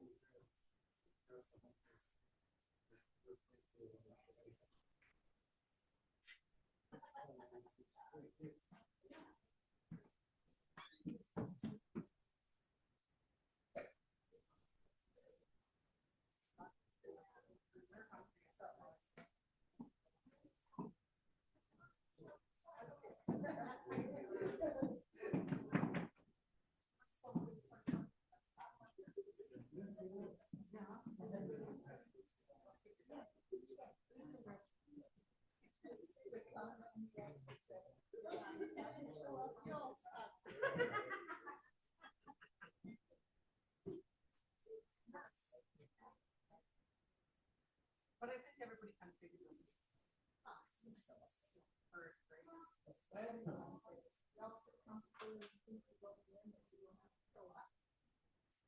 Yeah, I see what you're saying. Yeah. Very. Very.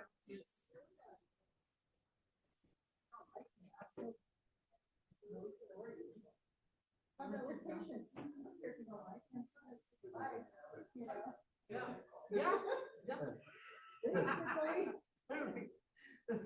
When I had an art, yes, it's good. I was like, you're not going to like me for doing this, but I have to do that. And then they come to, why did you do that? I was like, because we have to do it. You're going to be okay though. You're going to like me. Yeah. Shut up. Yeah. And what it's probably like it is. Are you gonna stay in the city or are you gonna go home? You wanna go home? Yeah. No, Auntie's already got her trip. You already got her? Nobody got theirs? Yeah, we already got ours. It's fine, but who wants to go home? Well, I was gonna take it. Yeah. No, everybody's going for a ride. It'll be anarchy. Everybody's wearing one pilot.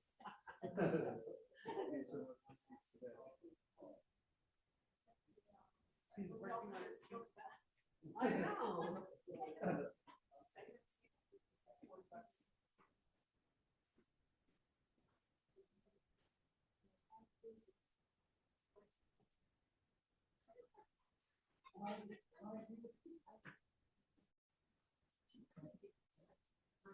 Chicken or pizza. What do you feel like eating? It's Saturday.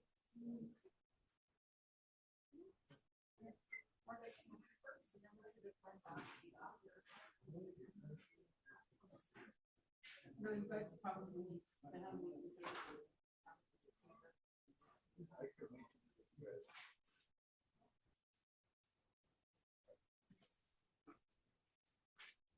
they will be happy.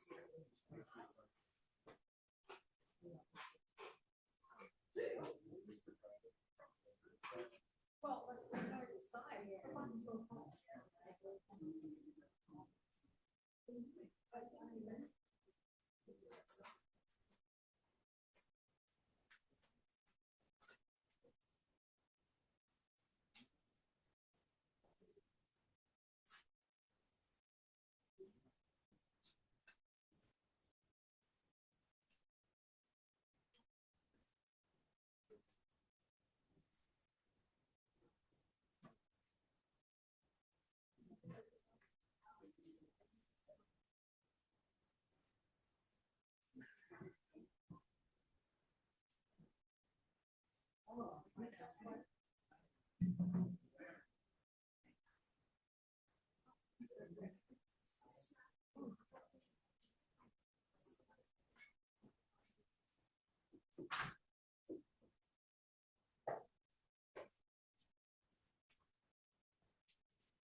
Well, you want us to go to Walmart.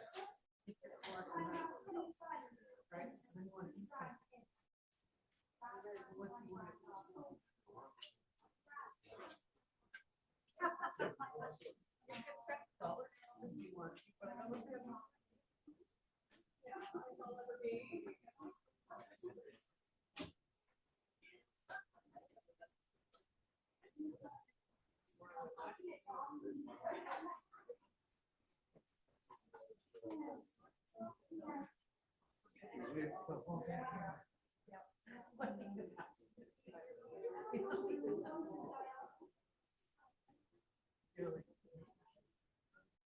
Okay, well, then why don't we just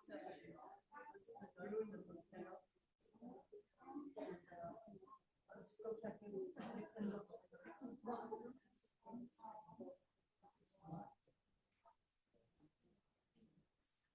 You want to suggest? What do you want to do?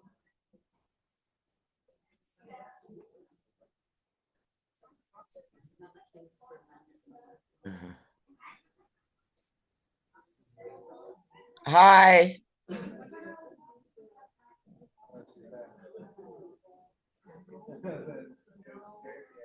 Can we start the second half now?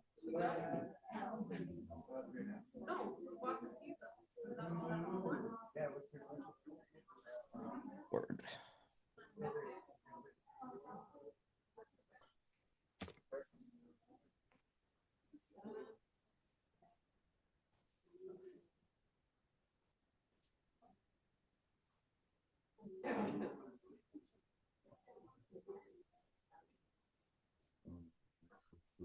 There's only 2 chiefs there.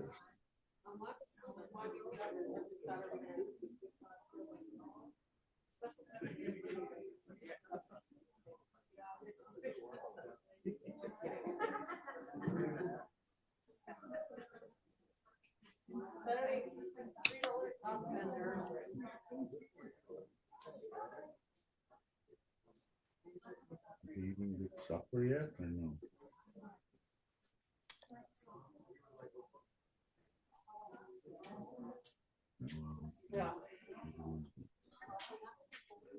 Okay, can we? Melodie, can you hear me? Yeah, I can hear you. If we Okay. could all come back to our seats now so we can get started with the chief's portion of the forum. Thank you, Melodie.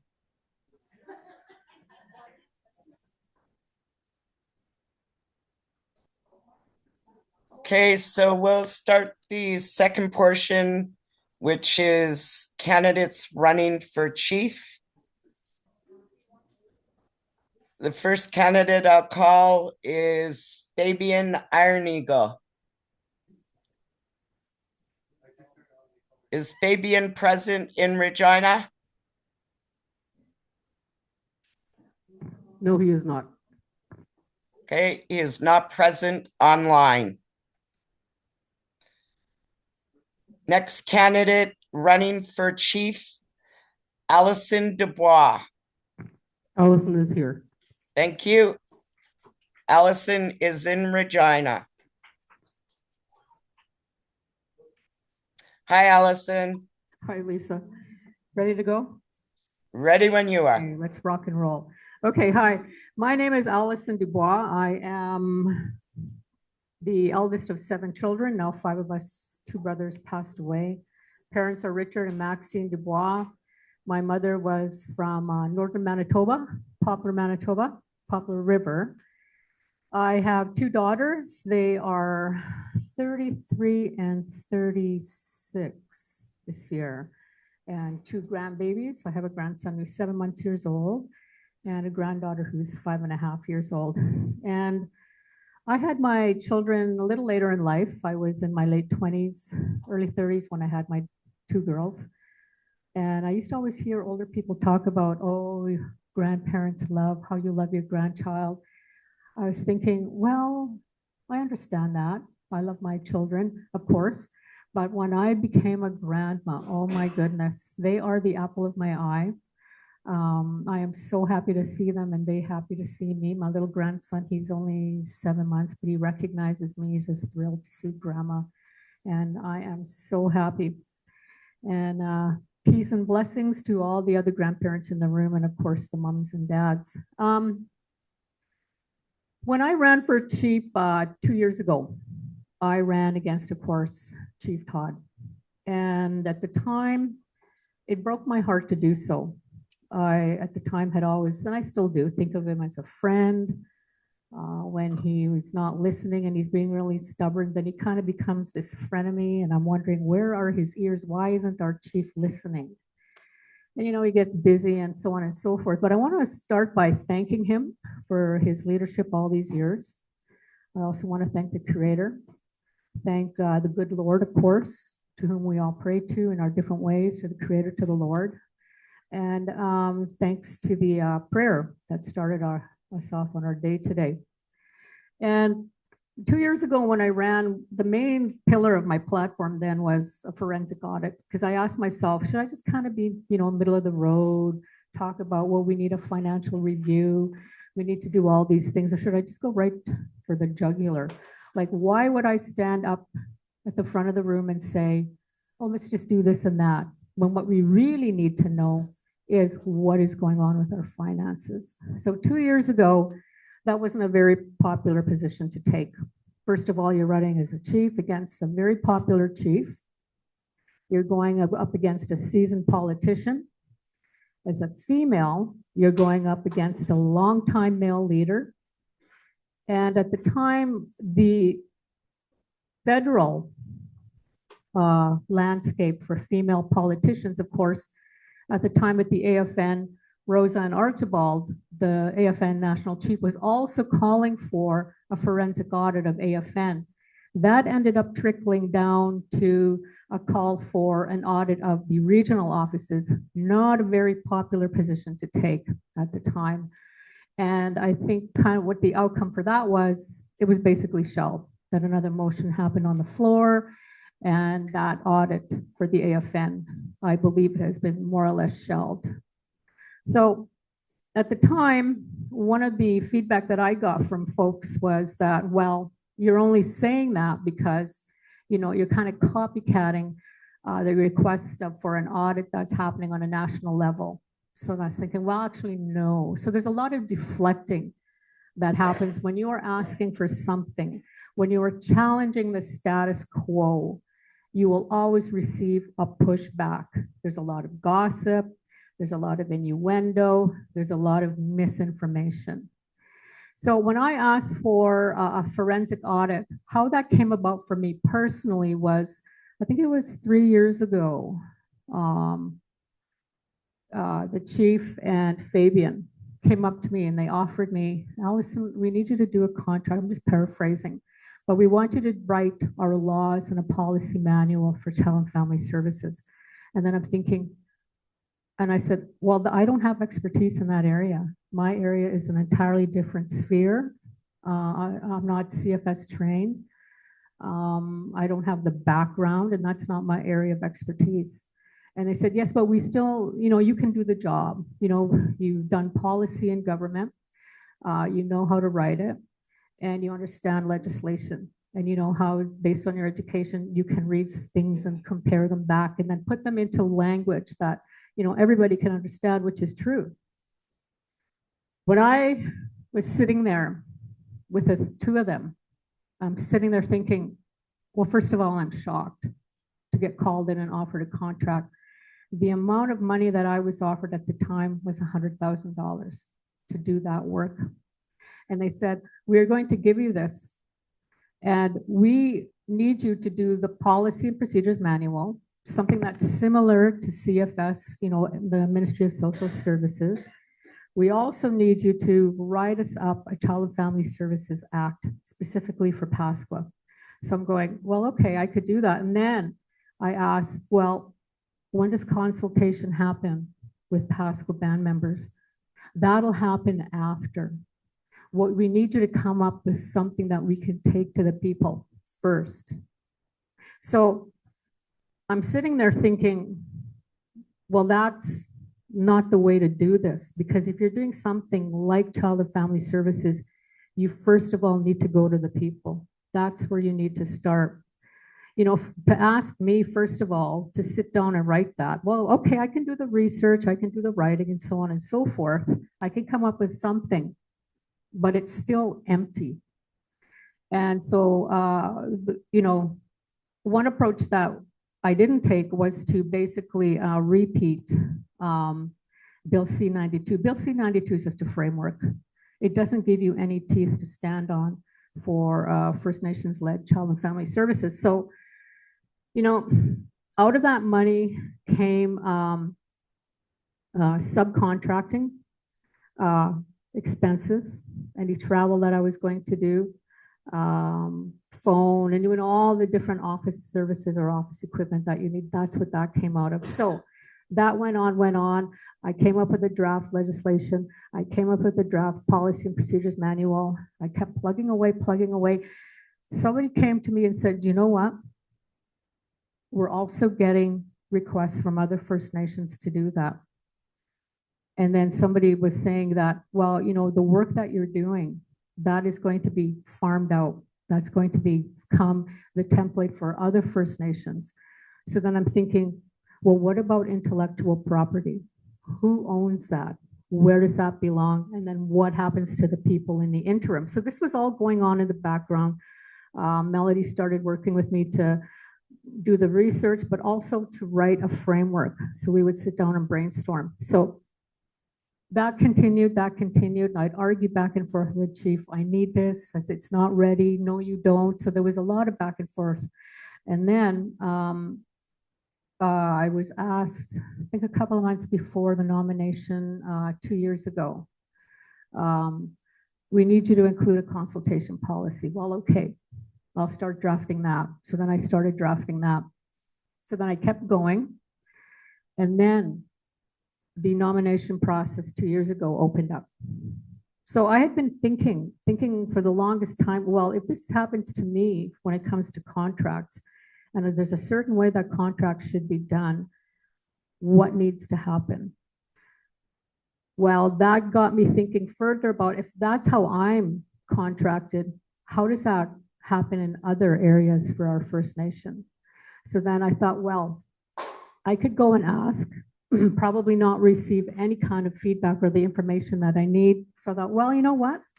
We've been hearing about all these different problems. We know about our trust. We haven't had a proper trust report since 2019. I just looked on our website. The PFN group of companies or the Legacy Trust is on there from 2024. So that was posted. But an in-person meeting, we haven't had a chance to do that yet. So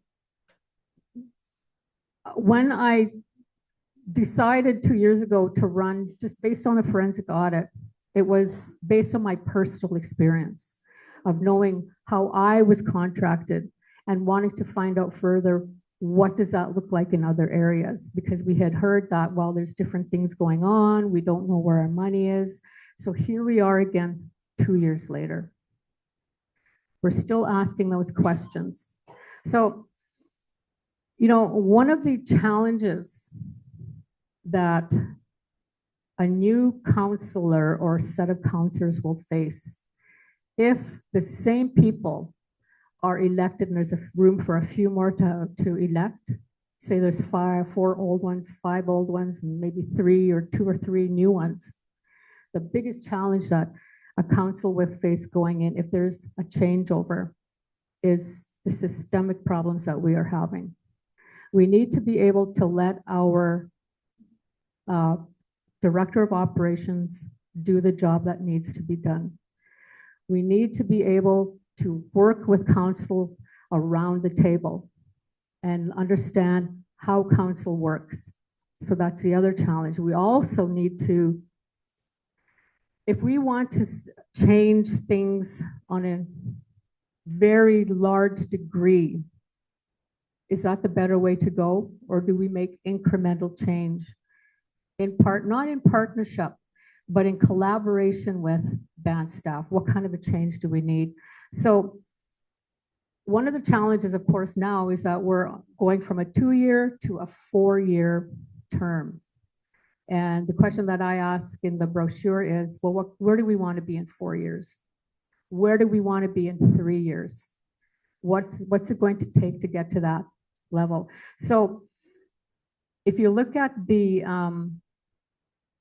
nomination and the seconder forms, and you see kind of how that plays out, we have a pretty good idea of who is going to form the next council and who is going to work with each other to ensure that there is very little change. So then it boils down to the voters and the membership. How do we ensure that they will be made aware that, of course, the mail-in ballot, and I've seen it on the election page and other pages where we are informing each other that you're going to have to request it, and you're also going to have a very short turnaround to mail in your ballot. So people have until February 25th. Before that date, what happens in the interim from February 25th to March 3rd? What's going to happen? You know, so that's another question that we need to find the answer to. So there are tremendous candidates that are running, and we heard many of the presentations today.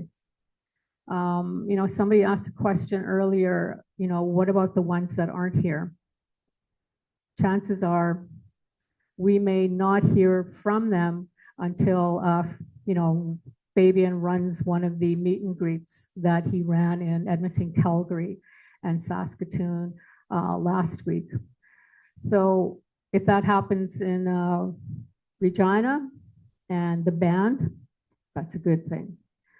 It'll give band members a chance to ask questions and to provide some suggestions and recommendations for what can we do to move forward with setting Pasqua on a good footing. So, we talk about healing and we talk about what needs to happen for our First Nation, and there has to be some significant changes made around the council table. So do we, as a council, work together, bring together a band council resolution or a set of motions, 5 people are agreeing or more, or do we go in and do we make some changes? What kind of changes would need to be made?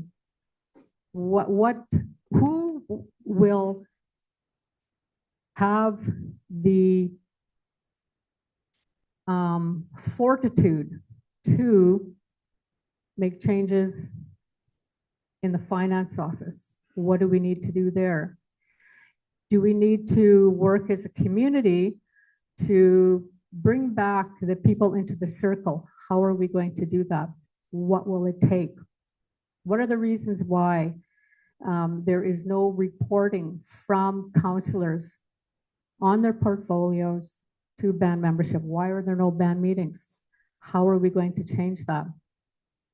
So, in the past couple of years, one of the things that I noticed was that we have a band lawyer who is on staff quite frequently. We don't know the extent of the advice that's given or the extent of the price or the cost to bands. But one of the things that became apparent to me, and I don't know if it's apparent to anybody else, is that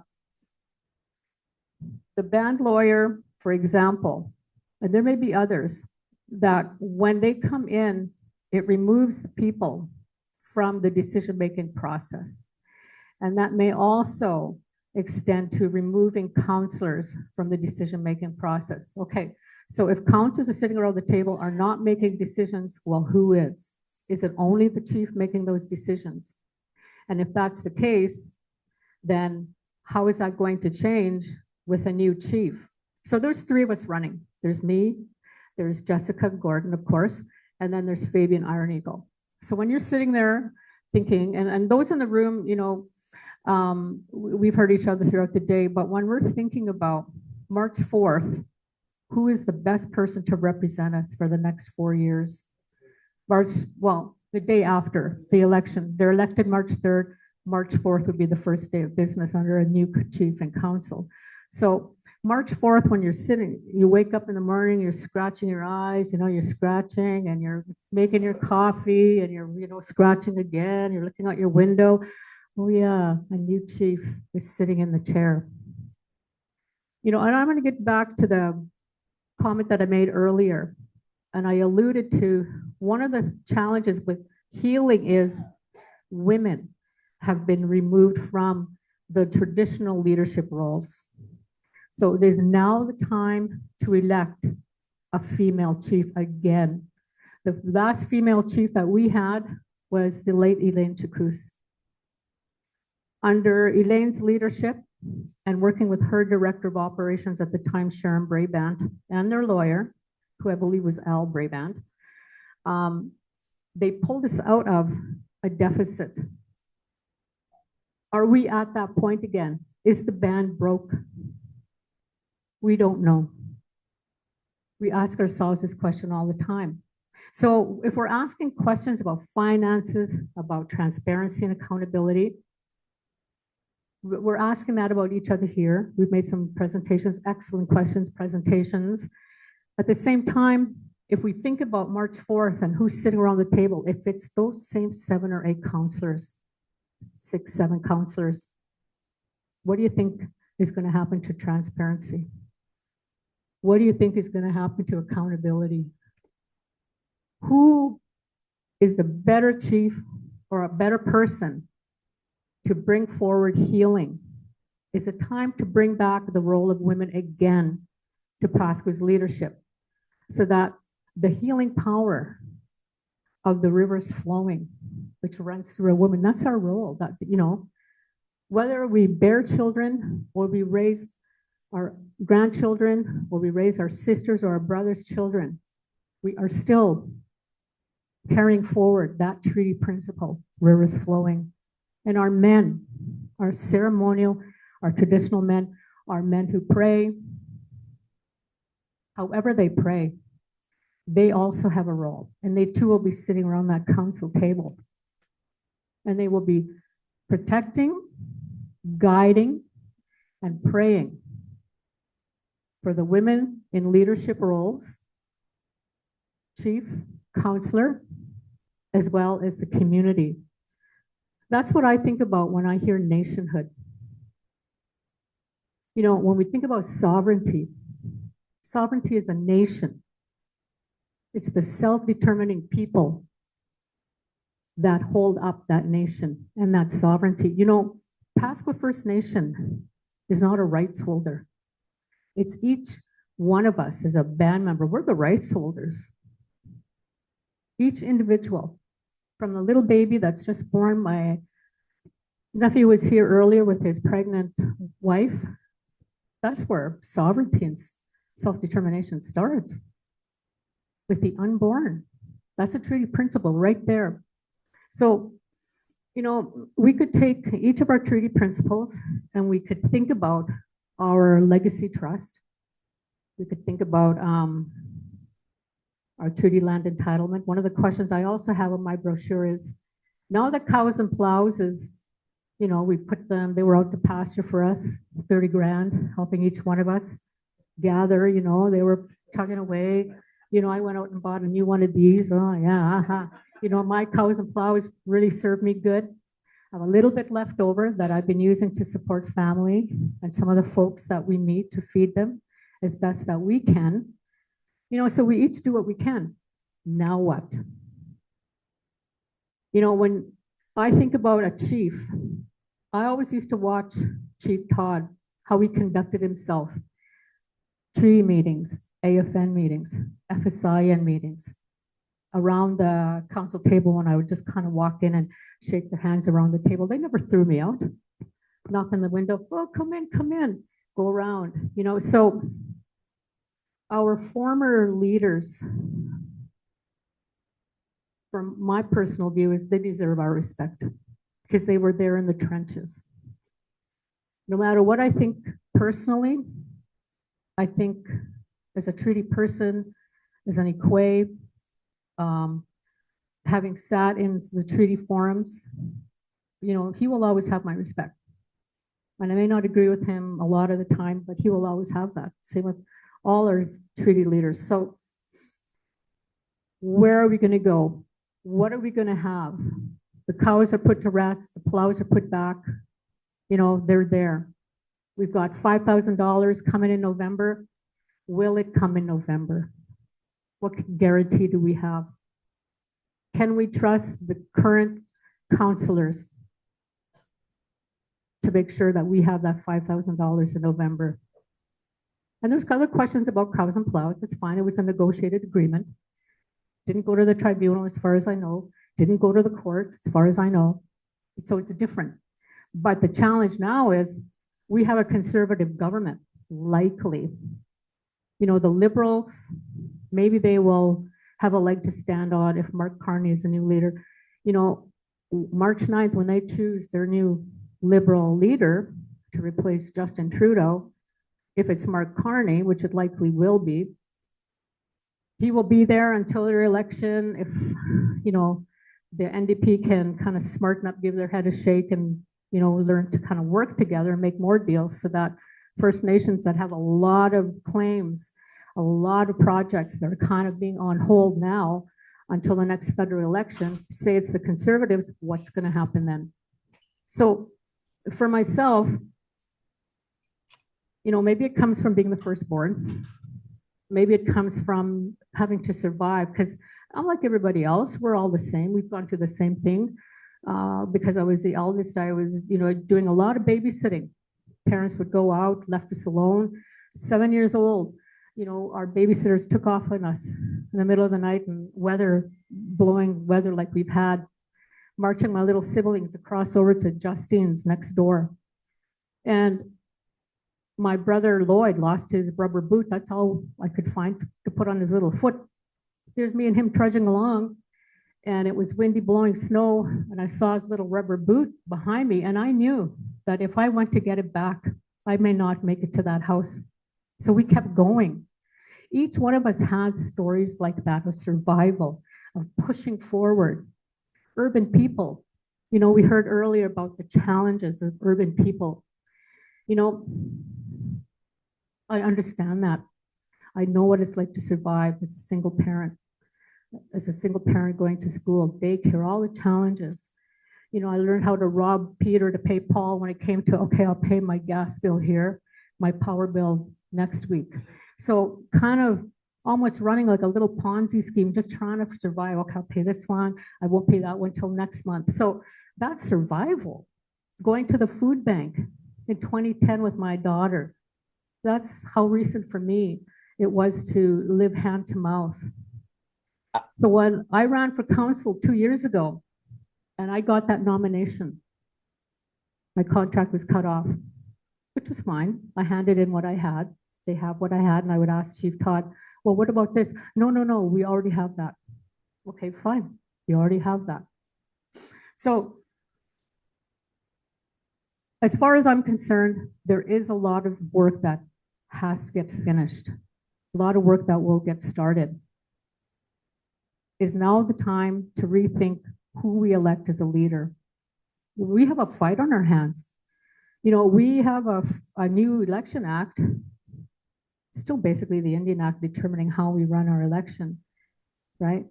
It's basically what it is. It's just called something else. What we really need is a custom election act. We tried to get that going last year when they were doing their consultations at the band level. That didn't go anywhere. They just signed off their BCR, sent it to ISC, and here we are. Alison, couple more minutes. Okay. So I think as a chief, it's important to listen and to be present, but it's also really important to know how to work with people. And I heard some really strong voices here. And when I was listening to each one, I've already heard the voices of the current leadership. I think the only new one that I don't really know is Chance. He's new. So I'm kind of putting him in the room here, eh? He's new, So the 7 counselors that have been there for since Moses came over, or the ark was built, or since Christopher Columbus was a tiny tot. That's how long those guys have been in there. They need to get the hell out of there. The only way that's going to happen is if we use our networks to get them out of there. So we're in crunch time now. It's 2 weeks. Then what? Do you want to wake up March 4th with Fabian Ironeagle as your chief? I don't. I really don't. And I don't give a heck who I'm offending, because I am offended as a band member. They have been offending for a long, long time. So when you think about the chief, I encourage everybody to think with your heart, with the actions that you've seen, with the accountability and transparency that you've heard. And I would encourage you to rethink, do we really need another 4 years to add on to Fabian's 14 years of doing nothing, to be 18 more years of being broke? I say no. Thank you. Thank you, Alison. Is there any questions from the floor for Alison? Any questions in the room? We've got one in the room. Thank you, Melodie.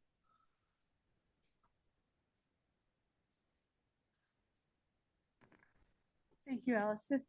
I really wanted to ask this of Leroy, but he kind of took off earlier.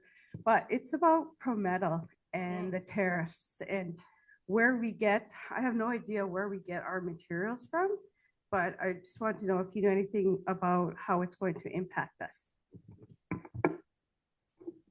Oh, man. Well, all I can say now is ProMetal won't be able to make a single feather. They've been, making those orange feathers. They'll be lucky if they can get one out of this current challenge that is facing industries across the board. So a 25% tariff on steel is quite significant. Now, the challenge might be, okay, well, we don't use that kind of material. Well, I think what Pasqua needs to do is shift that. And yes, it's on my pamphlet. Well, I'll work with, other leadership to ensure that any of the Trump era changes or policies that he makes won't impact Pasqua. But let's kind of just pull back a little bit and think about that. Why wouldn't we talk about tariffs and make it our own and think about ProMetal? We have been charged as band members a 25% tariff on ourselves and our future from ProMetal and PFN group of companies because we don't know what's going on. Are we losing 25% of our investment every year? So we have our own tariff challenge that's going on in our community from ProMetal, from any of the investments that are going on. So we're very familiar with tariffs. So I'm just gonna, thank you for the question. I'm gonna flip it back. If we think about the losses, potential losses that we are enduring from our investments through our legacy trust, ProMetal, PFN group of companies, and if we think about it as a 25% tariff on our investments made by current leadership, what are we going to do about that? How are we going to fix that? So we need to know the numbers. We need to change who our auditors are, because I am not convinced that we are getting the full financial picture. We need to ask different questions to ensure that we have an audit that works for us, first of all. So I'm not saying anything different that I haven't said 2 years ago. I'm pretty much on the same platform. But as chief, I would feel that it's incumbent upon me to work with the counselors around the table. Because if you heard the strong voices here, if I have Tammy, for example, Tammy, Mel, Robin, Angie, Cliff, all those strong voices around the table, and they are telling, they make a decision, 5 of them, this is what needs to happen. As chief, I need to make that happen.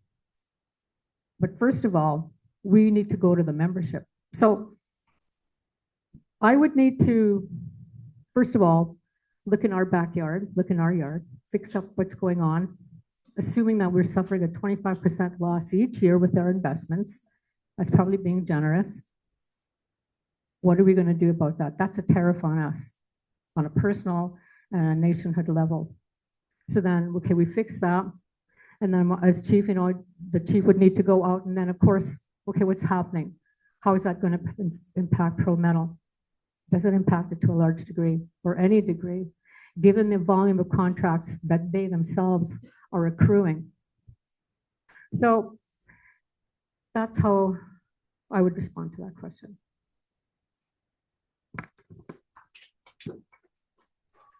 Thank you, Alison.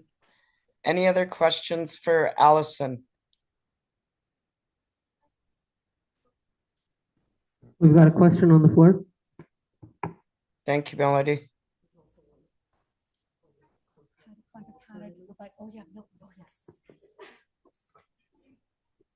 Hi, Lisa. There's a question also about ProMetal. It's in the chat.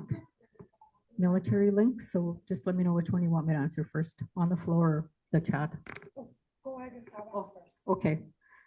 So the question, oh, go ahead, Rita. Lisa, I'll let you read it. Yeah, Martha wrote, I thought ProMetal had a contract with Canada to provide military tanks.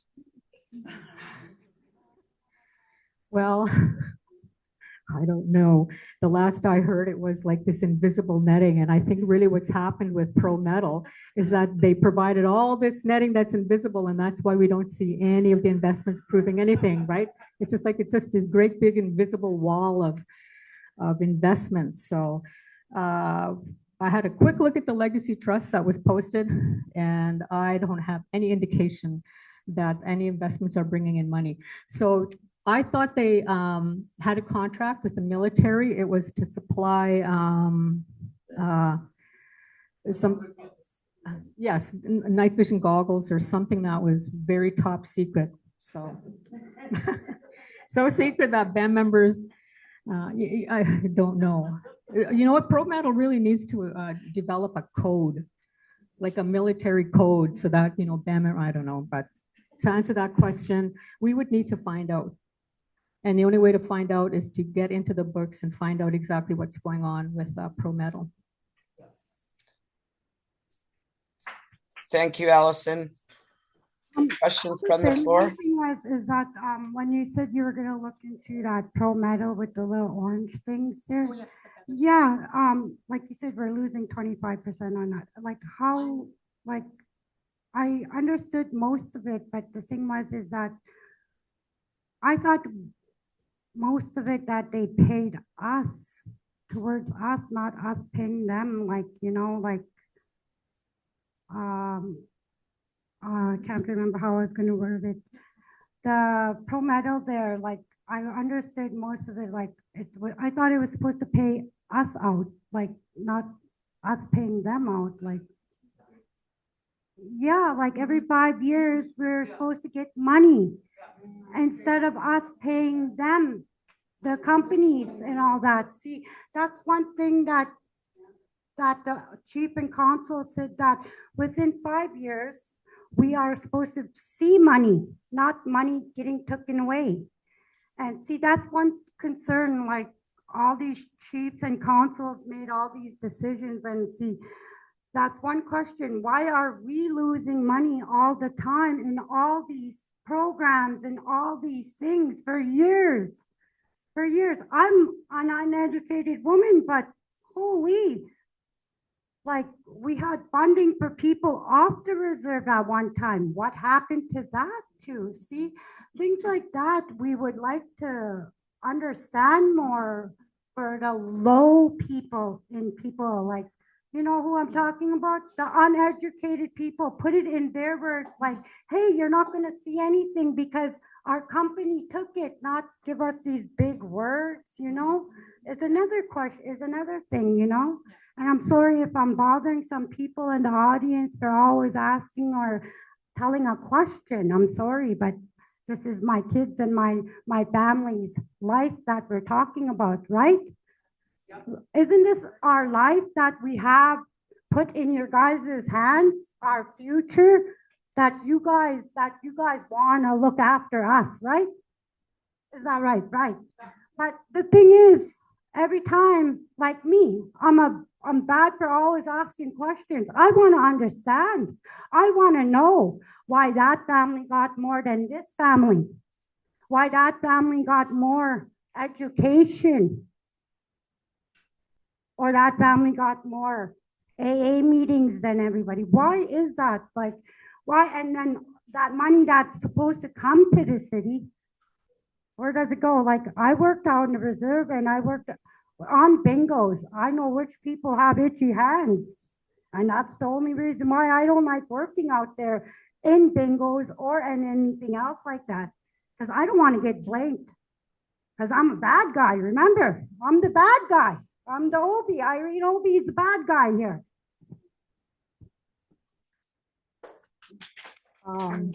What was the question, Irene? I'm sorry. Well, the question, Irene? Oh, the yes.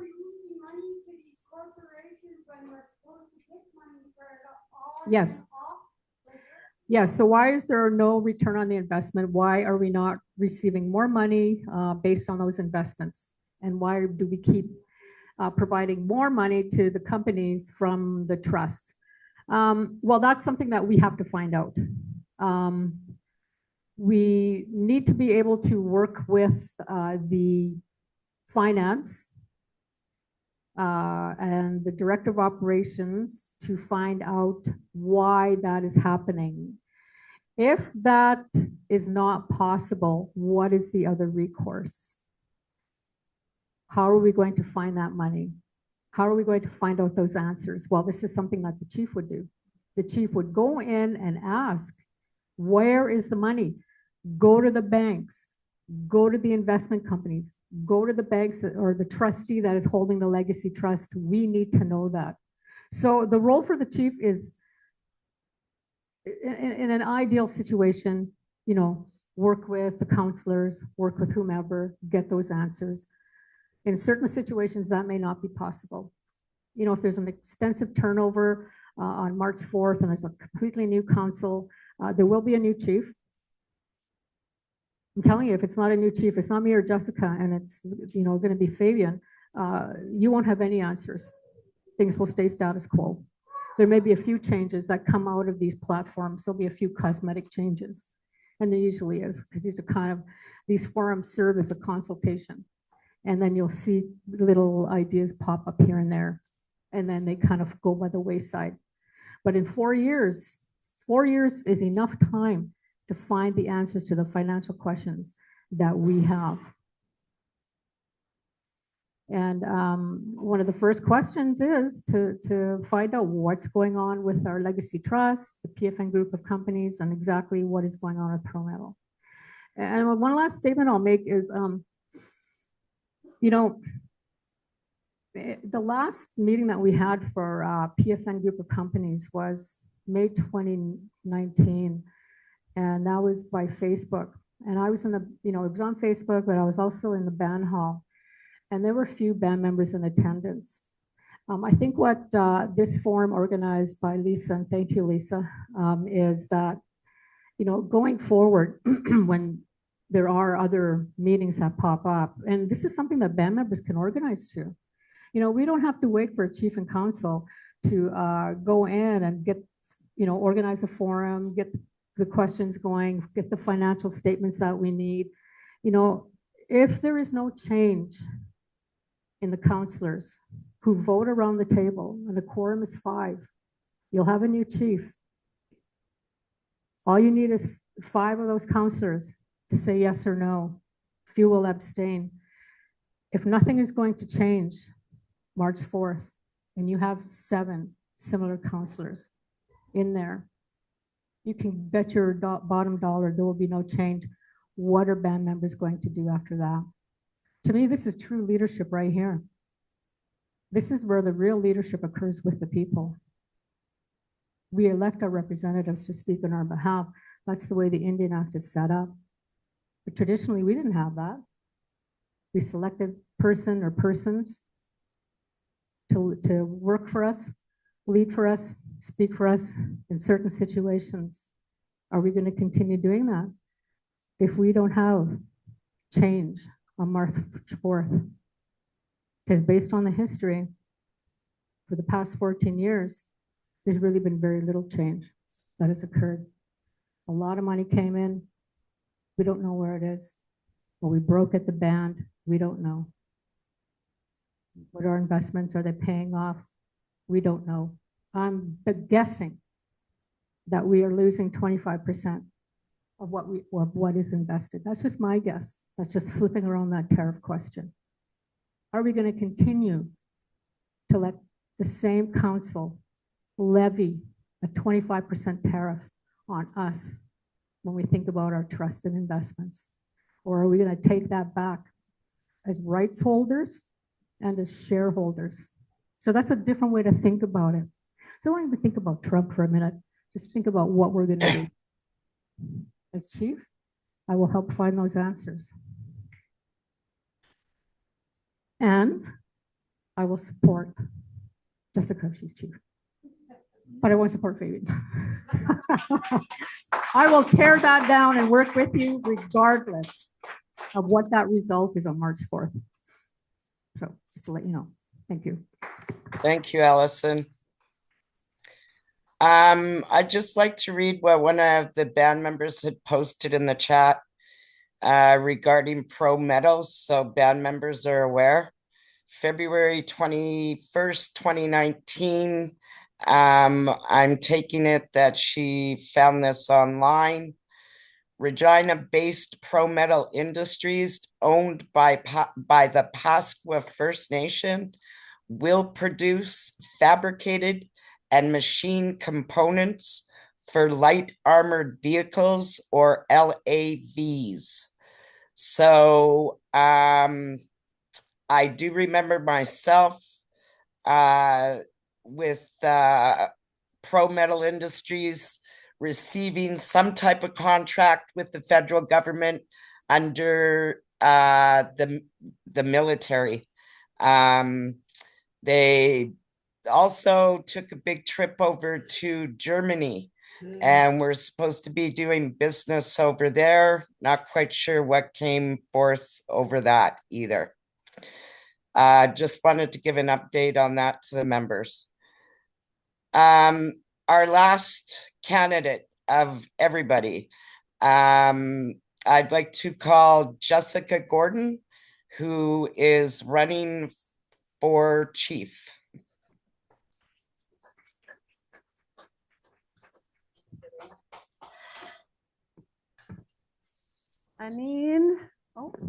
Hello. There you go. My name is Kahnapace. My parents are the late Linda Gordon and Hubert Gordon. My late sister, Lynette Gordon, she's amazing, one of the most intelligent women I've ever met, along with my mom. They taught me quite a lot, and I'm very proud to say that, they're my family. My sister, Leslie, my little sister, Maria. I have 6 kids of my own. I have 2 granddaughters. I am very proud of every single one of them. I started having my children since I was 19. I was a young mom. I was in the city, taking the buses, taking my babies around on a little sled. I know how it is to be in the city. I know how it is to be on the reserve too. What a beautiful place. I wish everybody could come back home. And that's what I'm hoping as chief, along with the good team of counselors, regardless of who gets in, we have to work together and, bring that unity. I think everybody is tired of the same old talk and no action. So, I think that's where we're going to lead going ahead. I'm not sure where I had oh, okay, I'm sorry. I started going into who I was. I just want to thank the elder for the prayer this morning, or this afternoon.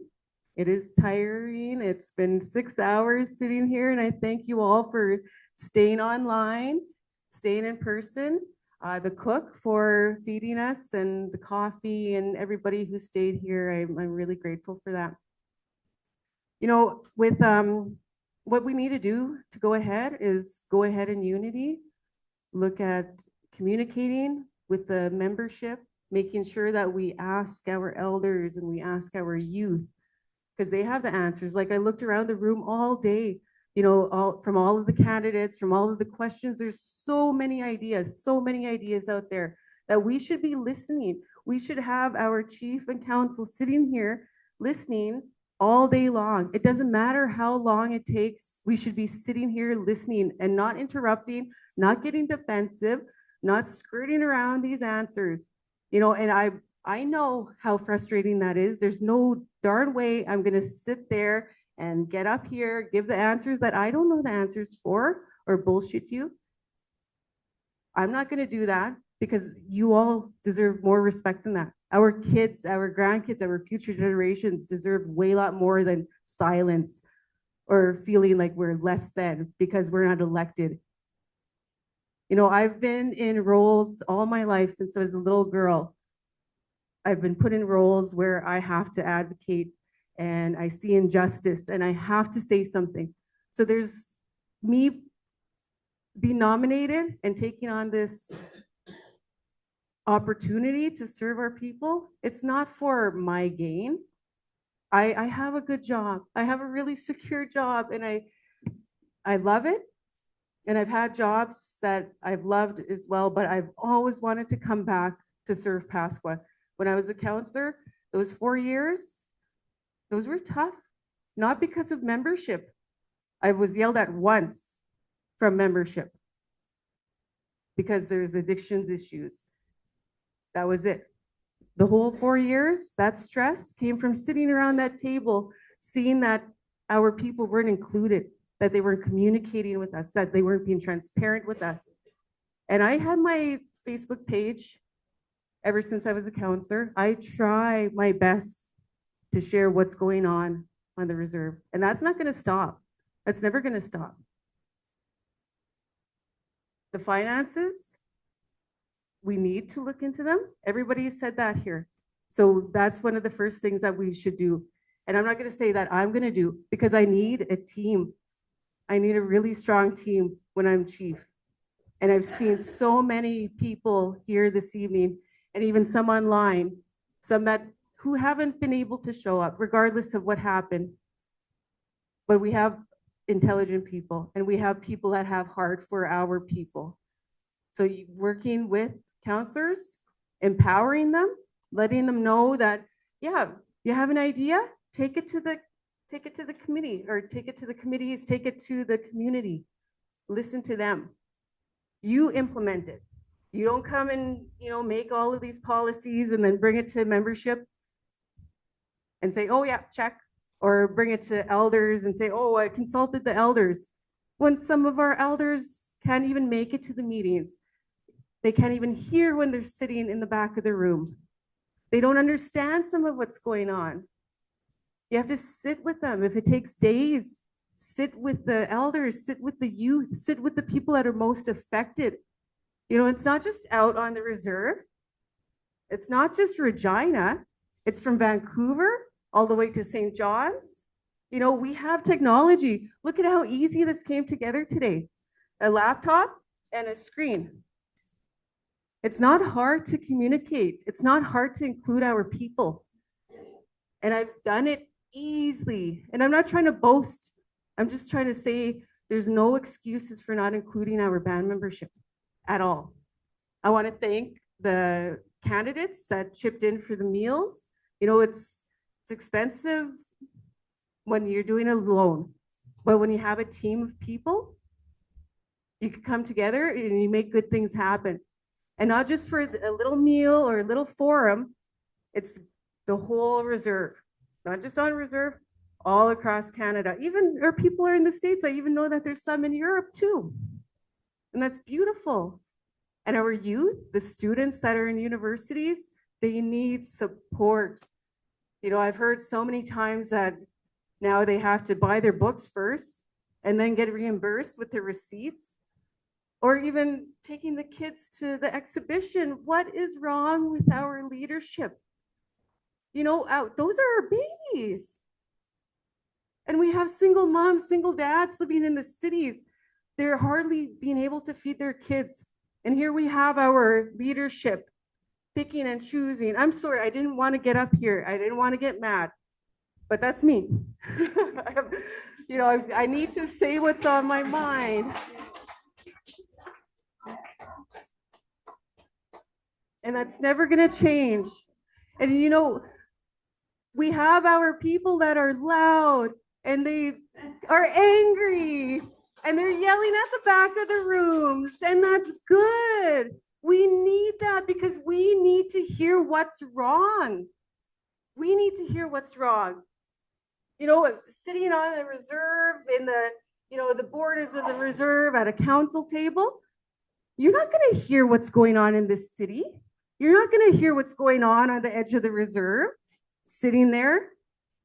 And then when you have meetings, when you actually do have meetings, you shut them down, you belittle them, and you make them feel bad.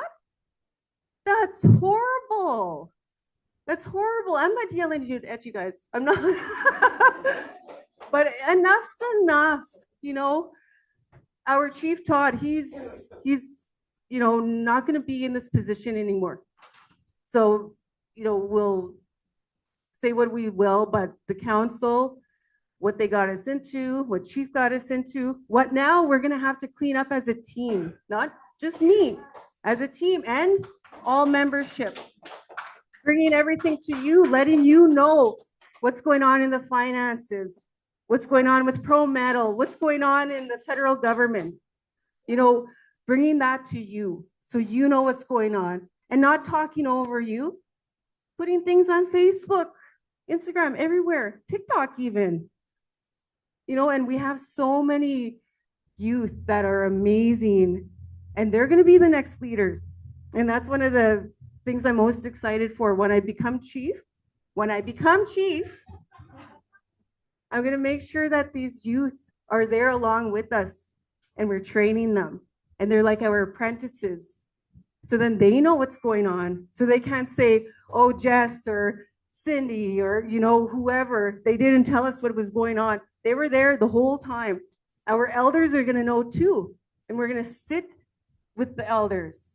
We're going to make sure that they lead those meetings, not coming to bring a piece of paper and saying, this is what we're doing. Check, we consulted the elders. No, we need the elders' voices. That's wisdom. And they say they're libraries, and they truly are. And we have to respect those elders. We have to respect all of our elders, no matter where they are, no matter what they're going through. Either if there's some of our people, elders, youth, everybody in addictions, alcoholism, everything that's affected us as people. They deserve that respect, and they have the answers. Not some white consultant that you bring in and write a piece of paper or a policy. Our people know what they need.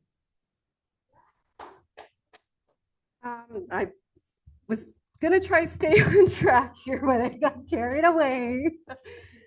Okay, how much time do I have here, Lisa? All night. Oh, actually, we're supposed to be out of here at 7, but 2 minutes. Okay, we'll keep going. So I'm just going to read off some of these because I don't want to go off on a tangent. Okay, my key priorities, and you guys could find these online. I'll have them online. I could print them off if you want me to come drop them off. Oh, and before I forget, there's some of the requests for mail-in ballots here, the actual paper copies, so if you want to fill them out.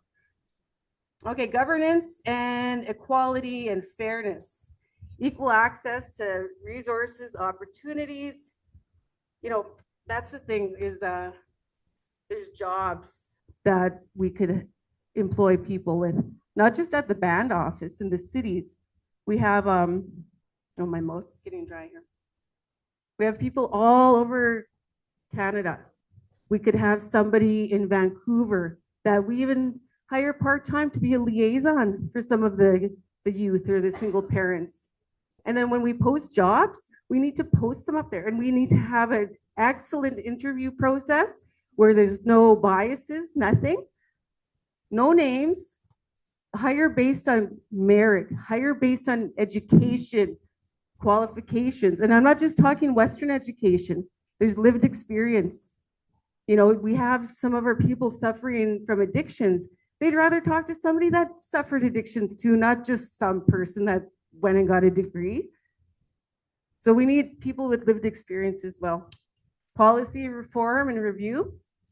If you have policy, you're able to reference that. And then there's no way to have inequality. Our staff will be giving these policies. They'll say, okay, well, if you want a house, well, apply for it. Based on need, not based on family. Cover up those names when they're applying. Make sure that there's either like merits or point system. Things have to be done equally. I think we all know this. We all know this. And everything that people said tonight, I was so amazed. I was so proud. I thought, Jesus, our people are amazing. We're so smart and we care. And that's why people are up here yelling and having passion, because they love our people. They love Pasqua. They love our lands. That's why people get mad. That's why people shout. And who showed up here? The ones who want to make change. Who's online? Who stayed online? People who want to make change. It's going to happen regardless, because we're going to keep going. We're going to keep asking them to be accountable, regardless if it's me or Alison or somebody else that gets keep them accountable. Yeah. And that's what we need to do, is just empower one another. And whoever that chief is, when I'm chief, I want to empower our council. I want them to go ahead and learn what treaties are, because not everybody knows what treaties are, and they need to, because that's what's going to save us. And it's not just going to save First Nations people or Pasqua people, society, the environment, those treaty rights, our inherent rights, our sovereignty. That's what's going to save us. So, educating our council, empowering them, letting them know, okay, this is your portfolio, this is your passion. Okay, you don't know about this? Well, go learn this. They can do that, and they should. And it's okay if you don't know everything. It's okay if you're sitting at that table and you have a question. Ask. Even out here, when we have meetings, you don't know something, ask. And don't feel like you're going to be belittled when you're asking, because that's enough. And enough judging our people. Doesn't matter who they are, where they come from, what their living situations, addiction, LGBTQ, anything. We're all the same people. We're all equal. I think I would rather get to questions instead of me up here, boom, boom, boom. So let's go with some questions, and I'll give out some answers or what I think we could do. Questions? Okay. I gotta grab my water.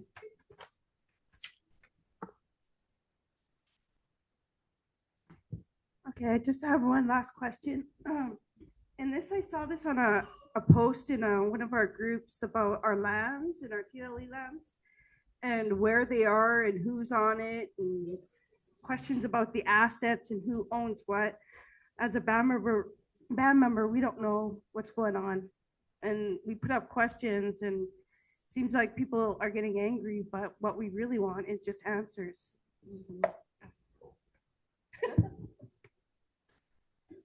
Yeah, I think just to repeat the question for those online or some of the statements made is that we want to inquire when we're online. There's, quite a few vocal band members that want answers.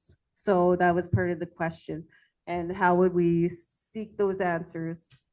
That's what we have to do as a team. And me as chief being able to guide that team, being able to look at the finances, to look at the lands, to see who's managing those lands, regardless of who the family is. We have to also look at how much are we getting from those lands? How much are those white farmers who are leasing our lands giving back to Pasqua? Peanuts. It's peanuts. I have people in land management and different reserves. They tell us, these white farmers, they laugh at us because they're just giving us peanuts. So we have to take a look at that. It's not hard to start looking at the lands, where they are, how much they're bringing in, and then turn it around. Okay, well, let's employ our kids too. Let's start a youth program where they're trained. They go manage that. Then those transferable skills they could take anywhere. They don't have to stay on Pasqua. Train them up. Okay, I think that was the answer, or I don't know if it was the answer, but I gave an answer. Questions? Any other questions? Yeah, we have one here.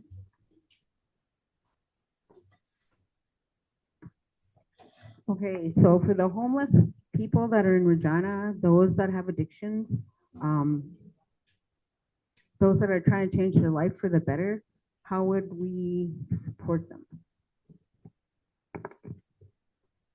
Well, first off, we have to have compassion. We have to understand that we don't judge our people. We have to understand why our people are homeless, why people have addictions, and not judge them, and let them know they could come to us. we're going to be able to have a whole team, a whole health team that could either come into the city, that could be out on the reserve, get our liaisons all across Canada helping them. There's so many resources in all the different cities. And one of the biggest things we need to do is not just find those places, but advocate for more spaces, for more resources for our people. And that's why, with these past council, I don't know if they're advocating for us because they're quiet. But everybody that I've heard from today, they know I believe in them that they're going to be able to go out there, advocate, have as much passion as they had up here. We want more spaces for homeless people. We want more treatment centers. We even have that big elder center out on Pasqua. We got to look into that and see why isn't that running. Maybe some of the elders are going to say, hey, convert that to a treatment center. Hey, convert that to a youth center. But we're only going to know when we ask the community, when we ask our elders, our youth. So yes, wellness and addictions and mental health, those are really important. Because if we don't address those first, how is anyone else going to be successful anywhere else? And we fail our people, our own people, we fail when we have everybody out on the streets and addictions or homeless.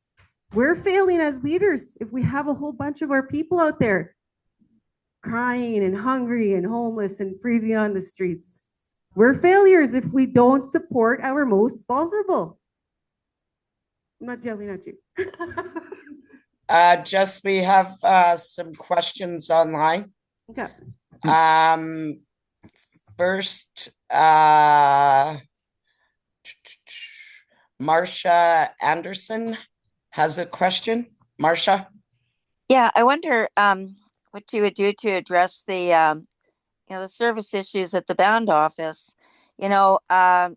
I literally have given up, and I just call a counselor to try and reach somebody for me the past number of months because, of course, it's fortunate to get through to reception. But then after that, the mailboxes are full or person's away from the desk. It's not even so I just keep going through, the contact list, looking for the next, yeah. and until I finally just call a cell number for a counselor, so that really has to change. And I don't know if that's through performance reviews or some upgrading in the workplace with, keeping up to date on checking your messages and emptying your mailboxes. Yeah. For your phones. So what do you think can be done about that? Because it's just overwhelming. Thank you, Marcia.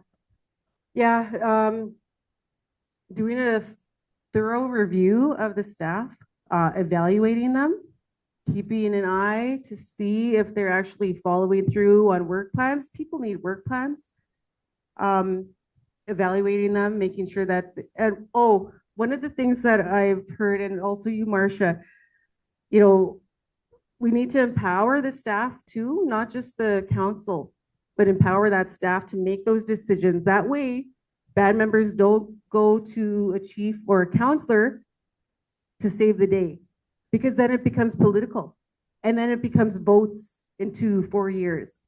But we have to be able to empower our staff and make sure that our staff is educated and trained up enough and they're actually performing and having the right director of operations, the right human resources director.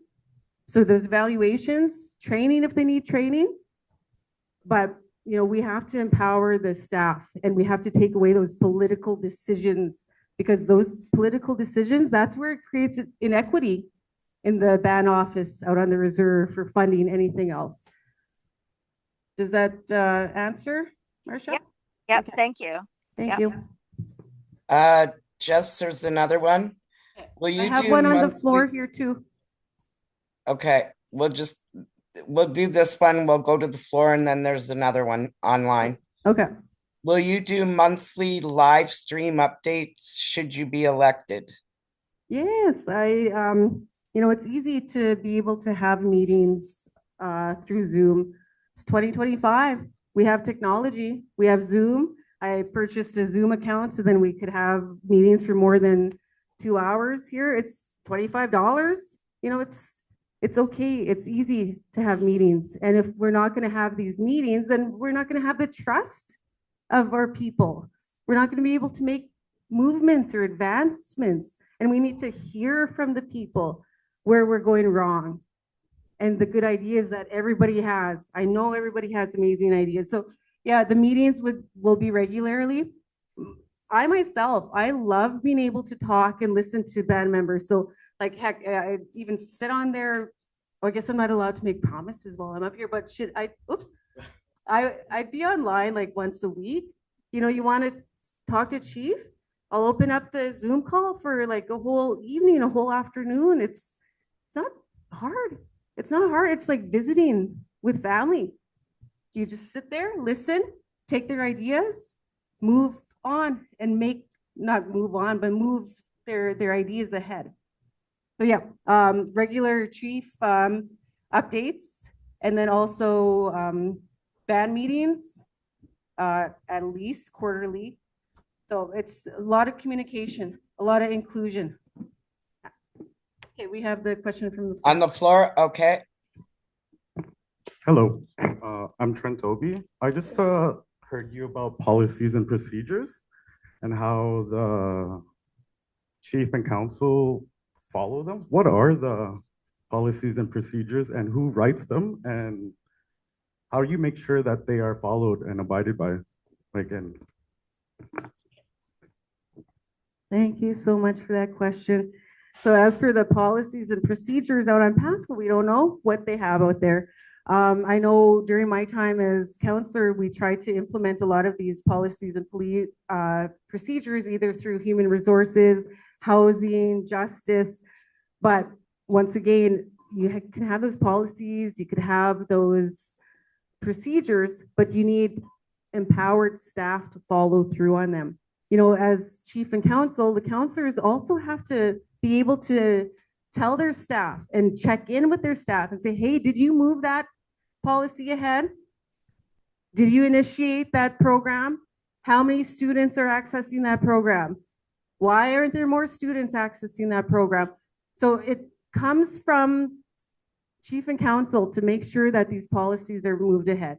And policies are amazing and they're not hard to develop. They're not. There's so many other things out there, templates, but you have to come to the people first. Do you want a new election code? Bring it to the people. Do you want a new way to hire people through a human resources policy? Bring it to the people. It's not hard to do to include people. Yeah. Thanks, Jess. Looks like, oh, okay, yeah. Another question online. Do you support the creation of a family advocacy and legal support committee to assist Indigenous parents in welfare cases? Why or why not? Oh, I do. I do support a committee for, child welfare, families, outreach, including the whole families. It's kinship ties that we need to remember and go back to. Those served us for centuries, taking care of one another. And as a committee, that's that oversight too. You have band members who are going through those processes because they know more than this counselor, they know more than this chief because they've lived it. And so communicating with the band members through committees, through councils, that needs to be done, not just with child welfare, with finance, everything. So yes, committees are extremely important. And the committees, when I remember before I was counselor, I sat on ECDEV committee. And then when I became counselor, there was committees. And the committees, one of their biggest challenges were they'll do all the work and then they'll present it to chief and council, but then that's it. Chief and council don't listen. We need to make sure our chief and council listen. And when I do get in, I expect all of the band members to say, hey, chief, what's going on with this? Bug the heck out of me. Bug me. Bug all of your counselors. Ask them, okay, you said you're going to move that ahead. Move it ahead. Bug them because you need to. That's how you hold us accountable. Okay, last question for the evening. If elected, when can we expect our first band meeting? This question is for all candidates running for chief. Thank you. Okay, I'll give my answer since I'm at the mic, then I'll ask Alison to come up. And then I'll just kind of summarize my part here. So the first band meeting, it should be pretty quick. But I know as chief and council, we're going to have to take a look at where the finances are, especially. We're going to have to take a look at, staffing to see if these work plans were moved ahead, who's responsible. So I'm going to say like a 3 weeks to a month max, but we need to be, but I mean, we're going to always have communication. I'm going to be able to be online all the time, but an actual full band meeting where we could present everything, our findings, not more than a month. Alison?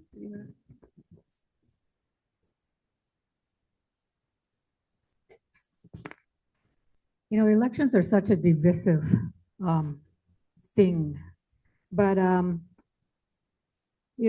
been telling my those that I've been speaking with the past couple of weeks that why can't we have a band meeting right away? I think first of all, we would want to gather as a community and have a meal just to share with each other, right? Something with the candidates in the forum, those that were, running for chief, and open the door that way. Because if we do it that way and it happens within the first month or the first week or couple of weeks, then it not only shows that it brings the community back in, and that's what we need. We need the voices back in the circle, and we need to share a meal.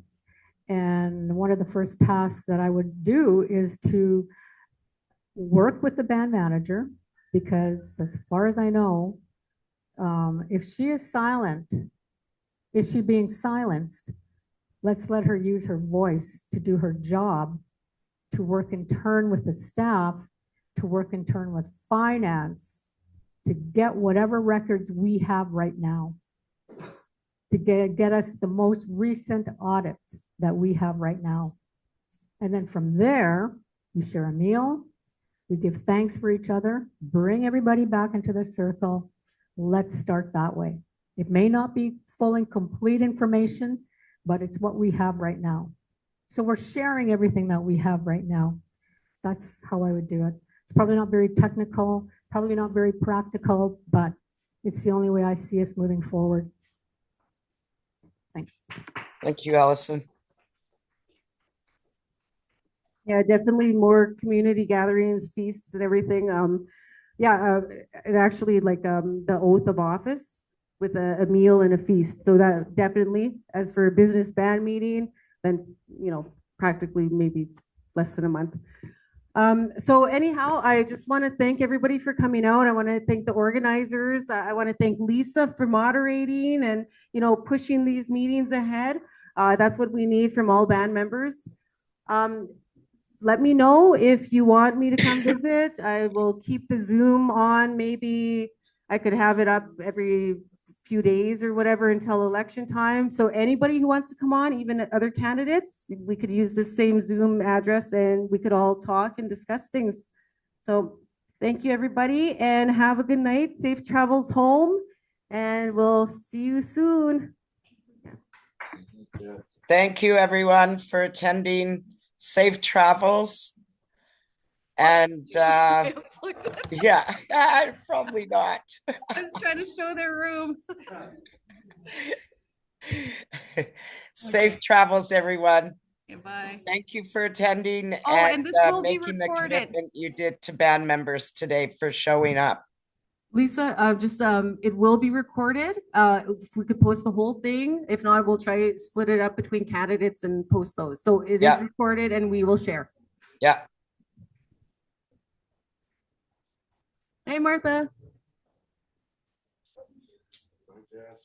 I want to Okay, get good night, everyone. Bye. Over here.